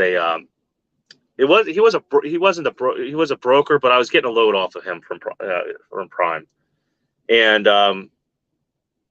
so technically they were brokering out. But I was just talking to him, and we got into small talk, and we started talking about, I forget what it was, but he started talking about what the trucks made per quarter and things, and their profit and stuff. They get it down to like cents. They know what each truck's going to make cents per mile. They and you get like 2,000 or 3,000 trailers and like 1,200 or 2,000 trucks. If you're getting like making 20 or 30 cents off a truck, like you don't have to be making big money. You don't have to be making $1 off every truck. It's when you're smaller is when you have to do that, and that way now you just go by growth. Those are growth companies. Shit, we'll say they make 0.35 off of 2,500 trucks a day, mind you. Well, let's see, 0.35. Let's say all their trucks are running 500 miles a day. Okay. Well, we'll even do it where we'll say 400 miles a day. All right. So if they're only profiting 35 cents off a truck, all right, and they're only running 400 miles a day, each of these trucks, averaging it, and they got 2,500 trucks, they're making $350,000 a day. Just imagine having like a couple of big giant pallets of cash in front of you every day. Every day that the day ends, there you go. So, so that's every day. So, well, let's say 365. Yeah, that might even be an understatement. So maybe they're even making more than that. So if they ran that every day, 360, that's $127,750,000 a year. So obviously they're making more than 35 cents. They're grossing off of each truck usually. Like look at what I said. They had what, $1.3 billion they did last year, Swift. So obviously, obviously they're making some kind of money off of 250 a mile freight, because I can't imagine it's, well, how about this? So, Coach. All right, we all know Coach. All right, I feel bad the way, I don't know what happened to him. I used to watch him when he had his 9,400, and then he actually grew. I don't know. I really don't know. Now it's just like, whoever can throw the most money his way, who's he going to put the knee pads on for? I hate to say that, Marine and whatnot and all this other shit, but I don't want to be. I don't want to sound like drama, but I did like kind of respect the guy there for a while. He was coach, who I followed when I first got my CDL and stuff and shit like that. But he was saying what Swift was paying their owner ops $1.70 a mile on the dedicated load that he was supposedly running, which I still have yet to see him drive the freaking truck yet. Damn right well, Swift is getting more than $1.70 a mile with their dedicated accounts. I would imagine they're doing like $2.50 a mile easily. So, well, let's put that in. How about this? We'll see how many trucks Swift has here. Well, I'm going to show you. See, this is the thing that guys don't end up thinking about. How they see these big companies. They think they're going to be. They're calling themselves CEO and they're leasing on trucks and shit. They don't think about the magnitude of money and get down to the nitty gritty of it.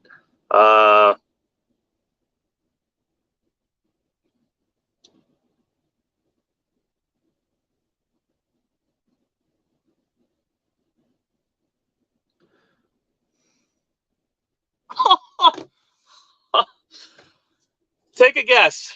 Anybody in the comments, just take a guess. How many, without Googling it now, I just want a legitimate guess. How many trucks do you think Swift has?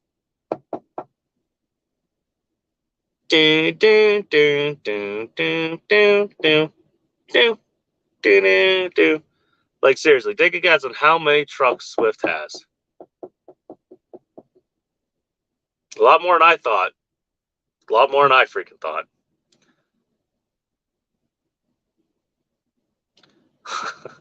Oh, all right. That changes my numbers a little bit. Yeah, well, somebody obviously freaking Googled it. But 125K? Well, man, I don't even know how I'm in business then. Shit, if they had 125K. Yeah, they have 25,000 plus trucks. So let's, for the hell of it, let's say, so we're going to do the math on this again. All right. Since I know what Coach's dedicated is, $1.70 a mile. All right. We'll say for the hell of it, Swift got a contract for $1.40 a mile. All right. We'll take away what they're paying coaches on a dedicated account. All right.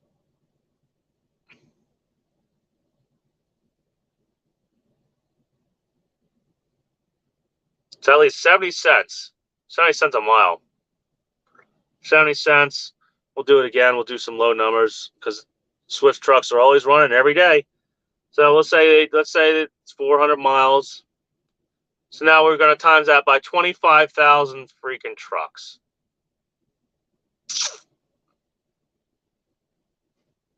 In one day, and this is just from one dedicated account. Who knows what some of their other dedicated accounts pay? But this is just the one that the Coach supposedly runs. All right. $7 million a day in profit. And that's just average them out to 400 miles. So now we'll just take that and we'll times that by 365 days. Yep. $2,555,000,000. There you go. That's how you do the number things. Most owner operators right now, like let's say I hired somebody, all right, and let's say I try to go to buy like the mileage here. Let's say I get like we'll just go the lowest mileage I make here, so $2.15 a mile, and we'll say he drives 20 we'll say $2,350 a week. All right. So that's a little over there's a little over $5,000. We'll take away, let's say he's driving a nicer truck like this. We'll say take away the like $1,450 in fuel. That leaves it with $3,000, and then we're paying him. Let's say we paid him with taxes and everything. We paid him $2,100. All right.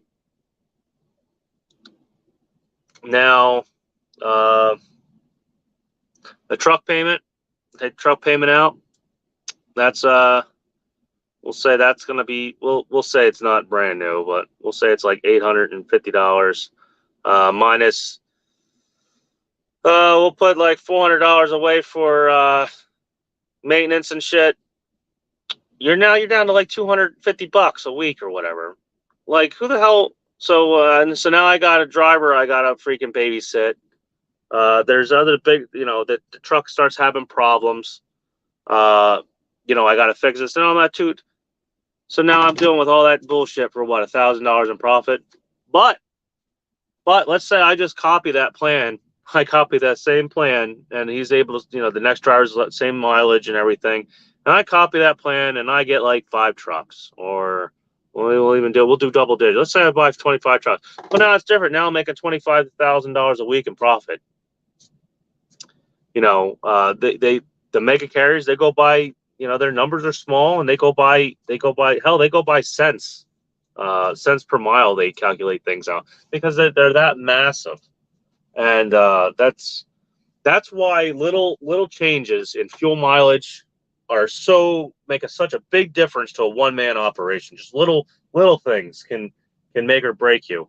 Like I can already tell you, going from this truck to my 9400, just with fuel savings, I probably stuck like $30,000 or $40,000 in my pocket. Just plain and simple. Like I was talking about Trucking Reviews there. He was talking about like an $80,000. I don't know how Cascadia was getting 80. Like he's either running a shitload of mileage or something, or running the mountains or something. I cannot believe that. But imagine you could cut that in half. That's $50K in your pocket. And one's like, oh, $50K, yeah, $50K. Well, guess what? $50K divided by 52. It's like $1,000 in your pocket extra a week. What could you do with $1,000 extra in your pocket a week? I don't know. Buy a lot more beer.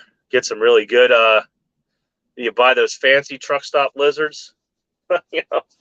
So that's that. I don't know. I guess I'm just trying to stress to some people. I know mostly everyone in here is not a newbie, but I kind of, like I said, I kind of wish I had like 60 or 70 people in here. Because really, this is the shit that newer guys need to hear. Like you guys already know most of this shit.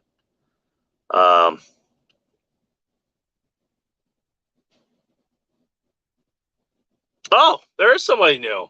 There you go.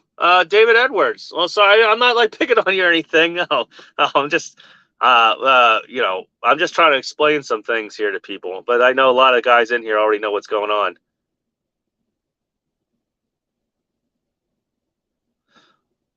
Cheap freight hauler. I didn't Google it, but I remember seeing it in an article when they merged with Knight. Yeah. We have to quit thinking that all shippers are looking for cheapest carriers. That's right. We have to think that. And you know what happens when you get in that mindset? That means you don't get like there's guys that'll come on YouTube and bitch and moan about the rates, and they'll talk to people and they'll start drama and shit. And they don't have the charisma, or they're too scared to get off their ass and just start randomly walking up and knocking on doors on businesses and stuff. I don't get it. Like I was doing it. I did it. I didn't get anything from it. It sucks because the area I'm in the Northeast, there's a lot of carriers in the Northeast. And a lot of, I run dollar mile road. I take a good to good. You know that. What? How you compete with that? They might be living like a homeless person here in the States, but they're sending the freaking money home to the family, and then eventually they take a month off or 2 months. They park the truck somewhere and they go back and they have fun at with their family or whatnot, and they're like living high on the hog over there, making shit money here, but pretty good money. And I mean, I don't know, can't really blame them, but still, like. Because if you think about the rest of the world, all right, how the rest of the world works. If you go to like India and Pakistan and all these most of these countries, when they go buy something, they don't have, like China, even China, there's not prices. They don't really have prices. Everything you do, you haggle. You haggle when you buy things. The art of negotiation, I guess you could say. Really what it is the art of irritating you enough till you just want them to go the hell away and you give them what you want. But there's a big cultural difference between that, and the problem is like I say before, I know everyone's going to get mad because you can get into this business fairly cheap. If you have a couple $1,000s laying around, you can go down a freaking Lone Mountain and you can have some money saved in your account. So you can fairly get in this cheap. If you know what you're doing, you can fairly get your authority. Like I said, I didn't pay anybody to do my authority.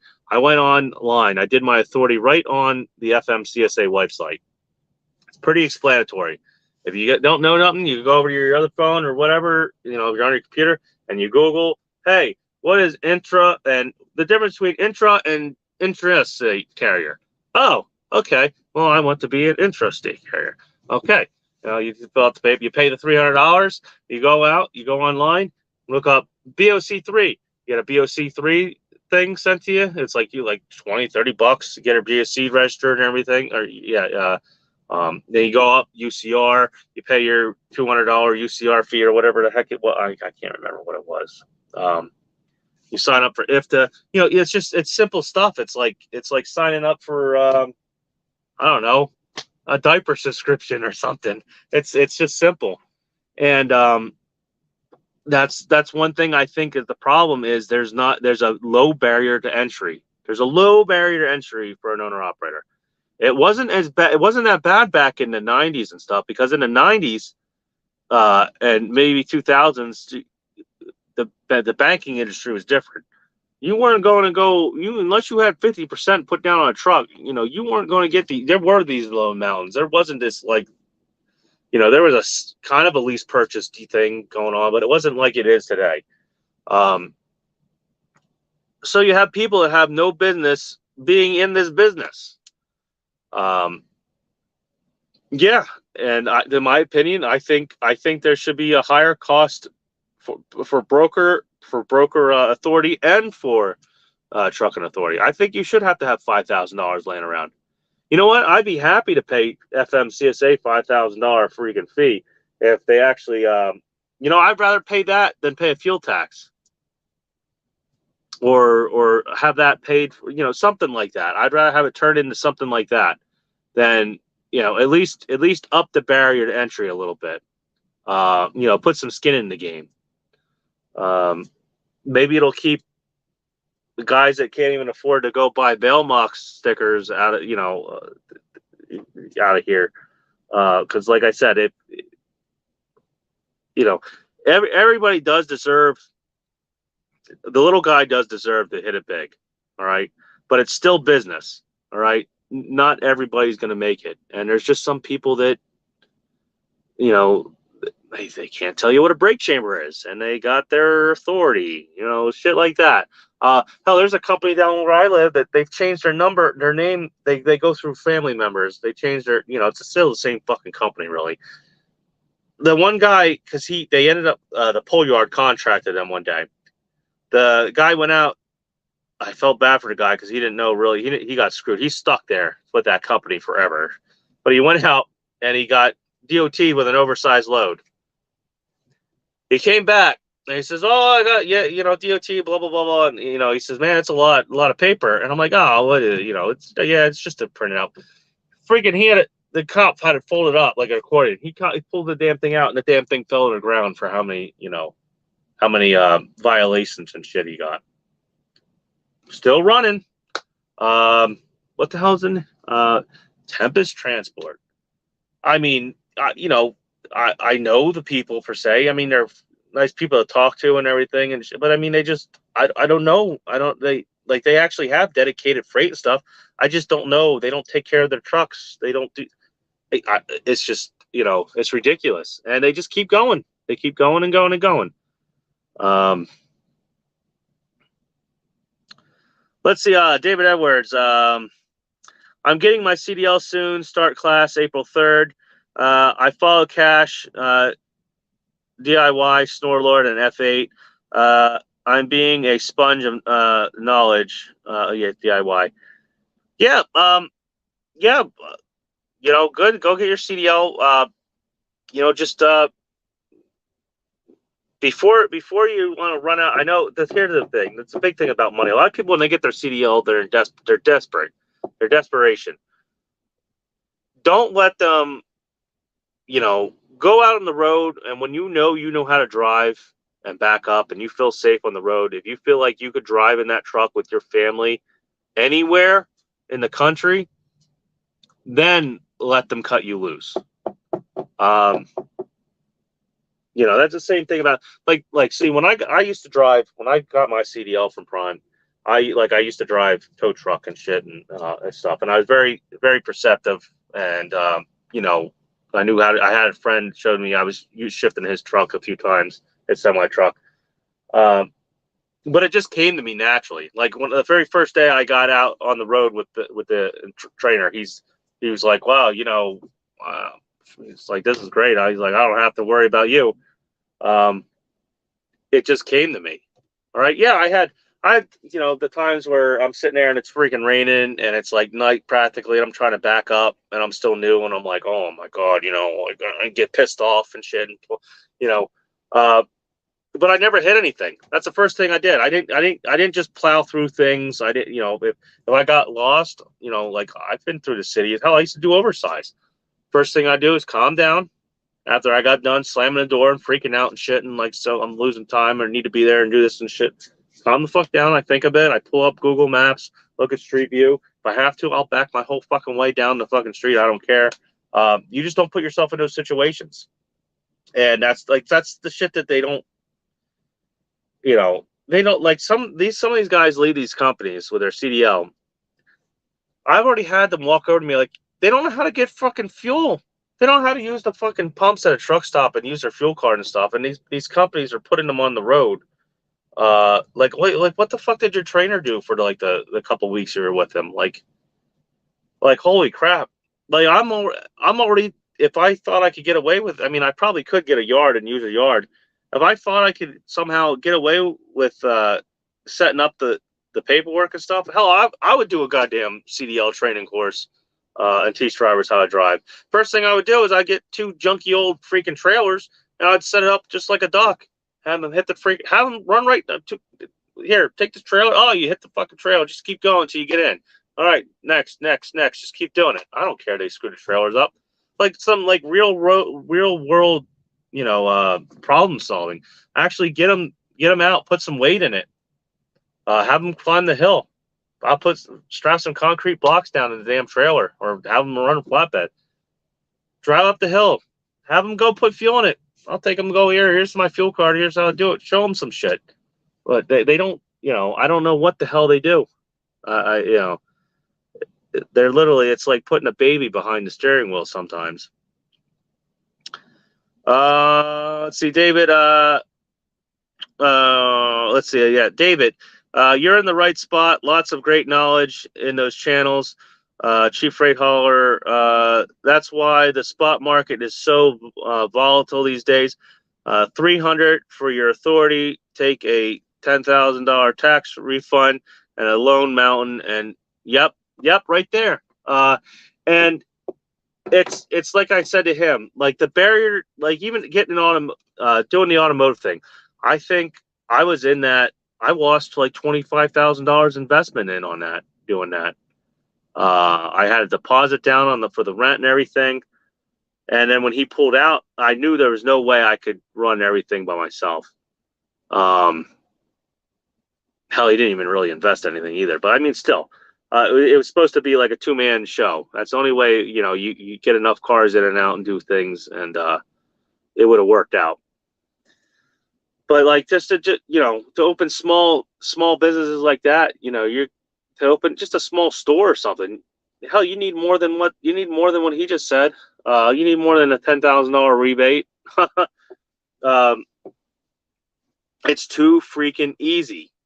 And I don't know why it's only $300. I think it should be more. If the FMCSA could do some more with my money and actually like maybe investigate like fraud, or maybe do real studies on driver safety and stuff, instead of just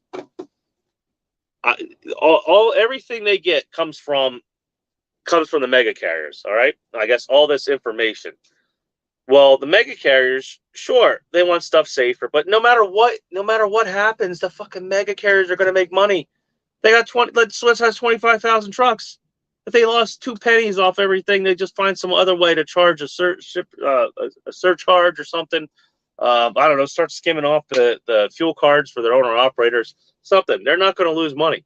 But you know what they will do if they start teaming up with the FMCSA and making the roads safer and a more level playing field, or what perhaps, you know what will happen?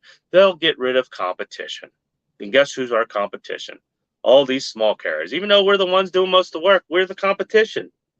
And if you can manipulate the government into doing things and make it harder, for your competition, then yeah. Now, what I mean harder, you know how I'm saying that because technically it sounds like an oxymoron. He's saying why is he's making it harder if the guys are paying $300? Why should they pay $5? Because those other guys that are in here that have no fucking business, fucking running a goddamn lemon stand, let alone trying to talk to brokers and negotiate rates and stuff. They bring everybody else down.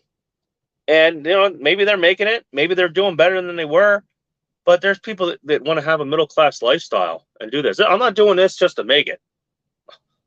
I'm doing this so I could put money away, make more than a company driver, have freedom, sense of accomplishment, build something.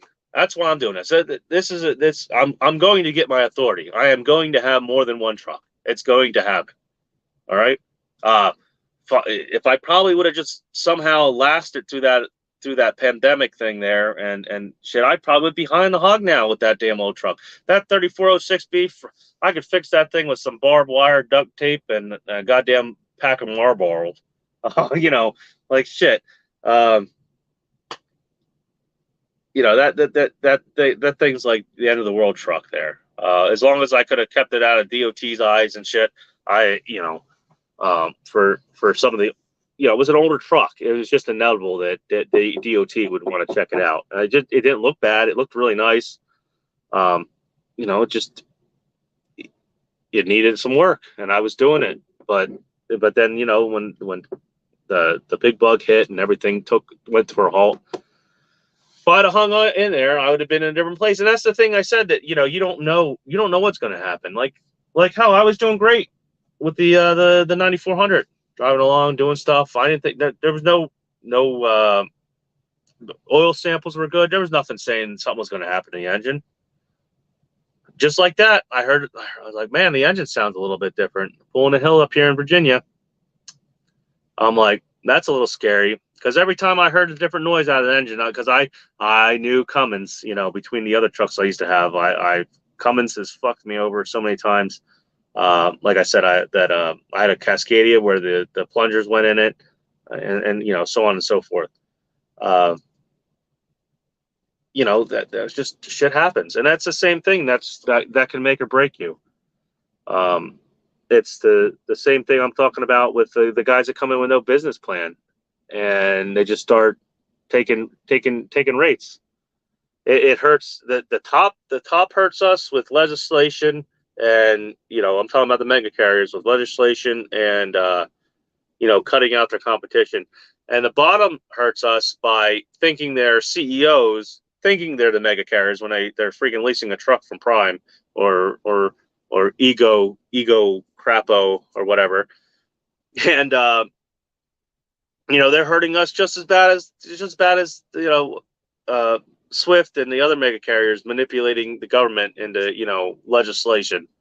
It's just two different ends of the sword. You're getting stabbed by, really. Yeah, see, this is maybe this is what the people are talking about when they go after me on the trolls and shit. But I mean, I just want to be truthful. It's the shit that's really happening out here. David, thank you for the reanimation. David Edwards, got a company working with me that's not a mega carrier. I am retired paramedic, firefighter. Oh, well then shit, you can drive a truck. Yeah, the firehouse, my little town I live in, they keep trying to get me to, but I'm never around. They keep trying to get me to hop in and drive the fire truck because I guess the one guy there's scared, so I don't know. Let's see, David Edwards. I'm going through an adult ed course. Okay. Let's see. I cannot say that name, but anyway, I'm scared to death of most other.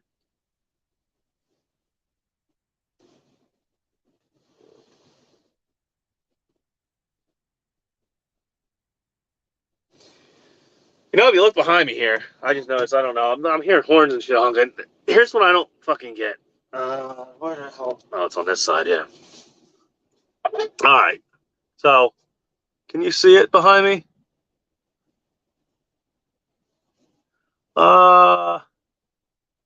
You see that guy next to the white truck? You see him pull forward?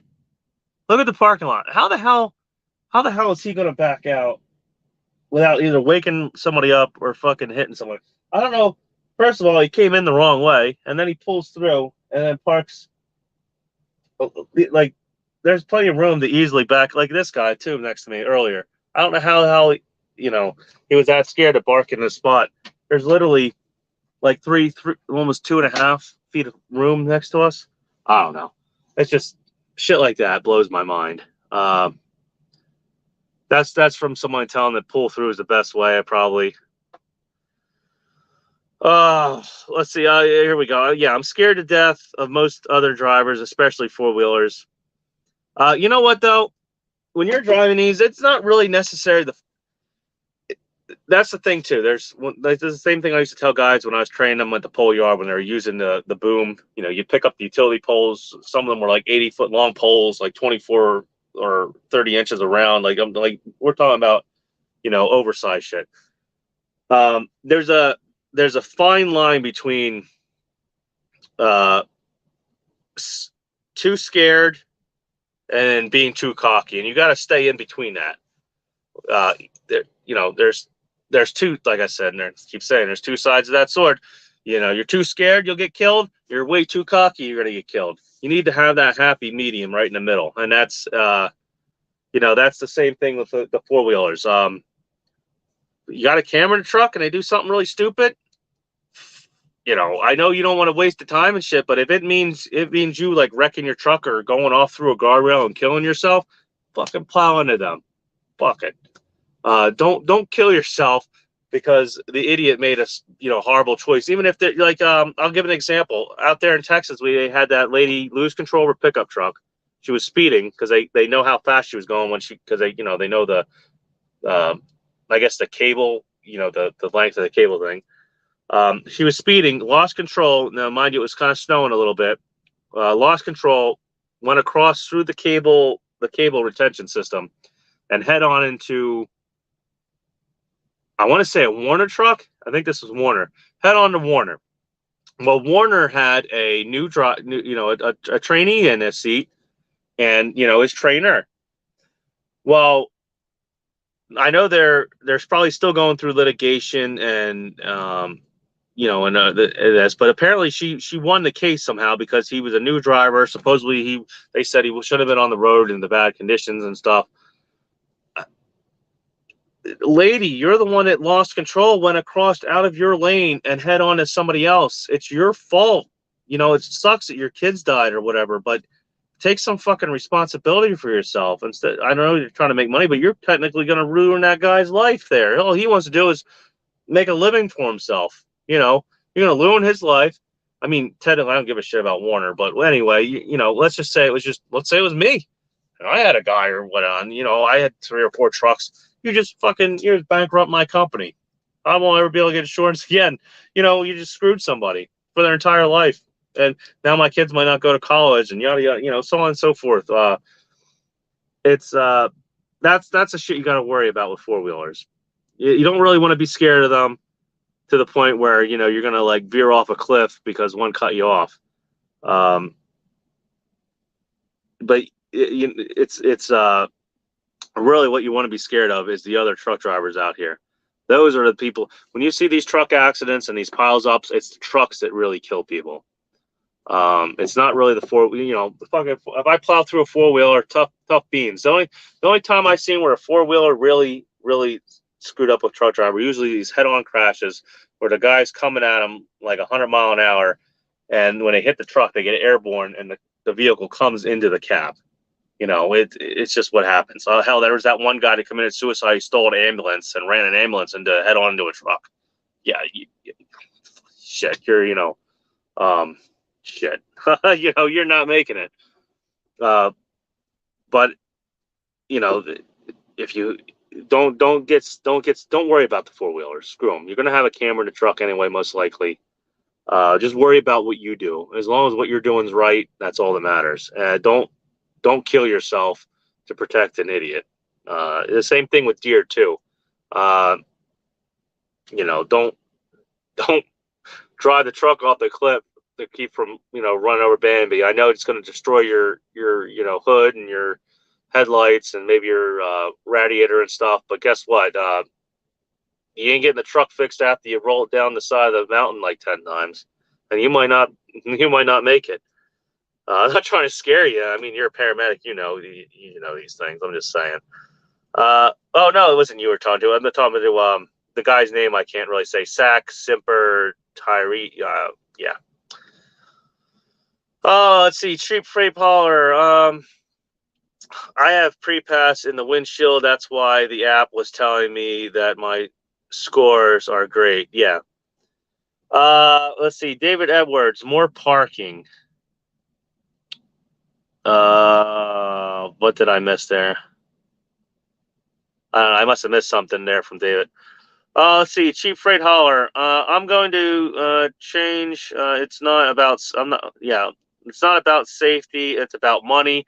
If tomorrow's technology was invented to stop all truck crashes, how many billboard lawyers would be out of business? Yeah, that's true.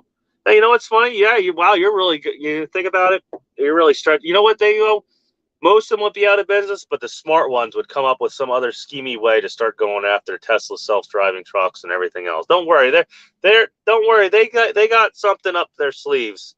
It's a fine balance of con, not con, not con. No, don't worry. They would get hold of some kind of legislation or something to make sure that they're still able to sue and keep their pockets full.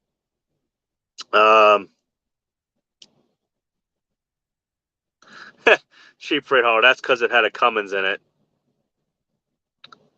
Lizard knocking. Gotta go. Have a good night, everyone. Yep, you too, cheap freight hauler. Have a good night. Holy shit, I've been on here. Oh, one I'm like 2 minutes behind here. I didn't even know. I thought I was watching live here, and I'm like 2 minutes behind. So no wonder I'm not getting everyone's comments real fast. So if you're wondering why I haven't got to your comments immediately fast, it's because I'm like 2 minutes behind on here. Holy shit. Let's see. When did I start this? Had to be around like 7 o'clock, I think I got on. Oh, 6:30 I started. 6:30, and it's 11:11 now. I got 9 people in here. Oh shit. Man, I should see if what's his name still doing anything. Trucking reviews here.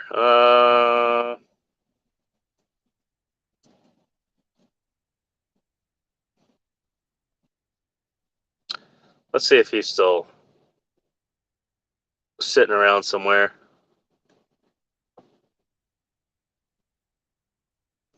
Oh, no, I don't have Facebook on this phone. I guess I can't message him. Huh. Well, I guess I can't message him. That's my second backup phone, so it's my getting bitches phone. Yeah, right. No, but yeah, I figured I'd bring him back in. He was pretty freaking kept the conversation going real good. Oh, we got 11 people in here. Anybody else want to hop in? I can put the link back up, or you can scroll back up there. Hell, you can talk about any damn thing. I'm an open book. I'll pretty much tell how it is. Let's see here.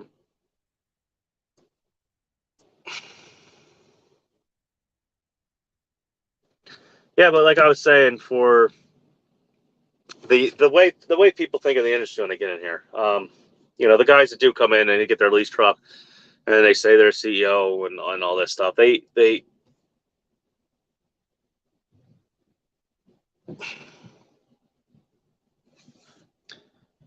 think the camera's having a hard time focusing on me. I don't know what the hell's going on here. There we go. But the guys that are coming on here and like I said, getting their lease trucks, calling themselves CEOs, they don't get the magnitude of the whole industry. Like I said, you look at like Swift or something like that, and you're like 25,000 trucks, and they're talking about becoming mega carriers and stuff, and when you get to that, I would say things probably, how many? Let's see how many trailers they got. When things get to that magnitude, you're almost like a necessity. Like Swift as a company is a necessity to so many. There's no way they're ever going to go under unless something something freaking ridiculous like happens. There's no way. Most likely they'll sell out to somebody else or merge like they already did with Knight. But it's almost like a game. You gotta, in trucking, I would say, if you do not grow to a very large number in trucking, to almost a number where you got to be a necessity to that that you almost push out your competition just by the sheer mass of your fleet. You're probably not going to make it. I mean, technically, if you build up good development and good relationships, but if you think about it, somebody like Swift's been around what, like 30, 40, 50 years or something like that.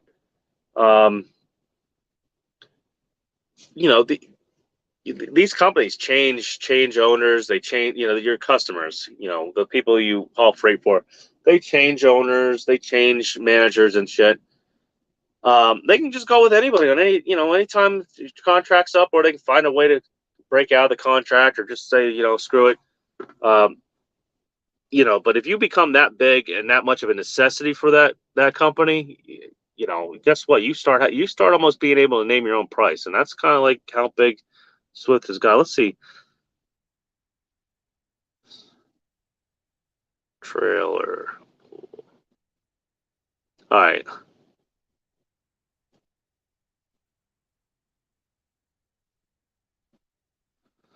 Let's see if I can find how big their trailer pool is. All right, we'll have to.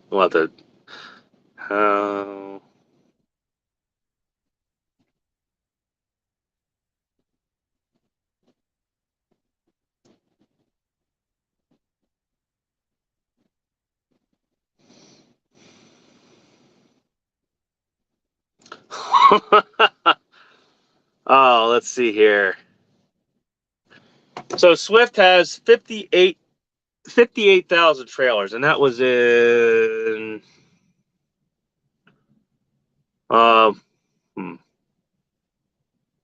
We'll click on this link here. Oh, that's on their website. So Knight Swift, they have 58,000 trailers. So obviously, you know, they have 25,000 trucks and 58,000 trailers. So obviously you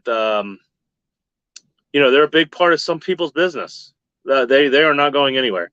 And I know everybody hates Swift and they hate these mega carriers and stuff, but you gotta almost run your run your business model like them.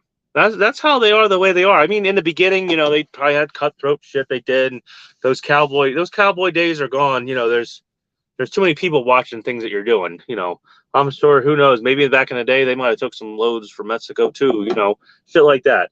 But today's different, and I would say that the future. I know there's guys going to be watching this. I don't know if they're going to watch this long into it, but there's going to be guys that are going to say, you know, oh, I run a flat nose Pete and I haul this, and you know, we do bottom dump or end dump and stuff. And yeah, you're in a different market. Yeah, you got a niche going for yourself. You can make it. You know, that's the same when you're out here. You know, when people get there, usually sign on to a carrier or they get their authority, what trailer is the first one they pull? 90% of the time, it's going to be just a dry van trailer. And when you have that much competition, it's hard to keep. You know, if this guy's asking for $5 or demanding it, and you're you're getting guys to haul the load all the time for $2 a mile, and this guy's asking for $5 a mile. Why the hell would you give it to him? Why? And let's say you have a problem one day and you can only pay $1.80 a mile, and next thing you know, you got this guy calling, oh, $1.80 a mile. I take a good load. Oh, okay. Well, shit, that's like another. You know, that was just one load I had a problem on. I had to pay less on, but shit, the other one's still paying me like $2.50 a mile. Well, shit, I'll find that guy. Remember his number. As long as the damn load gets there, it's no problem, and his carrier checks out. Why would you do that? Like everybody, you know, the brokers have the same mentality we have. They want to make fucking money too. They want to sit in their hot tub, take vacations, and do shit. Everybody has the same thought in their head. It just depends on, you know, how schemy you want to get there. Well, I know I've heard all kinds of stories back during the pandemic and shit. Guys siphoning fuel out of other truck drivers' tanks and shit because the fuel costs were going up through the roof there. I mean, they're still high. They're not like they were. That lowers the guy's cost down. You know, like schemy shit like that.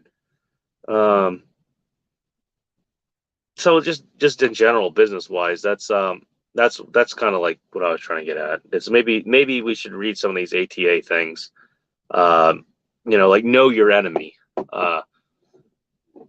They're making billions of dollars for a reason, and that's kind of like I mean, it looks good. This kind of like I want the newer trucks. I wanted a next gen. I like how they looked. All right. It's no 389 Pete with a bunch of chrome.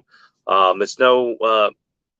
I'm partial to. I know everybody hates international shit, but I'm very partial to a mid-roof 9900 International with the. I think they call it the diamond package in it. I like the layout. I like the way they just have the look to them. The big chrome, the tanks, the polished tanks, the where the stacks are and how they're oriented and stuff, and how they have the. I don't know. I'm very partial to the 9900s. You know, those trucks have their place, but they are starting to, you know, they're going to become a collector. You know, it's just legislation's going to make them a collector's item. They're going to be your 69 GTO that you keep in the garage and you only drive on Saturdays and Sundays and when it's nice weather and shit like that. It's just what's going to happen.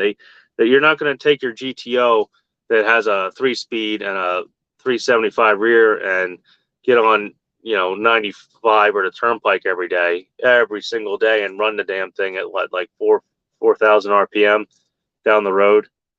You're not going to do it. I mean, you could, but why would you beat the shit out of it like that? I'm not talking about just leaving your garage and rub it with a diaper, but that's what's going to happen to a lot of these big long nosed Pete's and shit like that.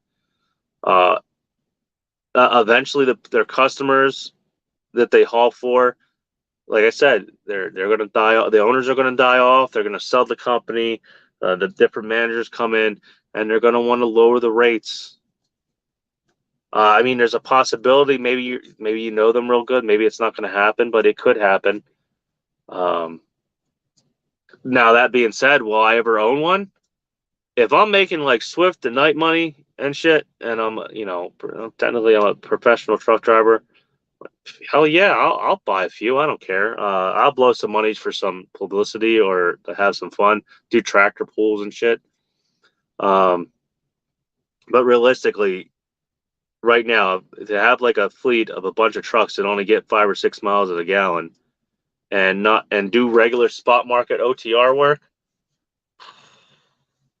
it's you better be running for a customer that when people call and they just do this. Oh, I can run your loads for $3. Nope, I haul for this guy. This guy runs my freight no matter what. Unless you have a customer like that, you're up shit's creek.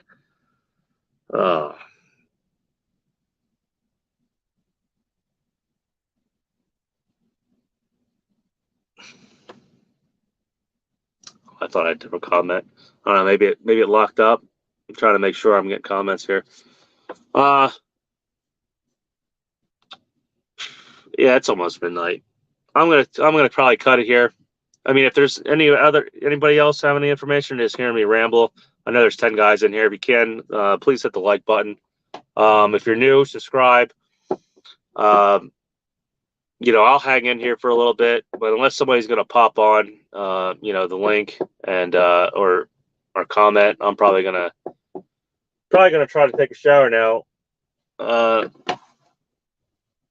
Hopefully, I already paid for it, so they're probably gonna take my receipt. But like I said, I was number 84, and they were only to 42 because the showers are fucked over there too. So so the guys are probably walking over.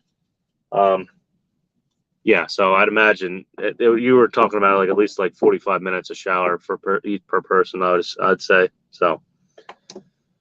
All right, well, I'm going to throw the link up here. If nobody jumps in or does anything, I'm probably going to call it quits for tonight. Just let's see here.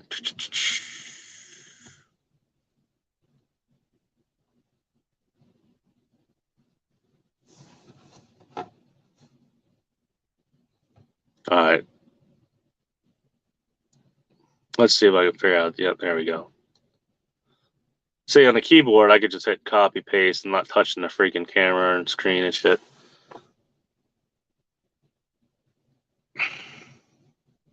Oh god, I just clicked the wrong link. Here you go. I wonder if you could do that. Wonder if you can interview yourself. That would be pretty good. Let's see. David Edwards. I will catch the replay to hear what I missed. You're probably not going to miss much there, David Edwards, because like I said, I'm not going to stay on here and just mumble around, especially if no one's commenting. Like, I want to hear help some people. I want to hear some thoughts, maybe get a discussion going, because I'm already out of ideas. There's only so many times I can say the same stuff over and over, and then be criticized for it. When you start telling the truth, the harsh truth, that not everybody's going to make it, not everybody's supposed to make money in trucking, people get at you because like that video I put out, I did not think, man, I think that short is up to like 120,000 or something, or maybe farther than that. I didn't think I was going to get trolled like that. I knew thought people might think I'm racist and stuff like that for saying something that the guy didn't know English very well, but it really was just the comprehension. He did not know what a brake chamber was. It just the amount of comments and things like that. Stay in your lane. You're a snitch. Don't bother. These are the people that make your life harder. Like, especially if you have your own authority and shit. the insurance rates and stuff. This is the stuff that makes the public view us so trashy and shitty. These are guys that are running in the cars, they're doing the pileups, that we see on the news and shit. It just tarnishes everybody's image, all at once. So it's just, it's totally ridiculous.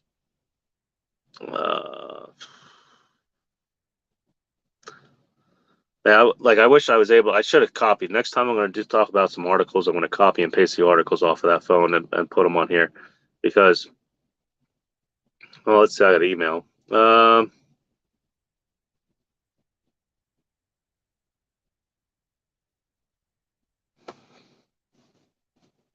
Man, I don't know anybody else to email. Oh, you know what? Let's see if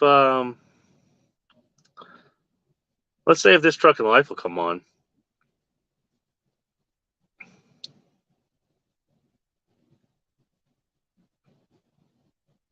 He's probably in bed though.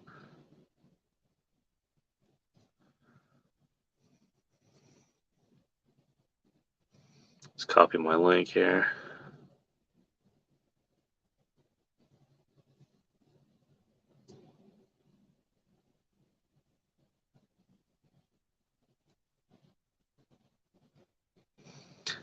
Oh man.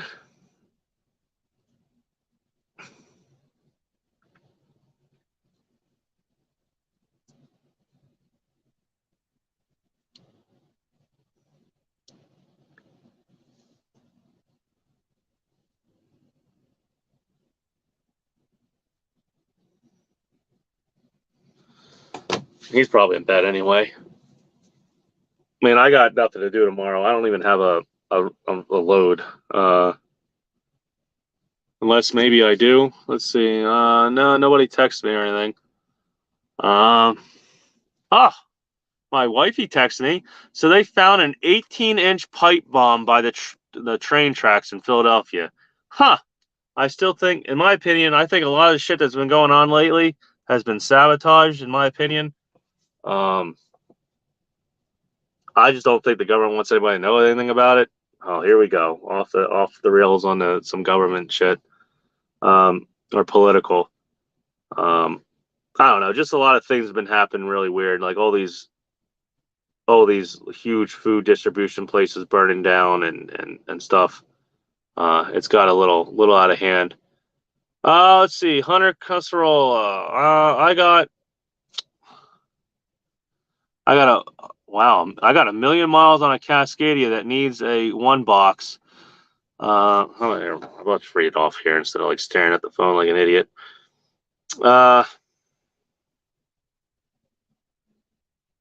Here we go. Yeah, I got a million miles on a Cascadia that needs a one box. Engine still runs good. Would you take a gamble and spend 10 grand on a new one box or get a new truck? With a million miles on it, if you're still making money with that Cascadia and you need a one box, now why do you need a one box? Like, is it clogged? Is it like dozer injector problem? To be honest, with a million miles on it, I would do the big D. Because unless you got money laying around, if you really like that truck and you want to keep it, and you're gonna put an engine and stuff, I would either get a used one box, or I would do the big D.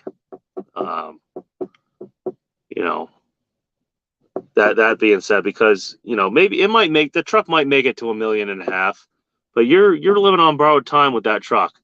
Like I said, I would probably get a used one or do the big D, run the damn thing, and if it's cost effective for you to just put another used engine in it after that, or it all depends on what you're trying to do. If you have the money and you just want to get a new truck, I don't know. I wouldn't think the time right now would be to get a new truck. I would wait a little bit for the prices to come down.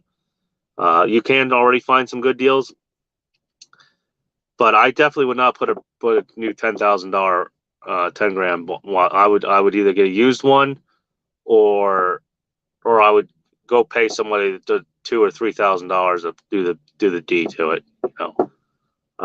I would say, I mean, it is a word you can say probably, but there's been so much shit with the EPA, and like I said, I'm not trying to, because who knows, maybe they'll be like, oh, well, you were telling people to do things illegally and shit. It's very shady. See, David Edwards, completely the government. They're so shady. Yeah. Raymond Church. Wow, for a second there, I thought I said Ryan Upchurch. Yeah, Raymond Church. Hi, y'all. Hey, what's up, Raymond? We're not really doing much. We're not really talking. I kind of ran out of steam. Like I said, I can only say the same thing over and over a few times. We were talking about Swift, about how to run a company, how the mega carriers are apparently not having too many problems right now. They are losing money though. Swift lost what, $70 million between fourth quarter of this year and between fourth quarter of last year compared. So they did lose some money, but when you make 1.2 billion or 1.8 billion or whatever it is, it don't fucking matter. He lost $70 million is like you losing maybe like $2,000 at the fucking roulette wheel when you have like, I don't know, 20 grand sitting in the bank. Well, maybe like 200 grand sitting in the bank, I should say. Yeah, so obviously they're still there's nothing gonna. It's amount of volume. They got so much volume going on and that's what I'm trying to say, that if you're gonna do just regular, if you're gonna build a company and you're gonna do it just regular like OTR work and stuff with a dry van or reefer, you're gonna have to build fast, or as quickly. You're gonna have to expand as quickly as you can. And you're gonna have to make a name for yourself. And then, like I said, Swift is, with 58,000 trailers, they are a necessity.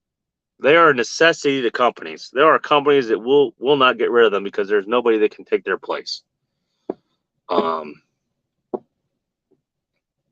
It's just the amount of yeah. And you know what? I bet you by the end of this year, next year, they're going to have 60,000 trailers, and then 65,000 trailers, and then 29,000 trucks. Man, I'll tell you what, there's a lot of like honking and crazy noises going on around here for being such like, it's a newer Love's parking lot. It's not like, it's not like you can't find a place to park.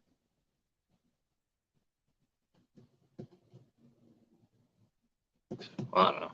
Craziness going on. Yeah, so I'm probably gonna get off here. Unless somebody's gonna jump in here and talk. I'm running out of steam, and I guess I'm not really getting tired, but I don't want to look like a freaking idiot. Let's see. Ryman Church, lack of drivers.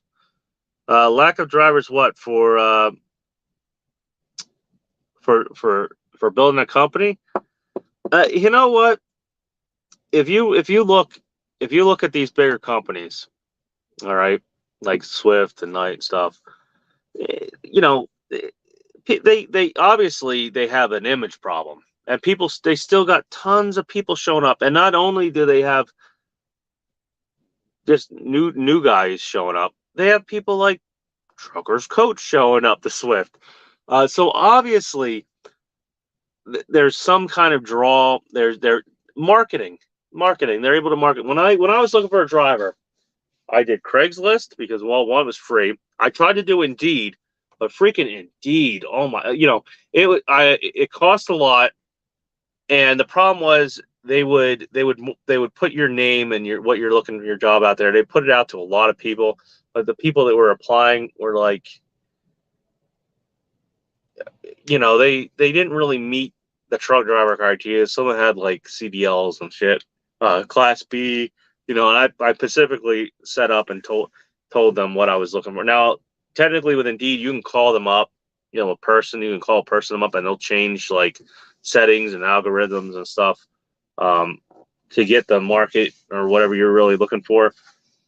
But it all costs money. Now, Facebook, you can go on groups if you can share and stuff.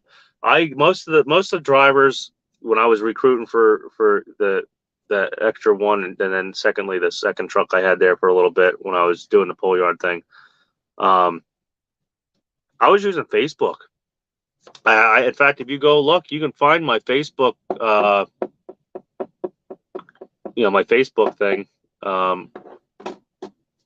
The company's it's still there. I don't update it anymore because I don't have the ability to hire drivers or do anything.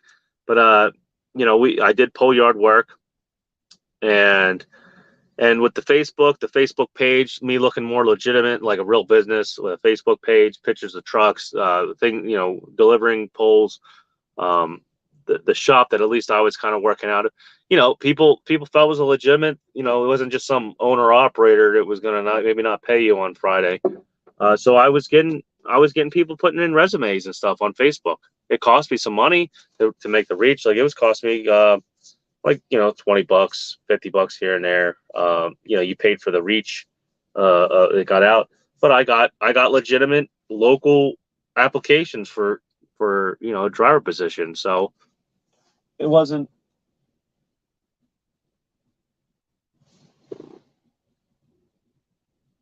Wow. Well, there you go. The guy,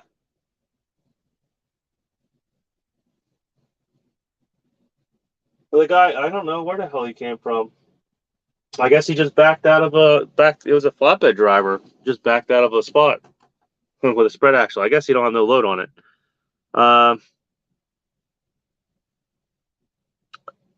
Swift has lack of drivers. You mean like lack of smart? I don't think they have a lack of drivers. They have 25,000 trucks. Maybe that's why they're not going to be able to grow is because lack of drivers.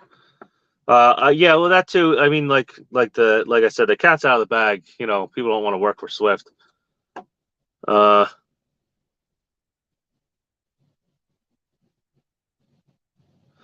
Let's see. I know people who work for Swift, and they tell they tell they got no drivers for OTR. Well, that too. Like Swift doesn't have. Well, maybe that's why Truckers Coach is there. But most people that know anything aren't. I don't know. The Swift's image is tarnished. Even if they cleaned it up, it's still tarnished. The guys that they have running into shit and stuff, it's still like I don't know why it's Swift really needs drivers, and they're going to have to pay, and they're going to have to go after more experienced drivers. Right now, everybody just looks at Swift as an easy company to get into. They're huge. I remember the guy I had on here could probably talk about Swift a little bit better. Trucker Reviews. His old man apparently drove for Swift, and the way he talked about Swift back then, and this was like 99, I guess, 98, 2000s. The way he talked about Swift back then was a lot different than the way people talk about Swift now. So I would say that's probably one of the problems that happened there with Swift is an image problem, and apparently the pay was phenomenal back then too. Now I don't hear anybody but the Truckers Coach saying that the pay is phenomenal at Swift.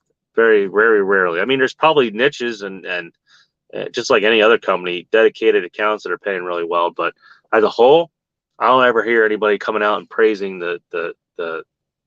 praising Swift.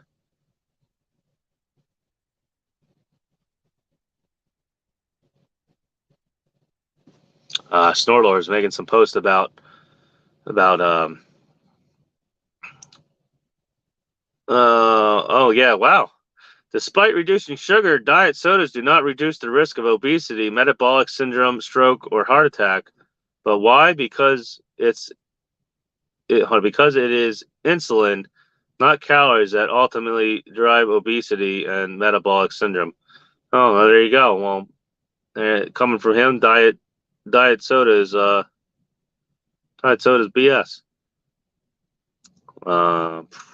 Let's see what the hell's going on YouTube right now.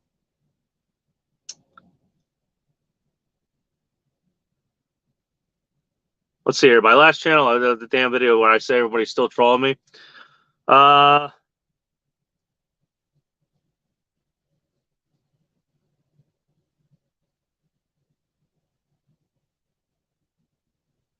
There you go. Right here, somebody said, "You're damn right. Us citizens stood up and complained about truck drivers leaving their bags of shit and bottles of fucking piss all over the streets and neighborhood. Fuck them nasty ass truck drivers. I'm glad they can't park around us anymore." You know, like that right there. He's probably not even a truck driver. I bet you. Let me see here. Let's click on his thing. Yeah, I don't know. You can't really tell, but it doesn't look like, you know, who the hell wants to put up with that shit? And you wonder why they don't want us parking anywhere, parking in your, you know, cul-de-sacs with your $200,000 or $300,000 houses.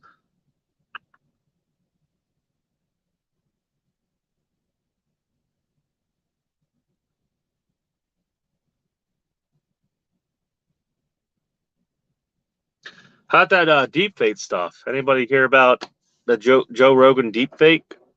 How apparently he's selling like alpha beta prostate crap or freaking enlargement. So that's kind of crazy that they're able to deep fake people like that. You know, wonder if they could deep fake the president or whatnot. That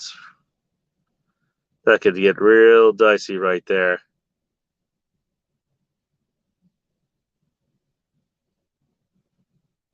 Oh God, I got a bunch of WE people coming after me. Western Express for that one video I made where the guy's driving around with his load like falling off the trailer. I can't believe he didn't get pulled over. I mean, I mean, you know, it sucks. I don't want people getting tickets necessarily, but as a flatbed driver, I've had some loads that are shifted before, and I've able to fix them myself with a chain or multiple chains, I should say. And you know, if you grease your ratchet, oh God, what am I trying to say? If you grease your load binder, and you got a load bar, you can move a lot of shit with two load bar with two ratchets ratchet binders and a load bar. You know, you just once you get the ratchet binder, you know, all the way down, you take your second ratchet binder, you undo it. Yeah, ratchet binder. I keep calling it. Anyway, you take it, you hook it up to the chain, you hook it up to the side of the flatbed, and you start ratcheting it. When that one brings the chain down enough, you take your other one off, put it down in it, and you can literally pull a load over with a chain and a ratchet binder. Then again, I've never tried it with like steel I-beams and shit, but I've had some pretty big shit that the load shifted on me. One, you know, and a lot of times when that happens, I'm either in a rush, I'm too careless, I'm driving around like a freaking idiot, rushing around. It was never because I necessarily didn't strap it right. But you know, I've had to shift my loads over with chains and ratchet binders before, and that's all he would have had to do. He could have done that with the straps. So really, to be honest with you, he could have. It's just PVC piping. But no, he's gonna sit there with a, you know, if you get enough of even the PVC piping, if you get enough of PVC piping to shift on that, it will roll the trailer. You know, you don't think we get that amount of PVC piping.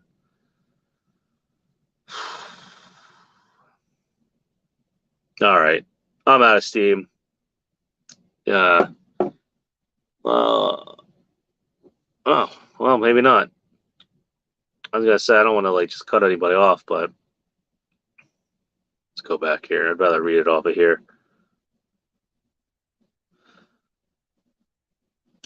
Oh, let's see. David Edwards, did you hear about the non-CDL, non-permit oversized load that took out the bridge in Toronto, Ohio on 75? Oh, when you say non-CDL, that guy who was driving it was non-CDL. Is that the one that took out that bridge everyone was talking about there for a while? That like ripped right through the beams? I think DIY and Cash were talking about it. That guy didn't have a CDL.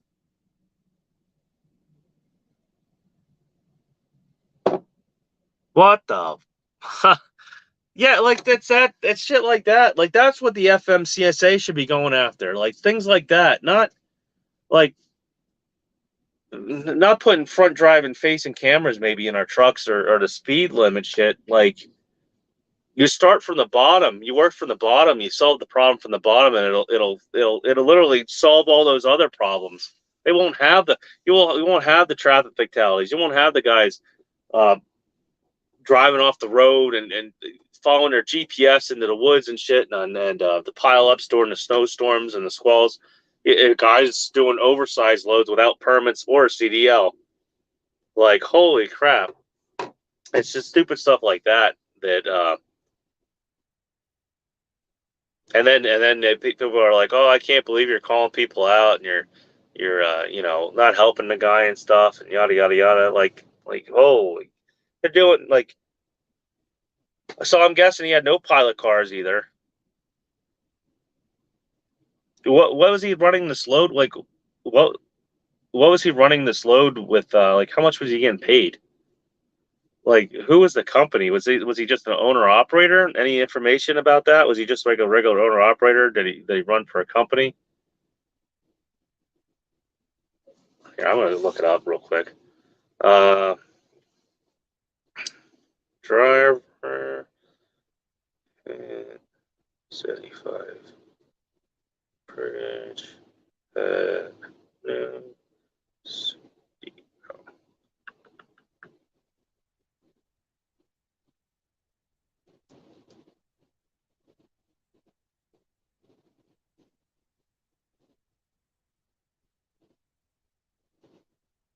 hmm. Oh, why that could.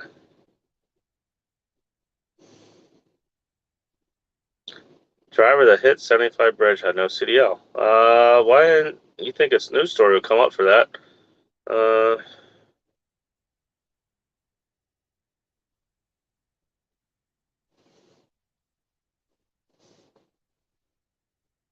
huh. Yeah, putting in.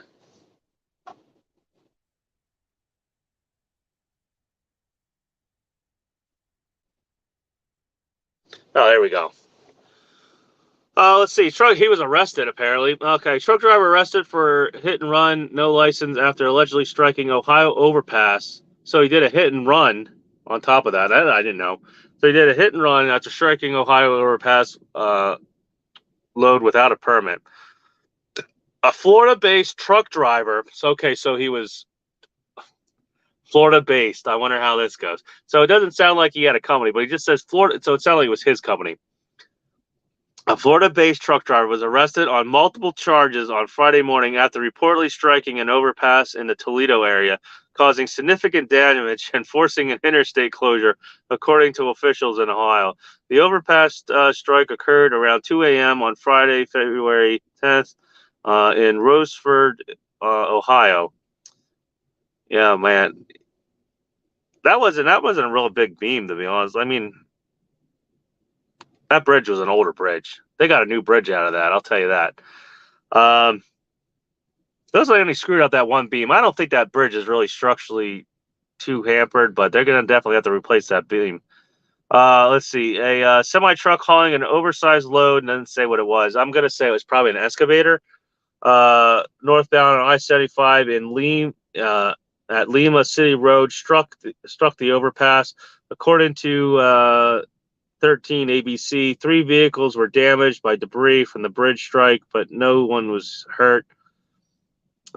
Troopers from the Ohio Highway Patrol say they followed that following the bridge strike, the truck left the scene and continued to a parking lot.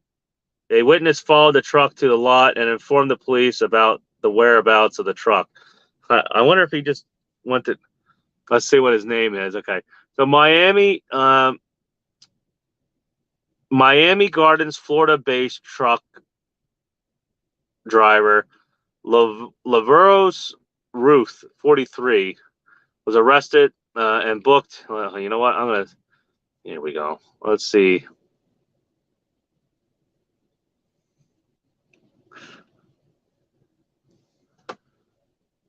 Oh, okay. Well, that I wasn't ready for that, but okay. So I was waiting for it to be somebody that probably couldn't read or speak English and stuff. But anyway, so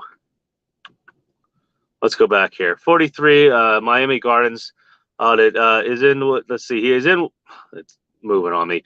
He is in Woods County Jail after being charged with not having a valid operator's license, driving an over-dimensional vehicle, and for leaving the scene of a crash. Well, at least he tried to get out of the way. Maybe he wasn't trying to run. He also did not have a permit for his load, according to. Well, how are you going to get a permit for the load if you don't have a license? How is he even insured without a license? Oh my God! Whoever company he work, if that's what it works for a company, the bond has been set at $20,000, but was later reduced to $7,500. The Bowling Green posted that the patrol is investigating the multi-vehicle injury crash that occurred at 1:45 a.m.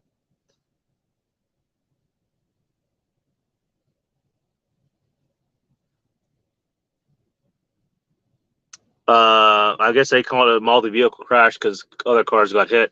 But anyway, it happened at 1 a.m. I don't even think you're allowed to even. Well, I don't know about Ohio how they are, but like I know in Pennsylvania you're not allowed to move oversized load after dark unless you have the proper permits and stuff.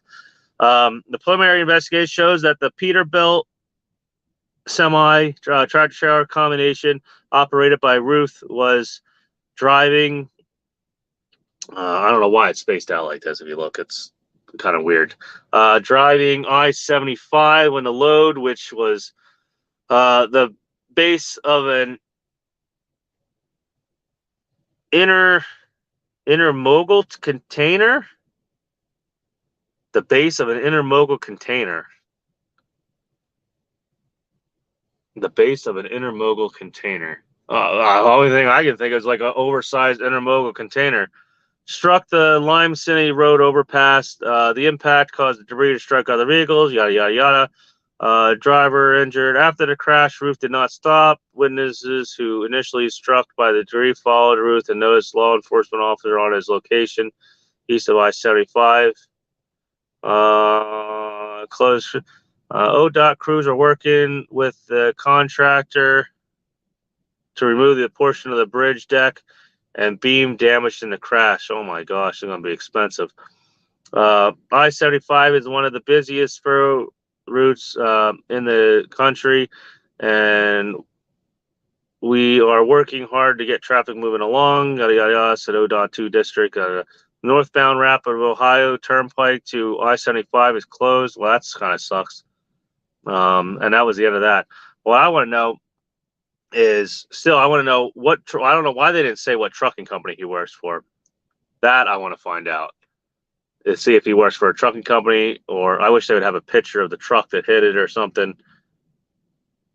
Let's see if I can find the picture of the truck.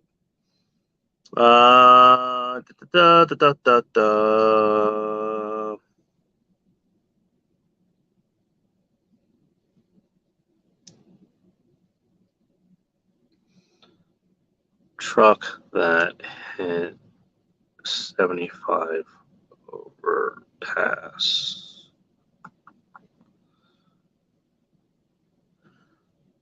See if I can find a picture of the truck that hit it.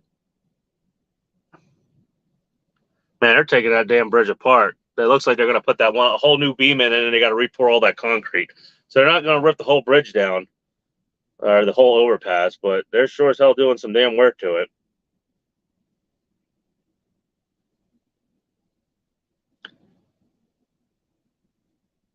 Yeah, I was really hoping to get a picture of it. I kind of wanted to find out if it's his own truck, because I cannot understand how he could be working for a carrier and not have a license and get covered by insurance and all. Oh, that's going to be an insurance nightmare.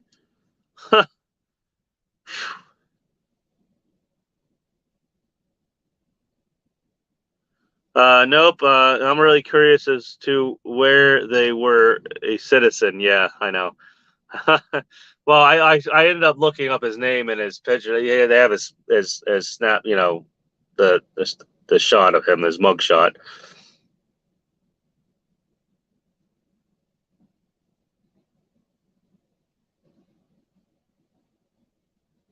Yeah, well, that if they didn't have insurance, like that's the stupid shit I'm talking about. Why isn't the FMCSA going after crap like that?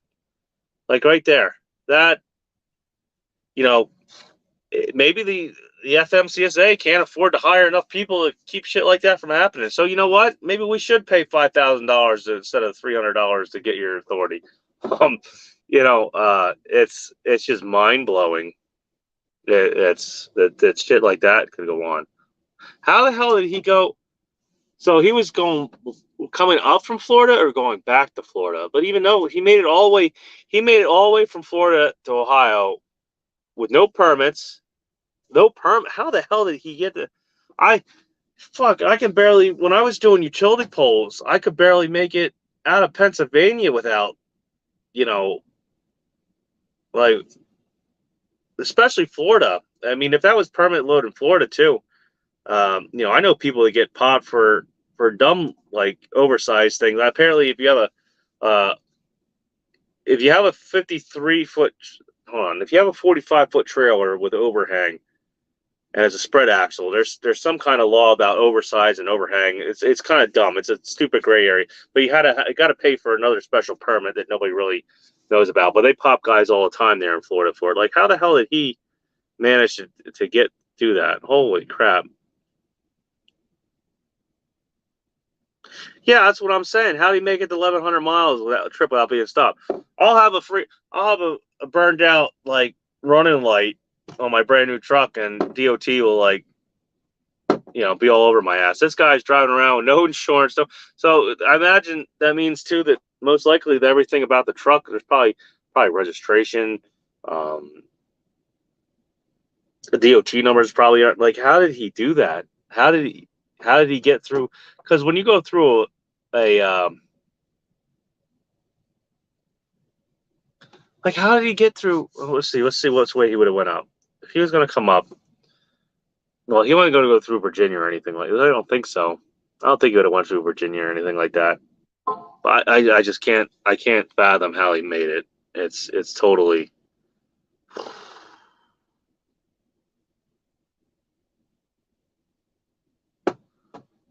wow. That's mind blowing. But that's the shit I'm talking about. The shit that needs to be called out. Um, I'd imagine the company, if he ends up if it ain't his own company, the company that he's working for, if they had, it's going to be real hard because that's a state, that's a federal thing. That bridge, they're going to go after the insurance company no matter what, and the insurance company is going to have to prove that they can't be held liable for it. But hopefully they progressive, because I have progressive and I don't need my rates to go up. You know, um, man, that's crazy. That like totally blew me off there.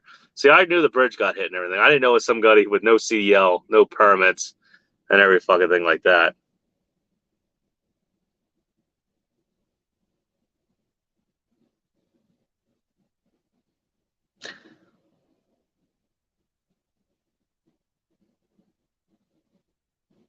Yeah, but well, I mean, what I'm saying, in 75, but I mean, he had to. I'm trying to think of how many way stations he went through on 75 and what states. Because like I was thinking, they're saying like if he would have took something through Georgia, well, he had to go through Georgia.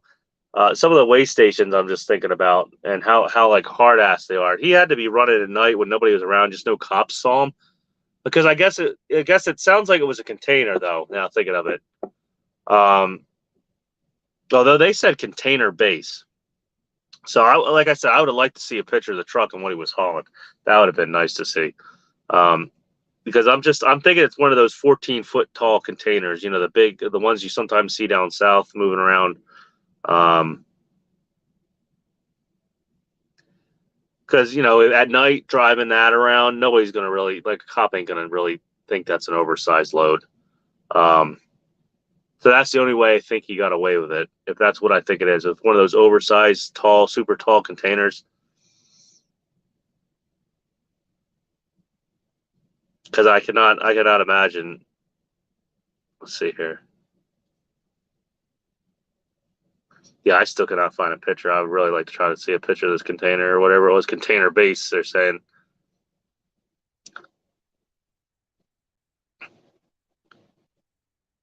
Intermogul container base.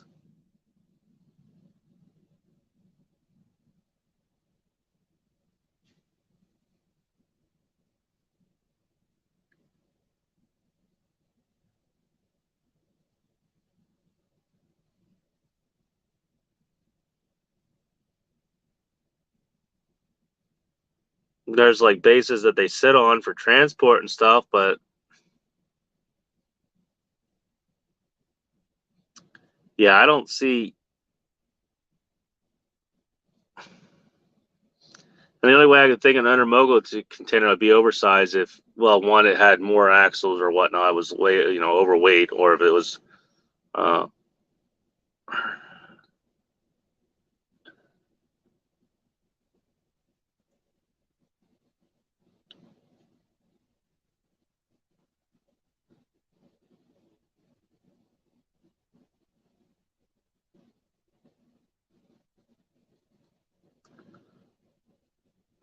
let's see if I can see how big they get. Oversized intermodal container.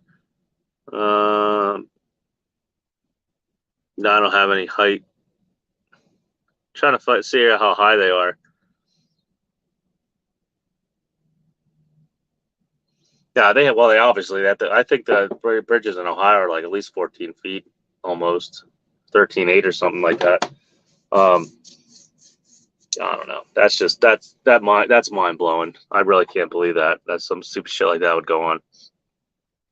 After all the crap I've put up with doing oversized loads, that something like that could get that far without getting any problems.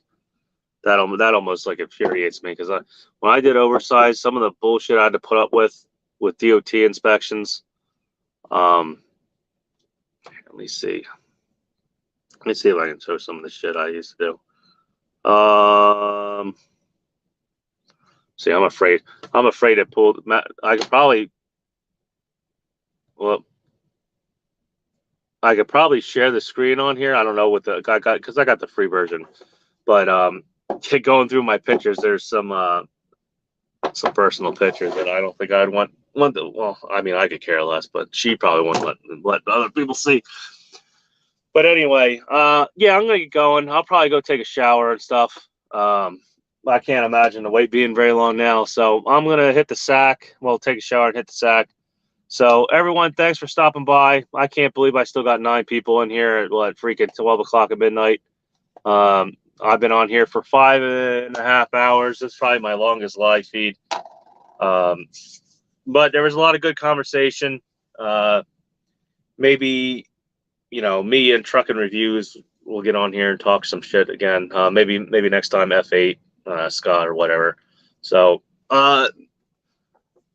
yeah, thanks, David Edwards. Hey, good luck with your CDL and everything. And, I mean, I guess you're going to, you're probably going to go company driver. Well, you said you got hooked up with a good company. So, that's like the first thing to do is get hooked up with a good company. And usually it gets a lot easier after your first year. So thank you for watching Jackknife TV. If you stayed here this long, you're a trooper. Please hit the like button on your way out. And I'm going to go get a shower and go to bed. So thanks, everyone.